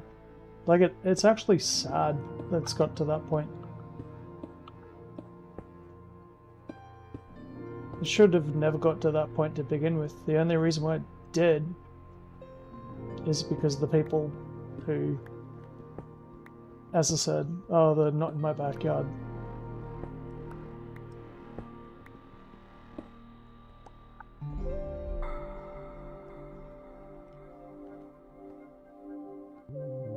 I love to fuck with entitled people.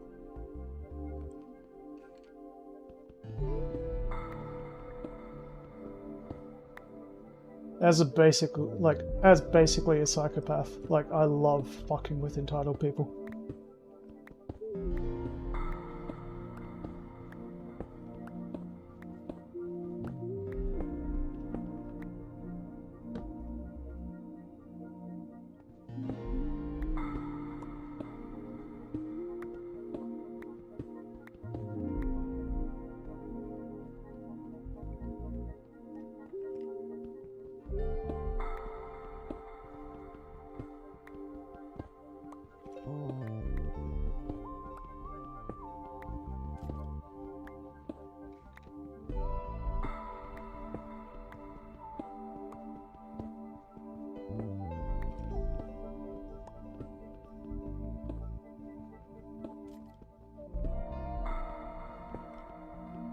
It's only because I've seen homelessness and like I know what it can do to people.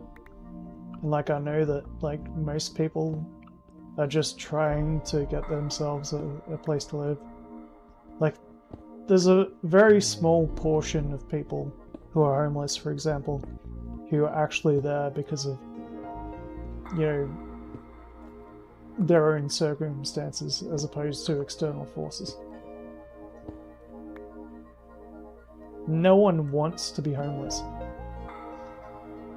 There are very there's basically no one who wants to.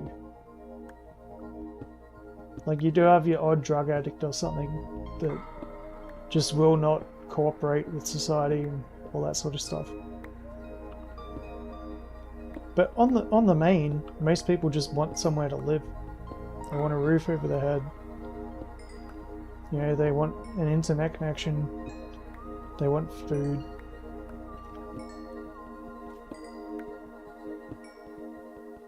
They'd like to be able to get it for themselves, especially if things weren't so expensive. They'd like to be able to pay the bills if they were paid enough. They'd like to get a job.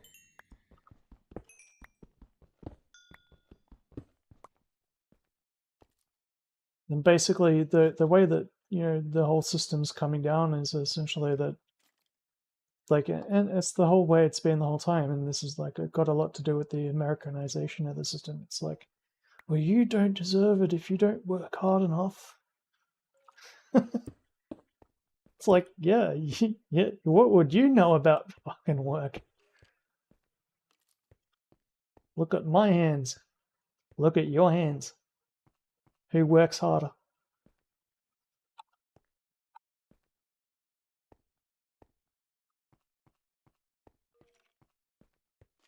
On that point, look at my fucking feet.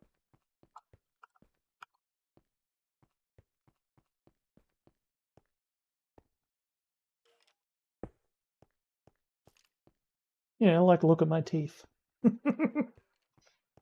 My teeth are fine. Like, they're better than a lot of people's, that's for sure. But saying, like, you know, like, everyone's putting off dental work because they can't afford to get it done. Because they'd have to go to Thailand or something.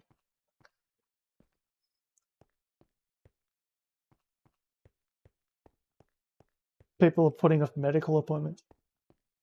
Like, when you go to a doctor, right? Like, there's no such thing as a bog-billing doctor anymore. Whereas the whole Australian, like, medical system is supposed to be. And we advertise this to the world. Free healthcare. When you go to a GP in Australia, like, I'm just going to advertise this and I'm going to say it straight up. This is what healthcare in Australia is like. Yeah, you have a Medicare card. You pay a 2% levy on your income as tax to pay for Medicare, which could be thousands and thousands and thousands of dollars. And what do you get for it? You get the ability to go into a doctor's practice where they say, I'm only going to speak to you for 15 minutes. If we're going to have another appointment, you need to pay full rate.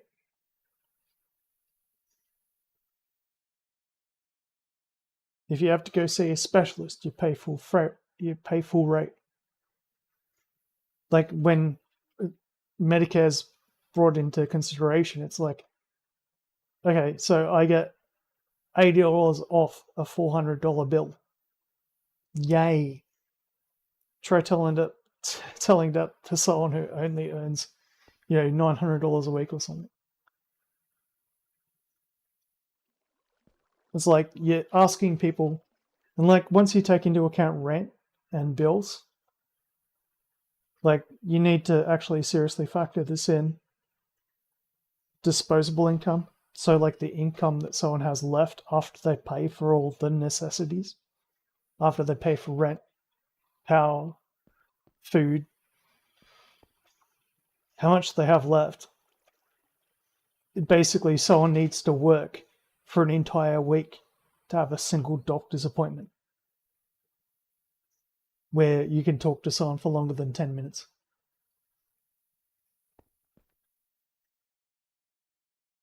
That's pretty fucked. It didn't used to be that bad. It only got that bad in the last 10 years. Most of that was due to the Liberal Party. I'll just put that out there. Most, not all. Back in a moment.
I actually say that like that's probably one thing that the Americans might have got right, but I think I'm probably just getting my education from The Simpsons.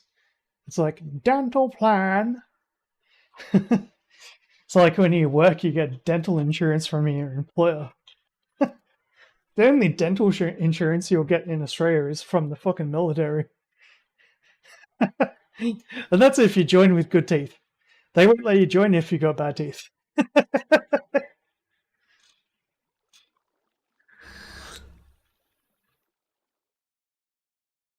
How fucked up is that? Anyway, like so basically like putting it into perspective. If I was to say, for instance, um, say I wanted to go to a doctor to get a scan on my back or something because my back's been hurting. I book an appointment with a GP, and like for the last 20 years since the Liberal Party and John Howard and all that sort of shit came in, they've been pushing the whole thing with like GPs should be able to do everything, and they don't pay them enough. So basically, every single doctor's practice doesn't actually allow anyone to get a slot. So when you go to a practice, they have to advertise as being available for bulk billing, um, which is basically that uh, you don't pay anything up front. It all gets covered by Medicare. But then you have to pay your gap fee, right? I just want to point out to our American listeners and people from other countries who are familiar with the American system. How does the American healthcare system work in terms of gap fees?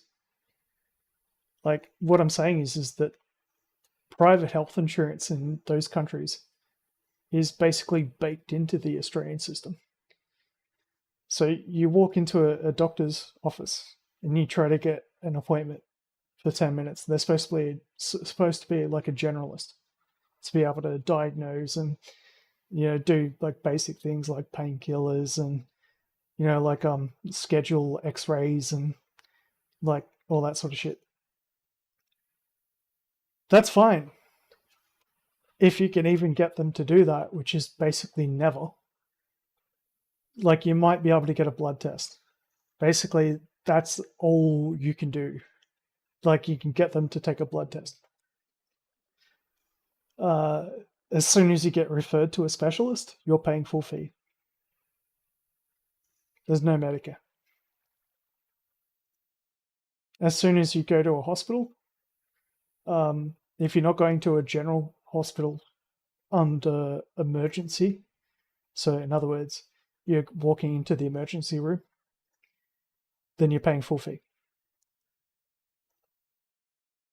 Like there's no, the Australian healthcare system, like what we say to the world, what the Australian healthcare system is a complete load of shit.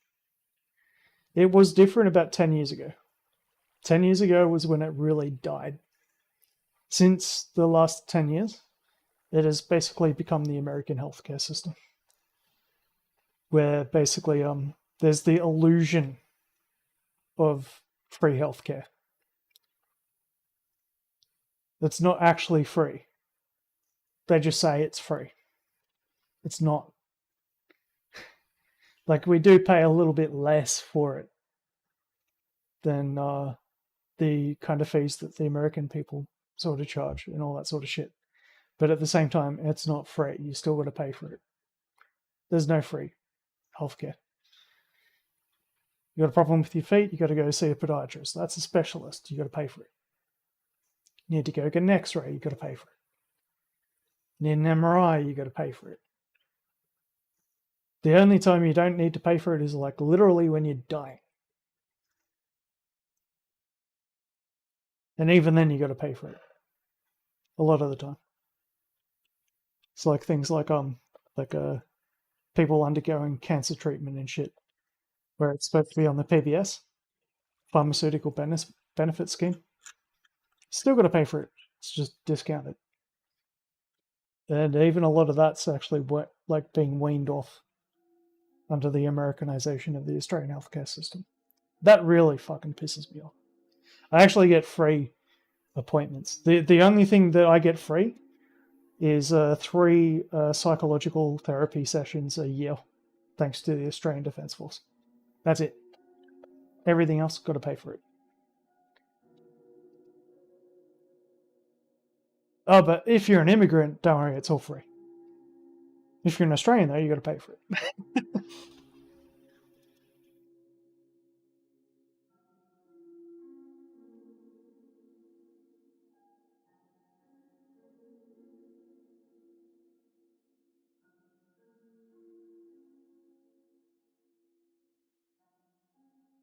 And that's the reality. So, like, basically, the information age has become the delusion age, where people say things are one way when they are not. So I'd say that we're now past the information age into the delusion age.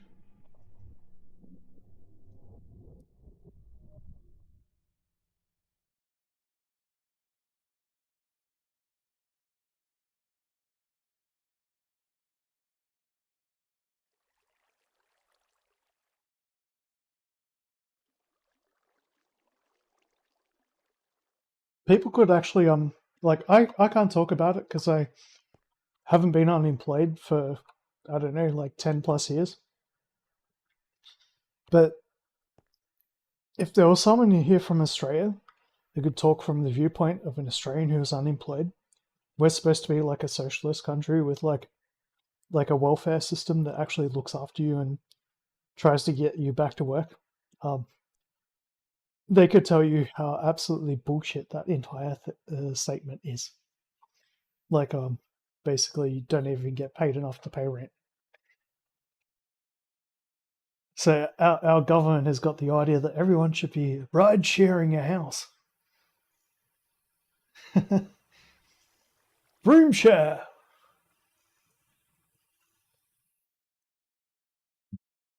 Live life as an Airbnb.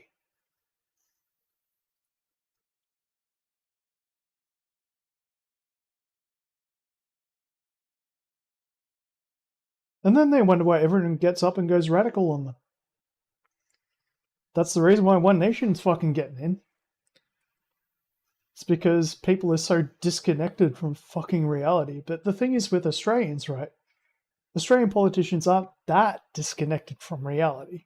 They know. But they got theirs, fuck you. So it's different from Americans where they're just kind of like, yeah, we're gonna fuck you. Right? Australian politicians are like, oh, it's so bad. Oh, fuck you. So, like, at least our politicians, apologeticians, a good way to put it. They're not politicians.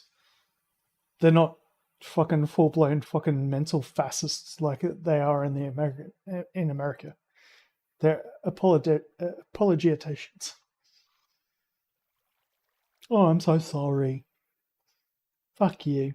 I got mine. Anyway, I'm done. That's the end of my rant. But like at the same point, like nobody can turn around and say that anything that I said in the past hour is wrong. It's all fucking right. Every single thing I said was a statement of fact.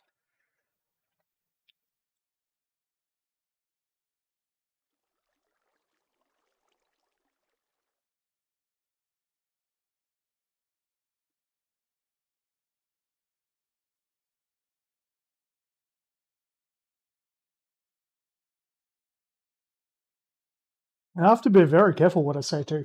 I'm not allowed to say everything because we don't have free speech in this country.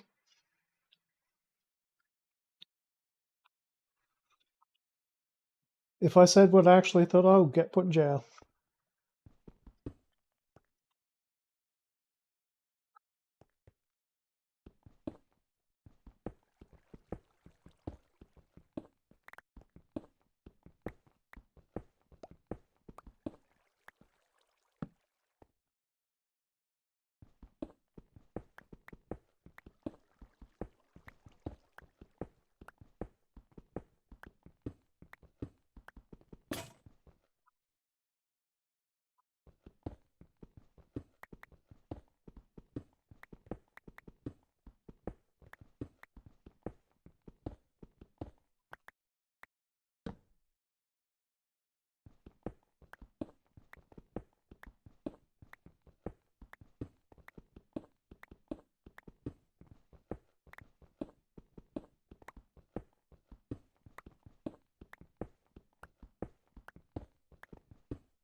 But basically, it's easier to be labeled as a subversive, and like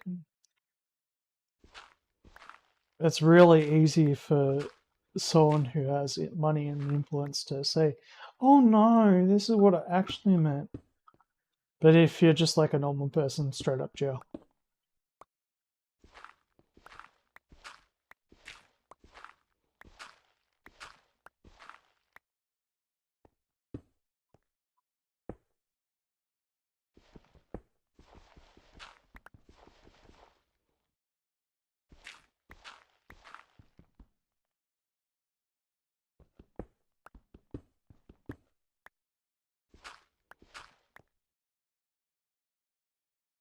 It's just the level of corruption. Like, the level of corruption is nowhere near as bad here as it is in the US, but it's always been present.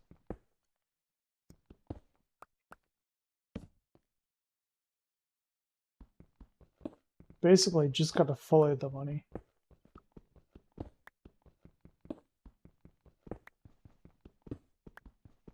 If you ever speak out against someone who's got money, you're fucked. Say hello to your new roommate.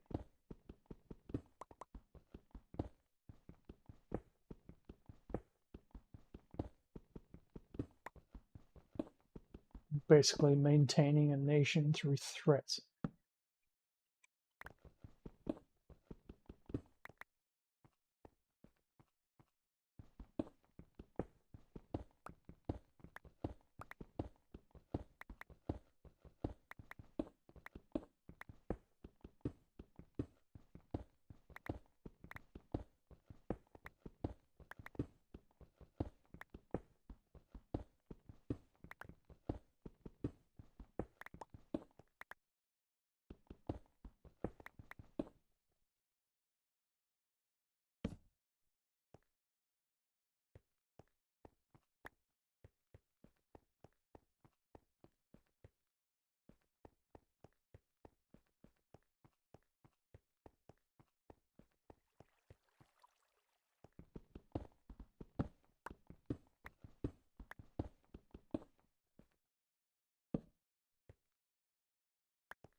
Unlock.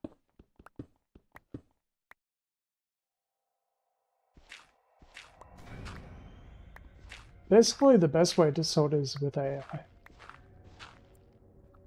Australia is actually a country that's crazy enough that might actually do it.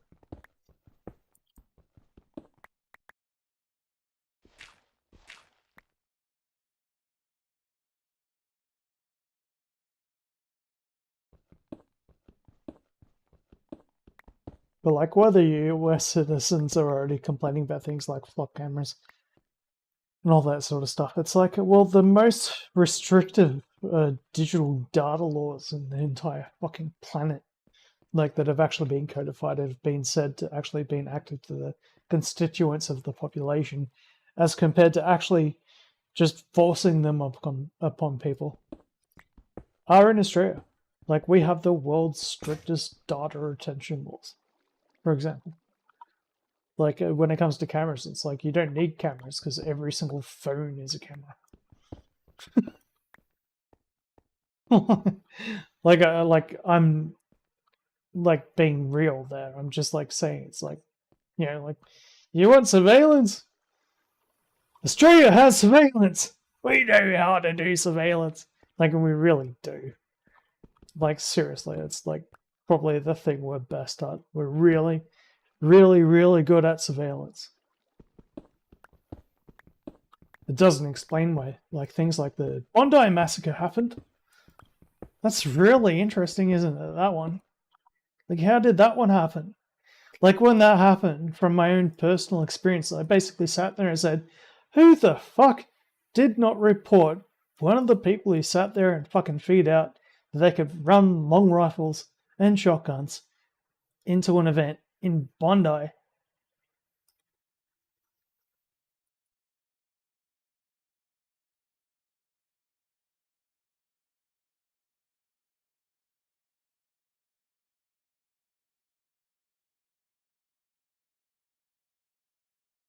Yeah, yeah, yeah.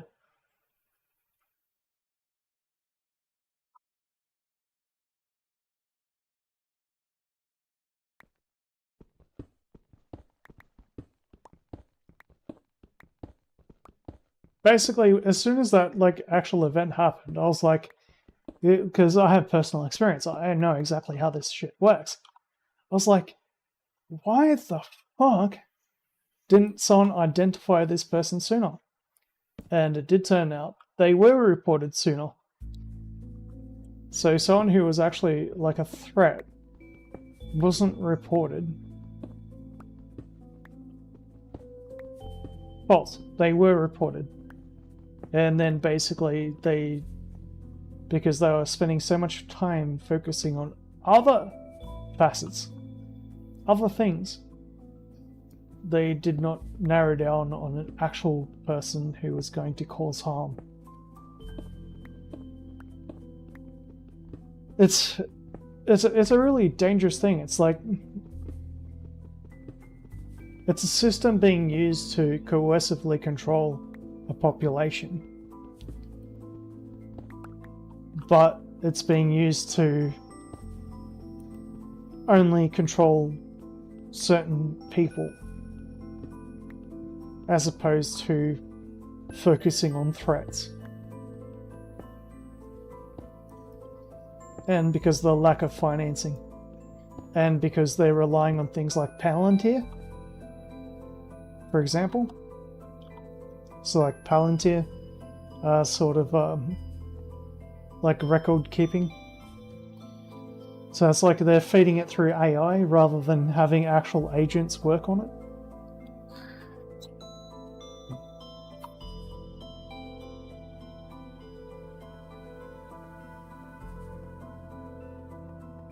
We have 5 minutes to get back.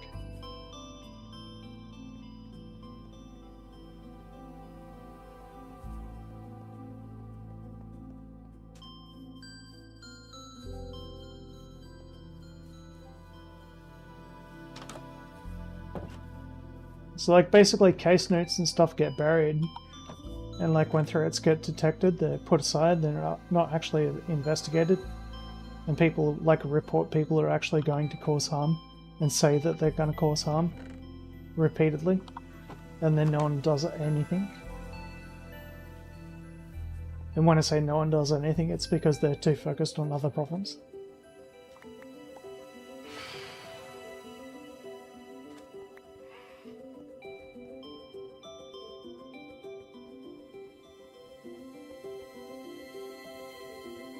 So they're under-resourced.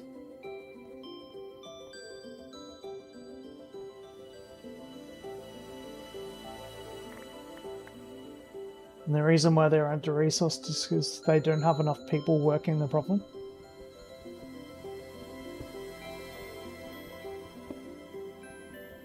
Oh, I dug a gold without using...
I should actually refine some of the iron.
Like, I'll give you a perfect example of like how stupid fucking people are, especially in Australia at the moment. I'll just point out the ABC. Like, the One Nation Party has been reaming the ABC and saying that they'd shut them down. I actually kind of agree with them in a way. Like, I'm actually incredibly pro ABC. Like, I love the ABC, the Australian Broadcast Corporation. But what I have noticed is in their coverage of the Iran conflict, especially, every single time Trump says something, they report it as if it's factual. They don't actually research and like go in and say, okay, well the Iranians have said immediately after the Americans have said something that what the Americans were saying was false. So like when Trump says, "Oh, we're talking with Iranian officials and we're making a deal," um, the Australian ABC will report that as the Americans are talking to the Iranians and they're seeking a deal right now. You know, like that's basically the way that they're putting it. But like when you actually know the way that things are actually happening, for example, you know that that's just Trump lying his fucking ass off, saying, "Oh, I'm speaking to the Iranians," and he's actually speaking to Pakistan or something, or like Oman, or Saudi Arabia, or King bin Salman, or whatever. Like he's talking to everyone but the Iranians. Like, and he's saying, "Oh, we're working out a deal right now," and he hasn't even actually established contact. And then, like, immediately after he says something, like, immediately, the Iranians are basically like, "We have not been talking to the US. We are not talking to the US. You are not talking to us. Stop saying that you're talking to us. You are lying." Like, the country that's supposed to be on the other side of the deal is actually saying that diplomatically through, like, multiple fucking layers. Um, and the ABC is just reporting it as factual that Trump is seeking a deal, like he's making a deal.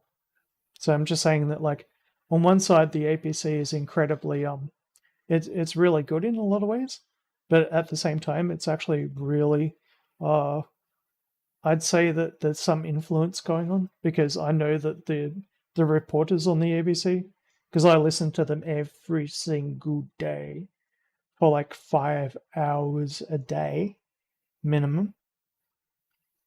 I just listen to ABC News all day, every day. It's kind of what I do. Um, I just hear them uh, amplifying the American narrative, and I'm just like, because I know that that's bullshit.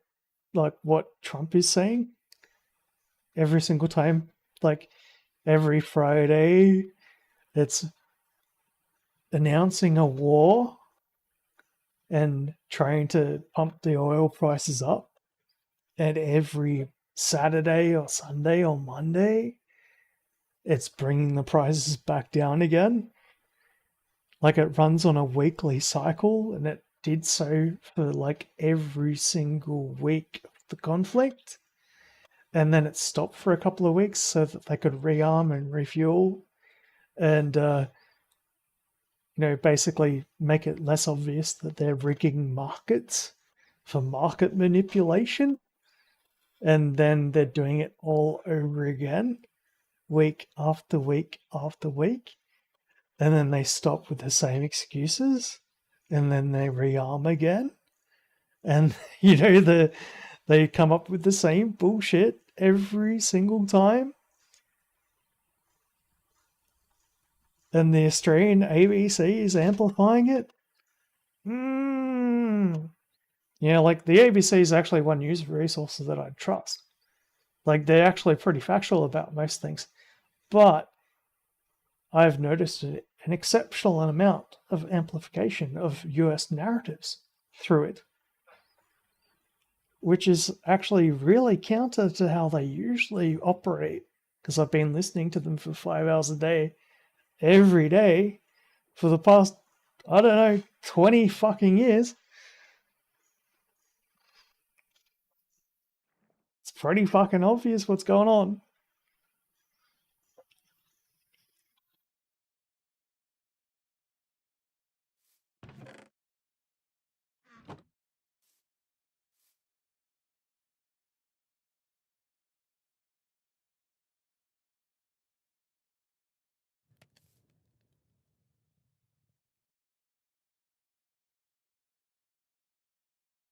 Like, you don't need to be a genius.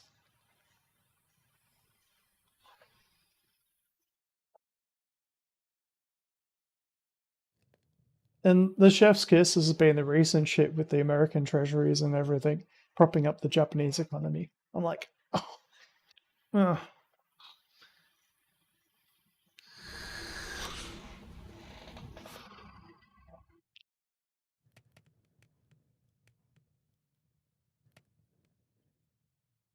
I'm just saying, like, it seems a hell of a lot like someone's losing.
One of the other parts, like, I haven't even started on the Israelis yet.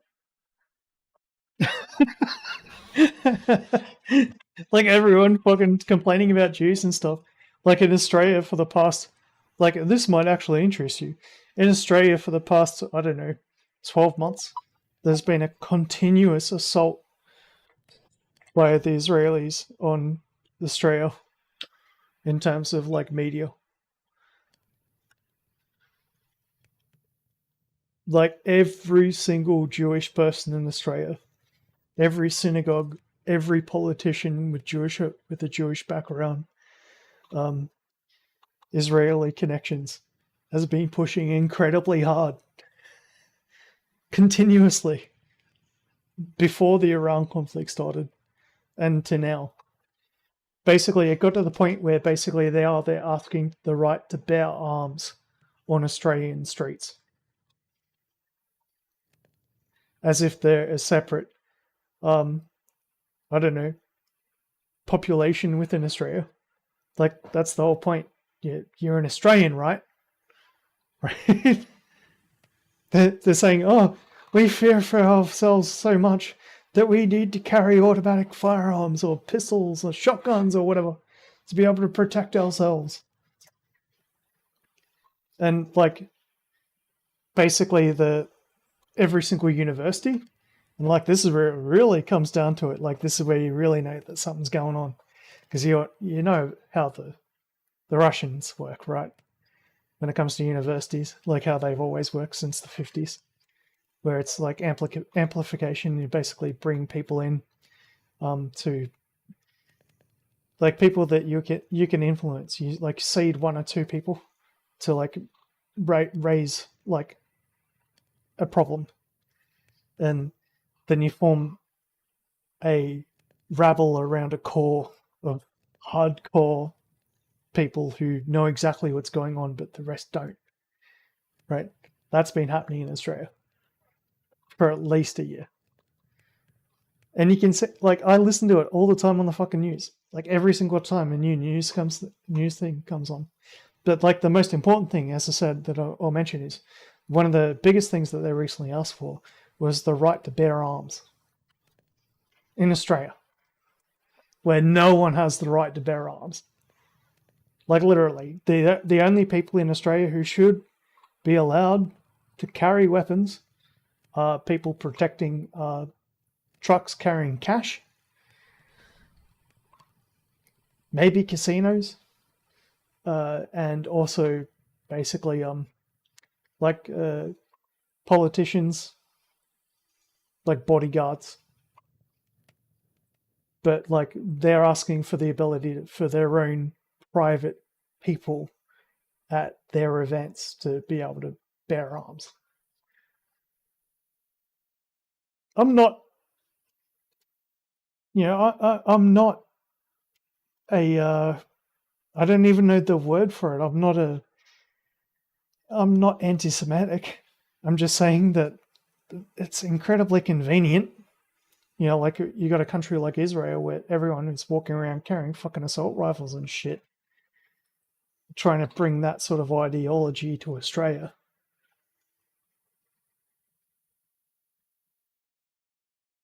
We've kind of had enough with people bearing arms, just saying.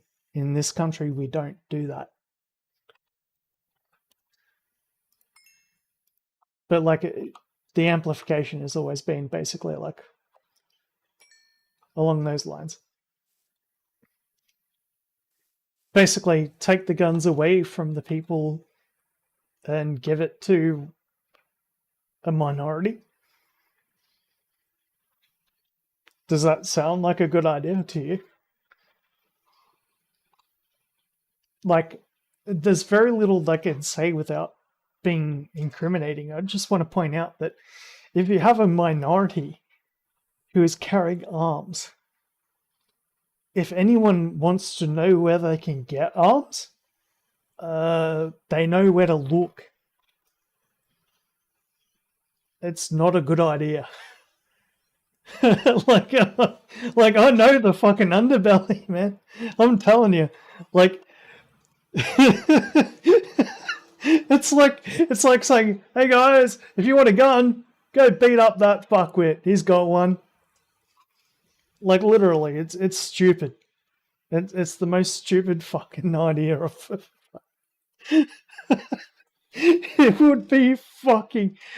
Oh, but the thing is, the reason why I'm mentioning it is because it's been amplified over ABC continuously for about the past 2 months. And nobody on ABC is, like, apart from the police commissioners, have turned around and said why it would be a really fucking bad idea. Well, I can tell you why it would be a really fucking bad idea, because everyone would know where to get a gun.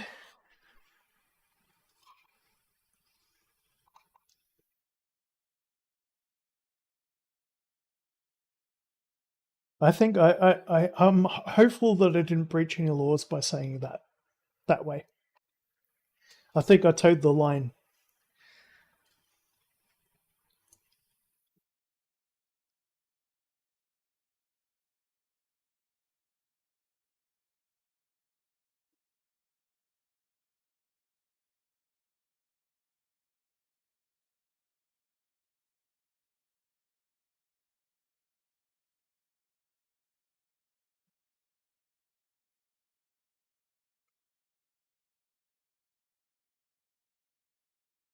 And I'll just straight up say, like,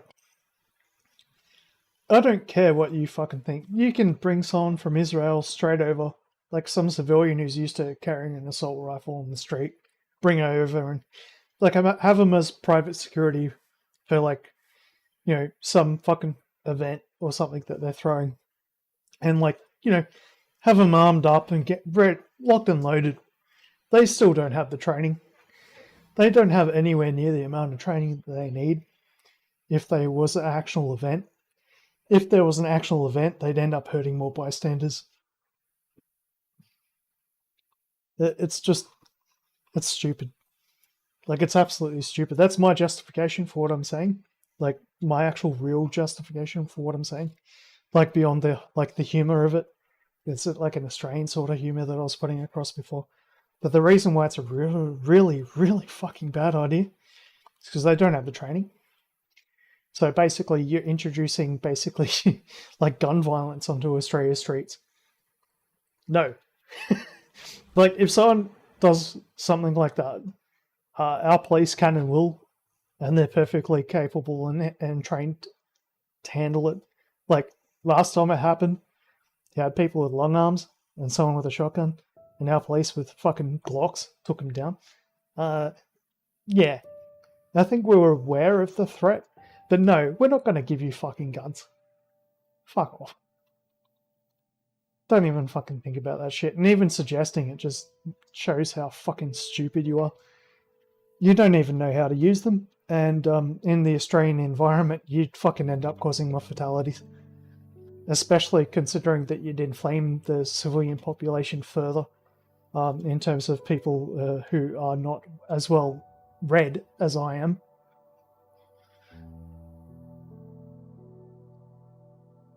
Like, literally, just don't. It's so it's such a bad idea. Like, it ever since Port Arthur, we realized that gun massacres only have one answer: take guns away from people. It's simple. It works. Per capita, we have less gun violence than almost any other country in the world. And the reason why is because people don't have guns unless they need them. And when it comes to like people being armed, like the for real reasons, you know, we still have guns. Trust me, we can pull out the guns if we need to pull out the guns. But we don't need that. And in trying to import that sort of style, like, I'm just saying that that would create like a separate, what would you call it? A separate, I don't know, like separate echelon, I suppose, of violence. It would just escalate things.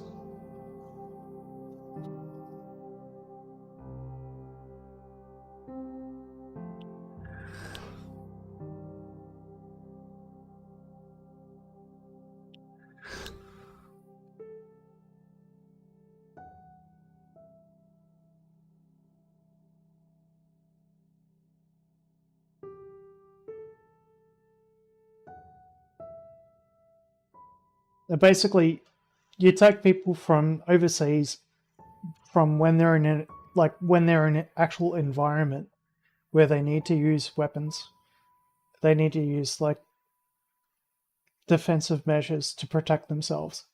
Then they don't feel safe walking around on their streets. You bring them to Australia, they come to Australia and they don't feel safe walking around on our streets. I'm just saying that that is a level of the word that I would put to it is it's similar to something that happens in PTSD. It's a what's the word? It'll come to me. Transmission. It's not transmission. It's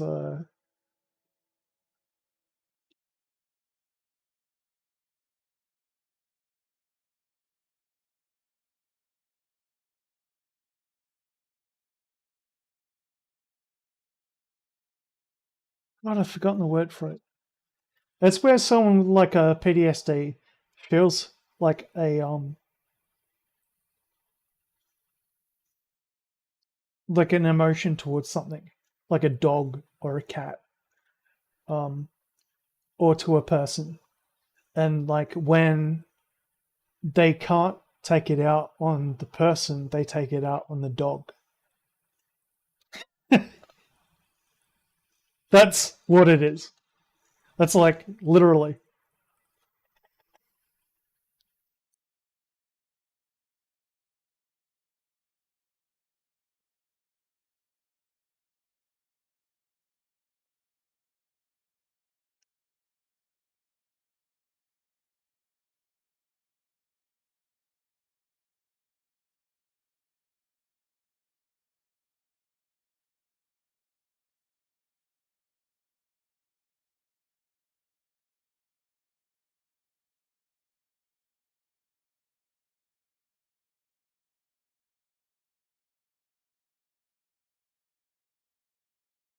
I used to have a word for it. I can't remember what it is. It will come to me.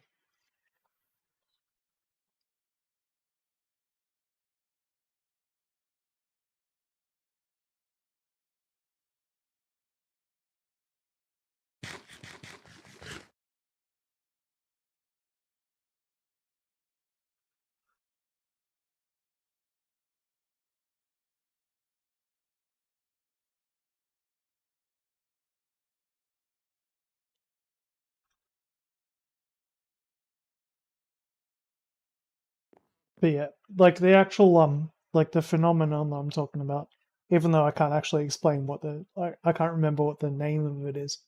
It's like when you feel hate for someone or like for something, and because you can't take it out on that thing because to do so would basically expose you.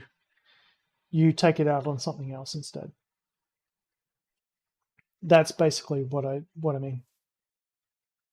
Like allowing them to carry weapons would basically mean that they're taking their anger out on Australians instead of actual terrorists.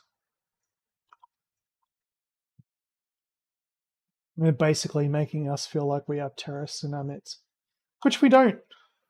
Like we do, but we don't. Nowhere near on that level anyway.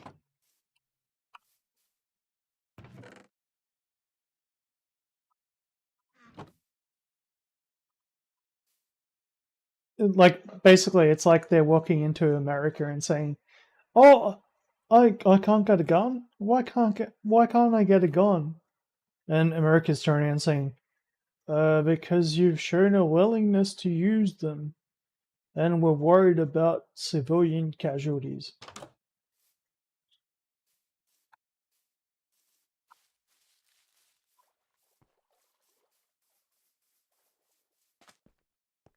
It's fucking stupid.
Ah, transference. Finally remembered it. Okay, it's transference. Basically, it's a psychological phenomenon called transference. So basically, that's what they're using. It's not anti-Semitic or anything like that. It's actually a PTSD thing. It's called transference. It took me a while. So PTSD transference. Let me explain it. You might actually understand it a little bit better.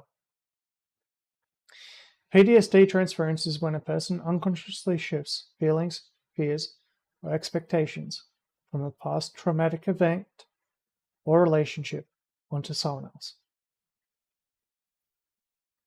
That's transference.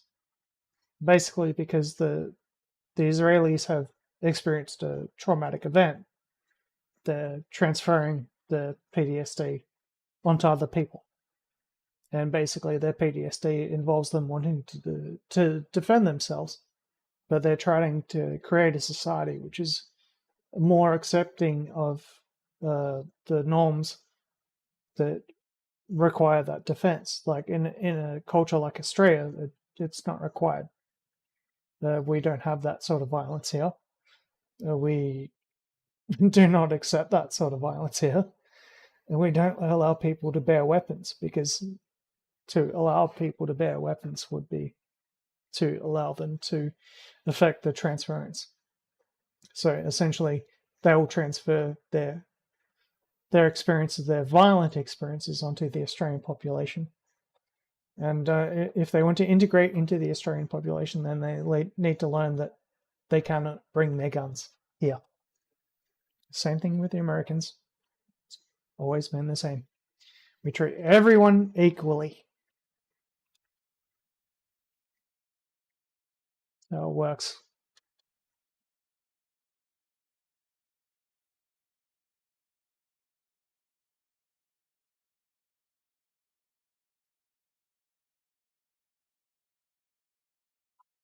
And that includes Palestinians and Iranians.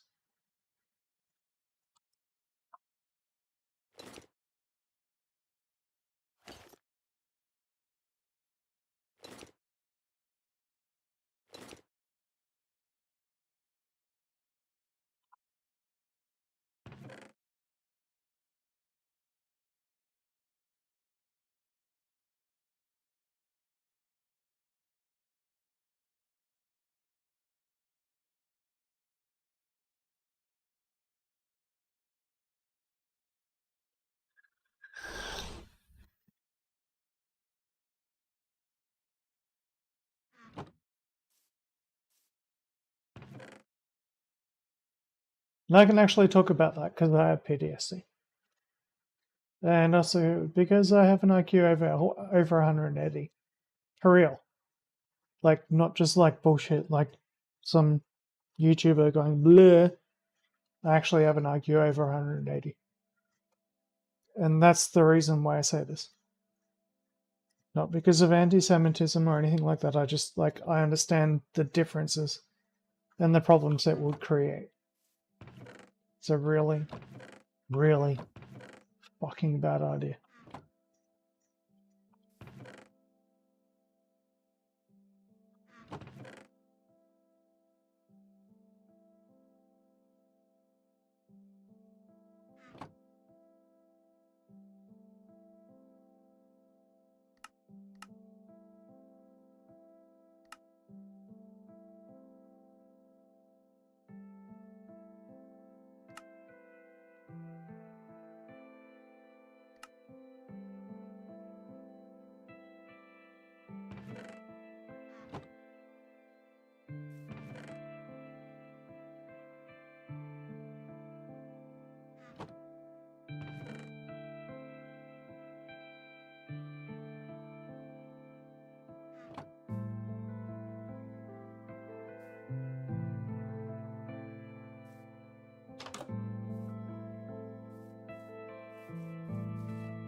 Trust me, you have to have been through it to understand.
I can explain it in a bit of a way, like where I first learned about transference. Um, so I learned about transference when I was a kid. Basically, like with me being, someone has an IQ over fucking 100, over 180 for real.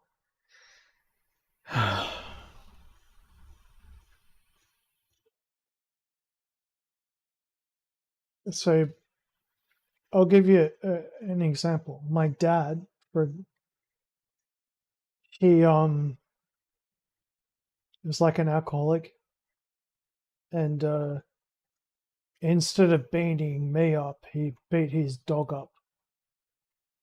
So he'd when he got pissed off at me, sometimes he wouldn't yell or hit me. He'd hit his dog.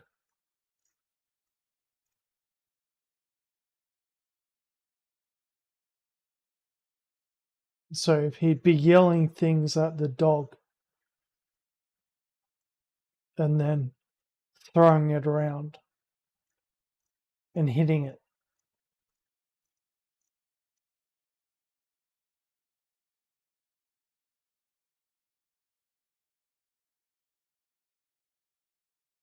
And I could hear it from, like my bedroom, and know that what he was doing was taking out his anger at me on his dog.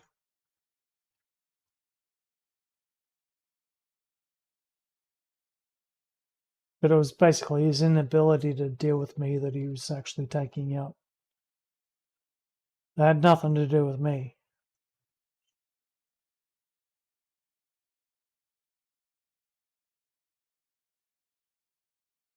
That's why one day I picked him up by his throat.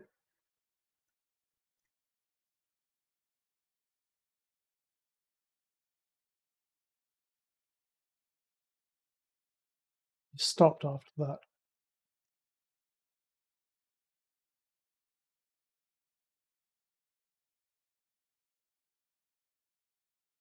Finally, someone else was bigger than he was.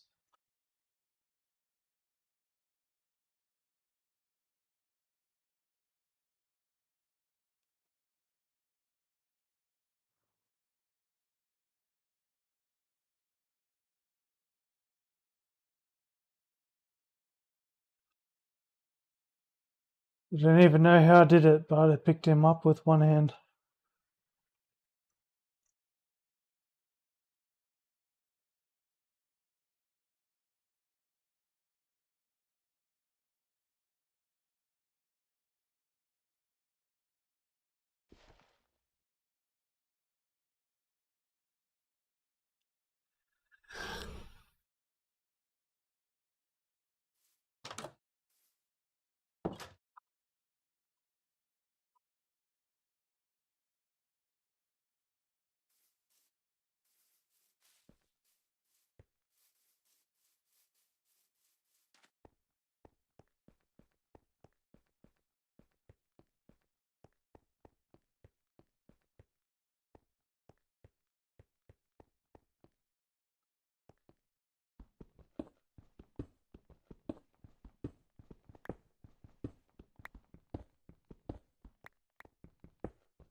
Now the weird thing is the people think they actually invented the term transparency. It was actually me. I invented that one.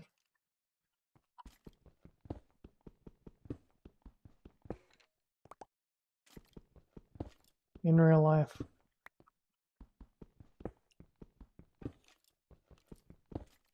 And basically, you don't need to be a psychologist to invent psychiatry or psychology. Well, you have to be someone who is smart enough to recognize the symptoms and put them together. So I invented the term.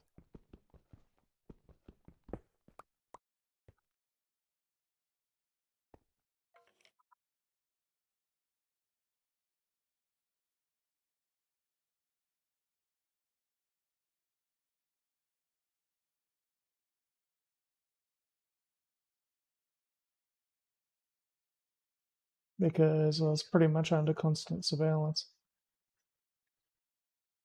And so was my dad. So I know a lot about trauma.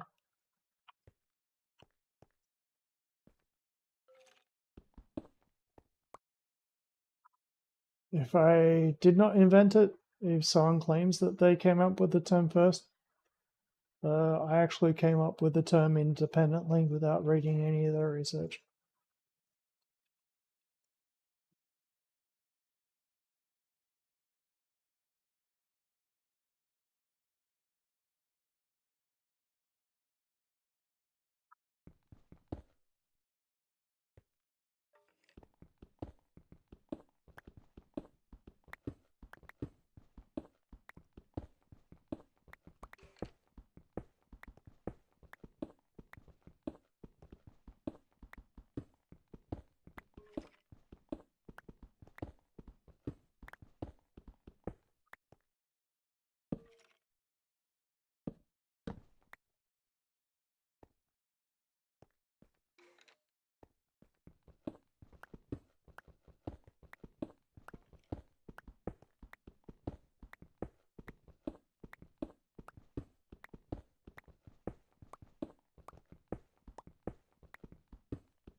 Oh no.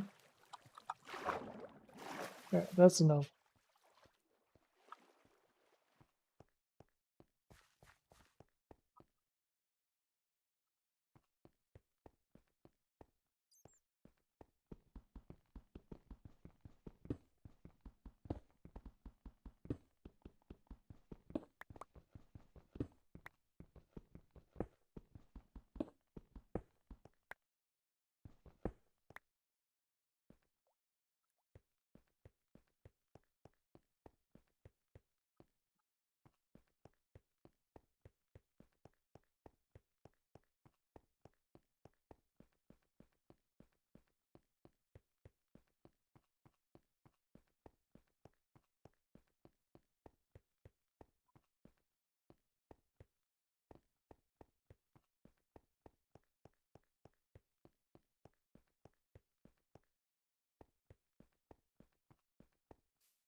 Oh, we're gonna go one more run enemy.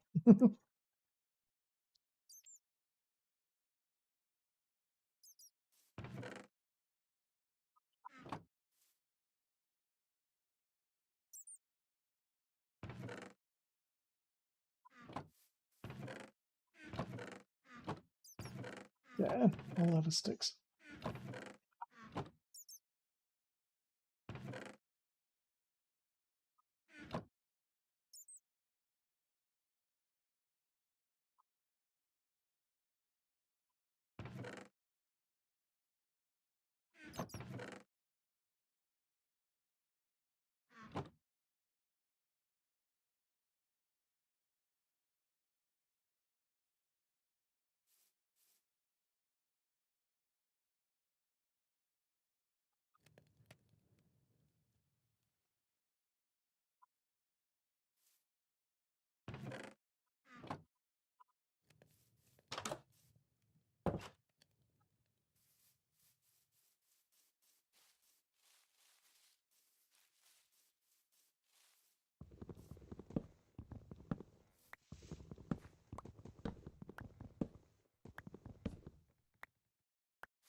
Oh, come on. All right.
Lol. Alright. Run!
Oh!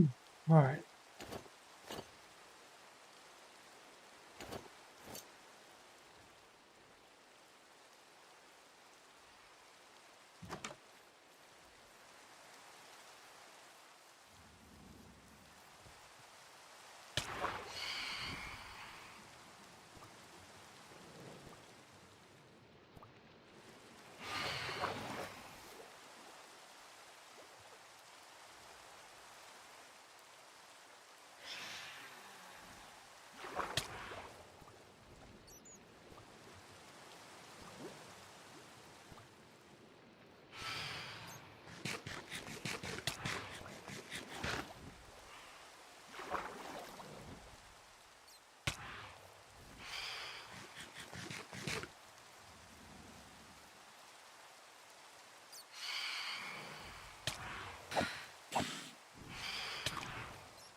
The funny thing is that, like,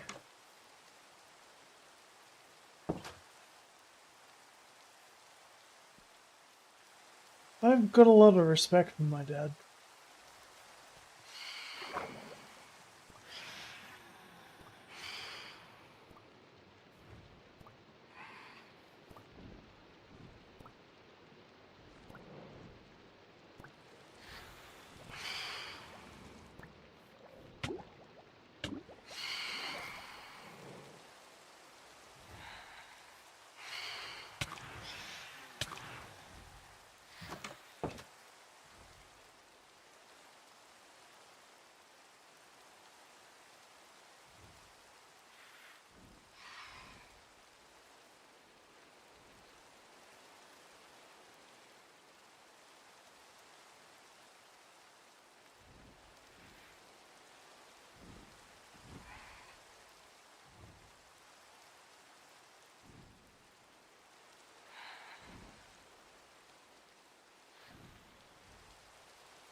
The thing is when he was like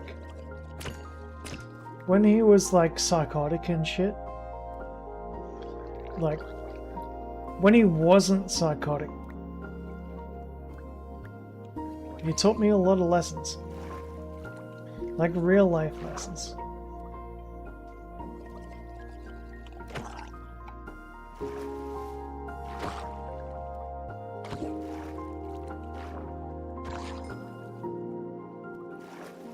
Then the thing was, like, I had to turn around and teach him one too.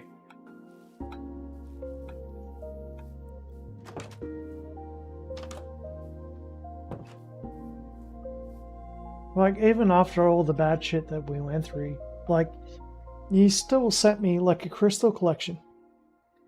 And whether he knew it or not, like, I'm, like, a full-blown witch.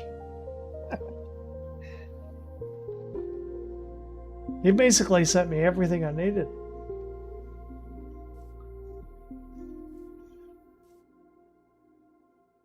And it would have been nice to have a house. Just saying.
That was crazy.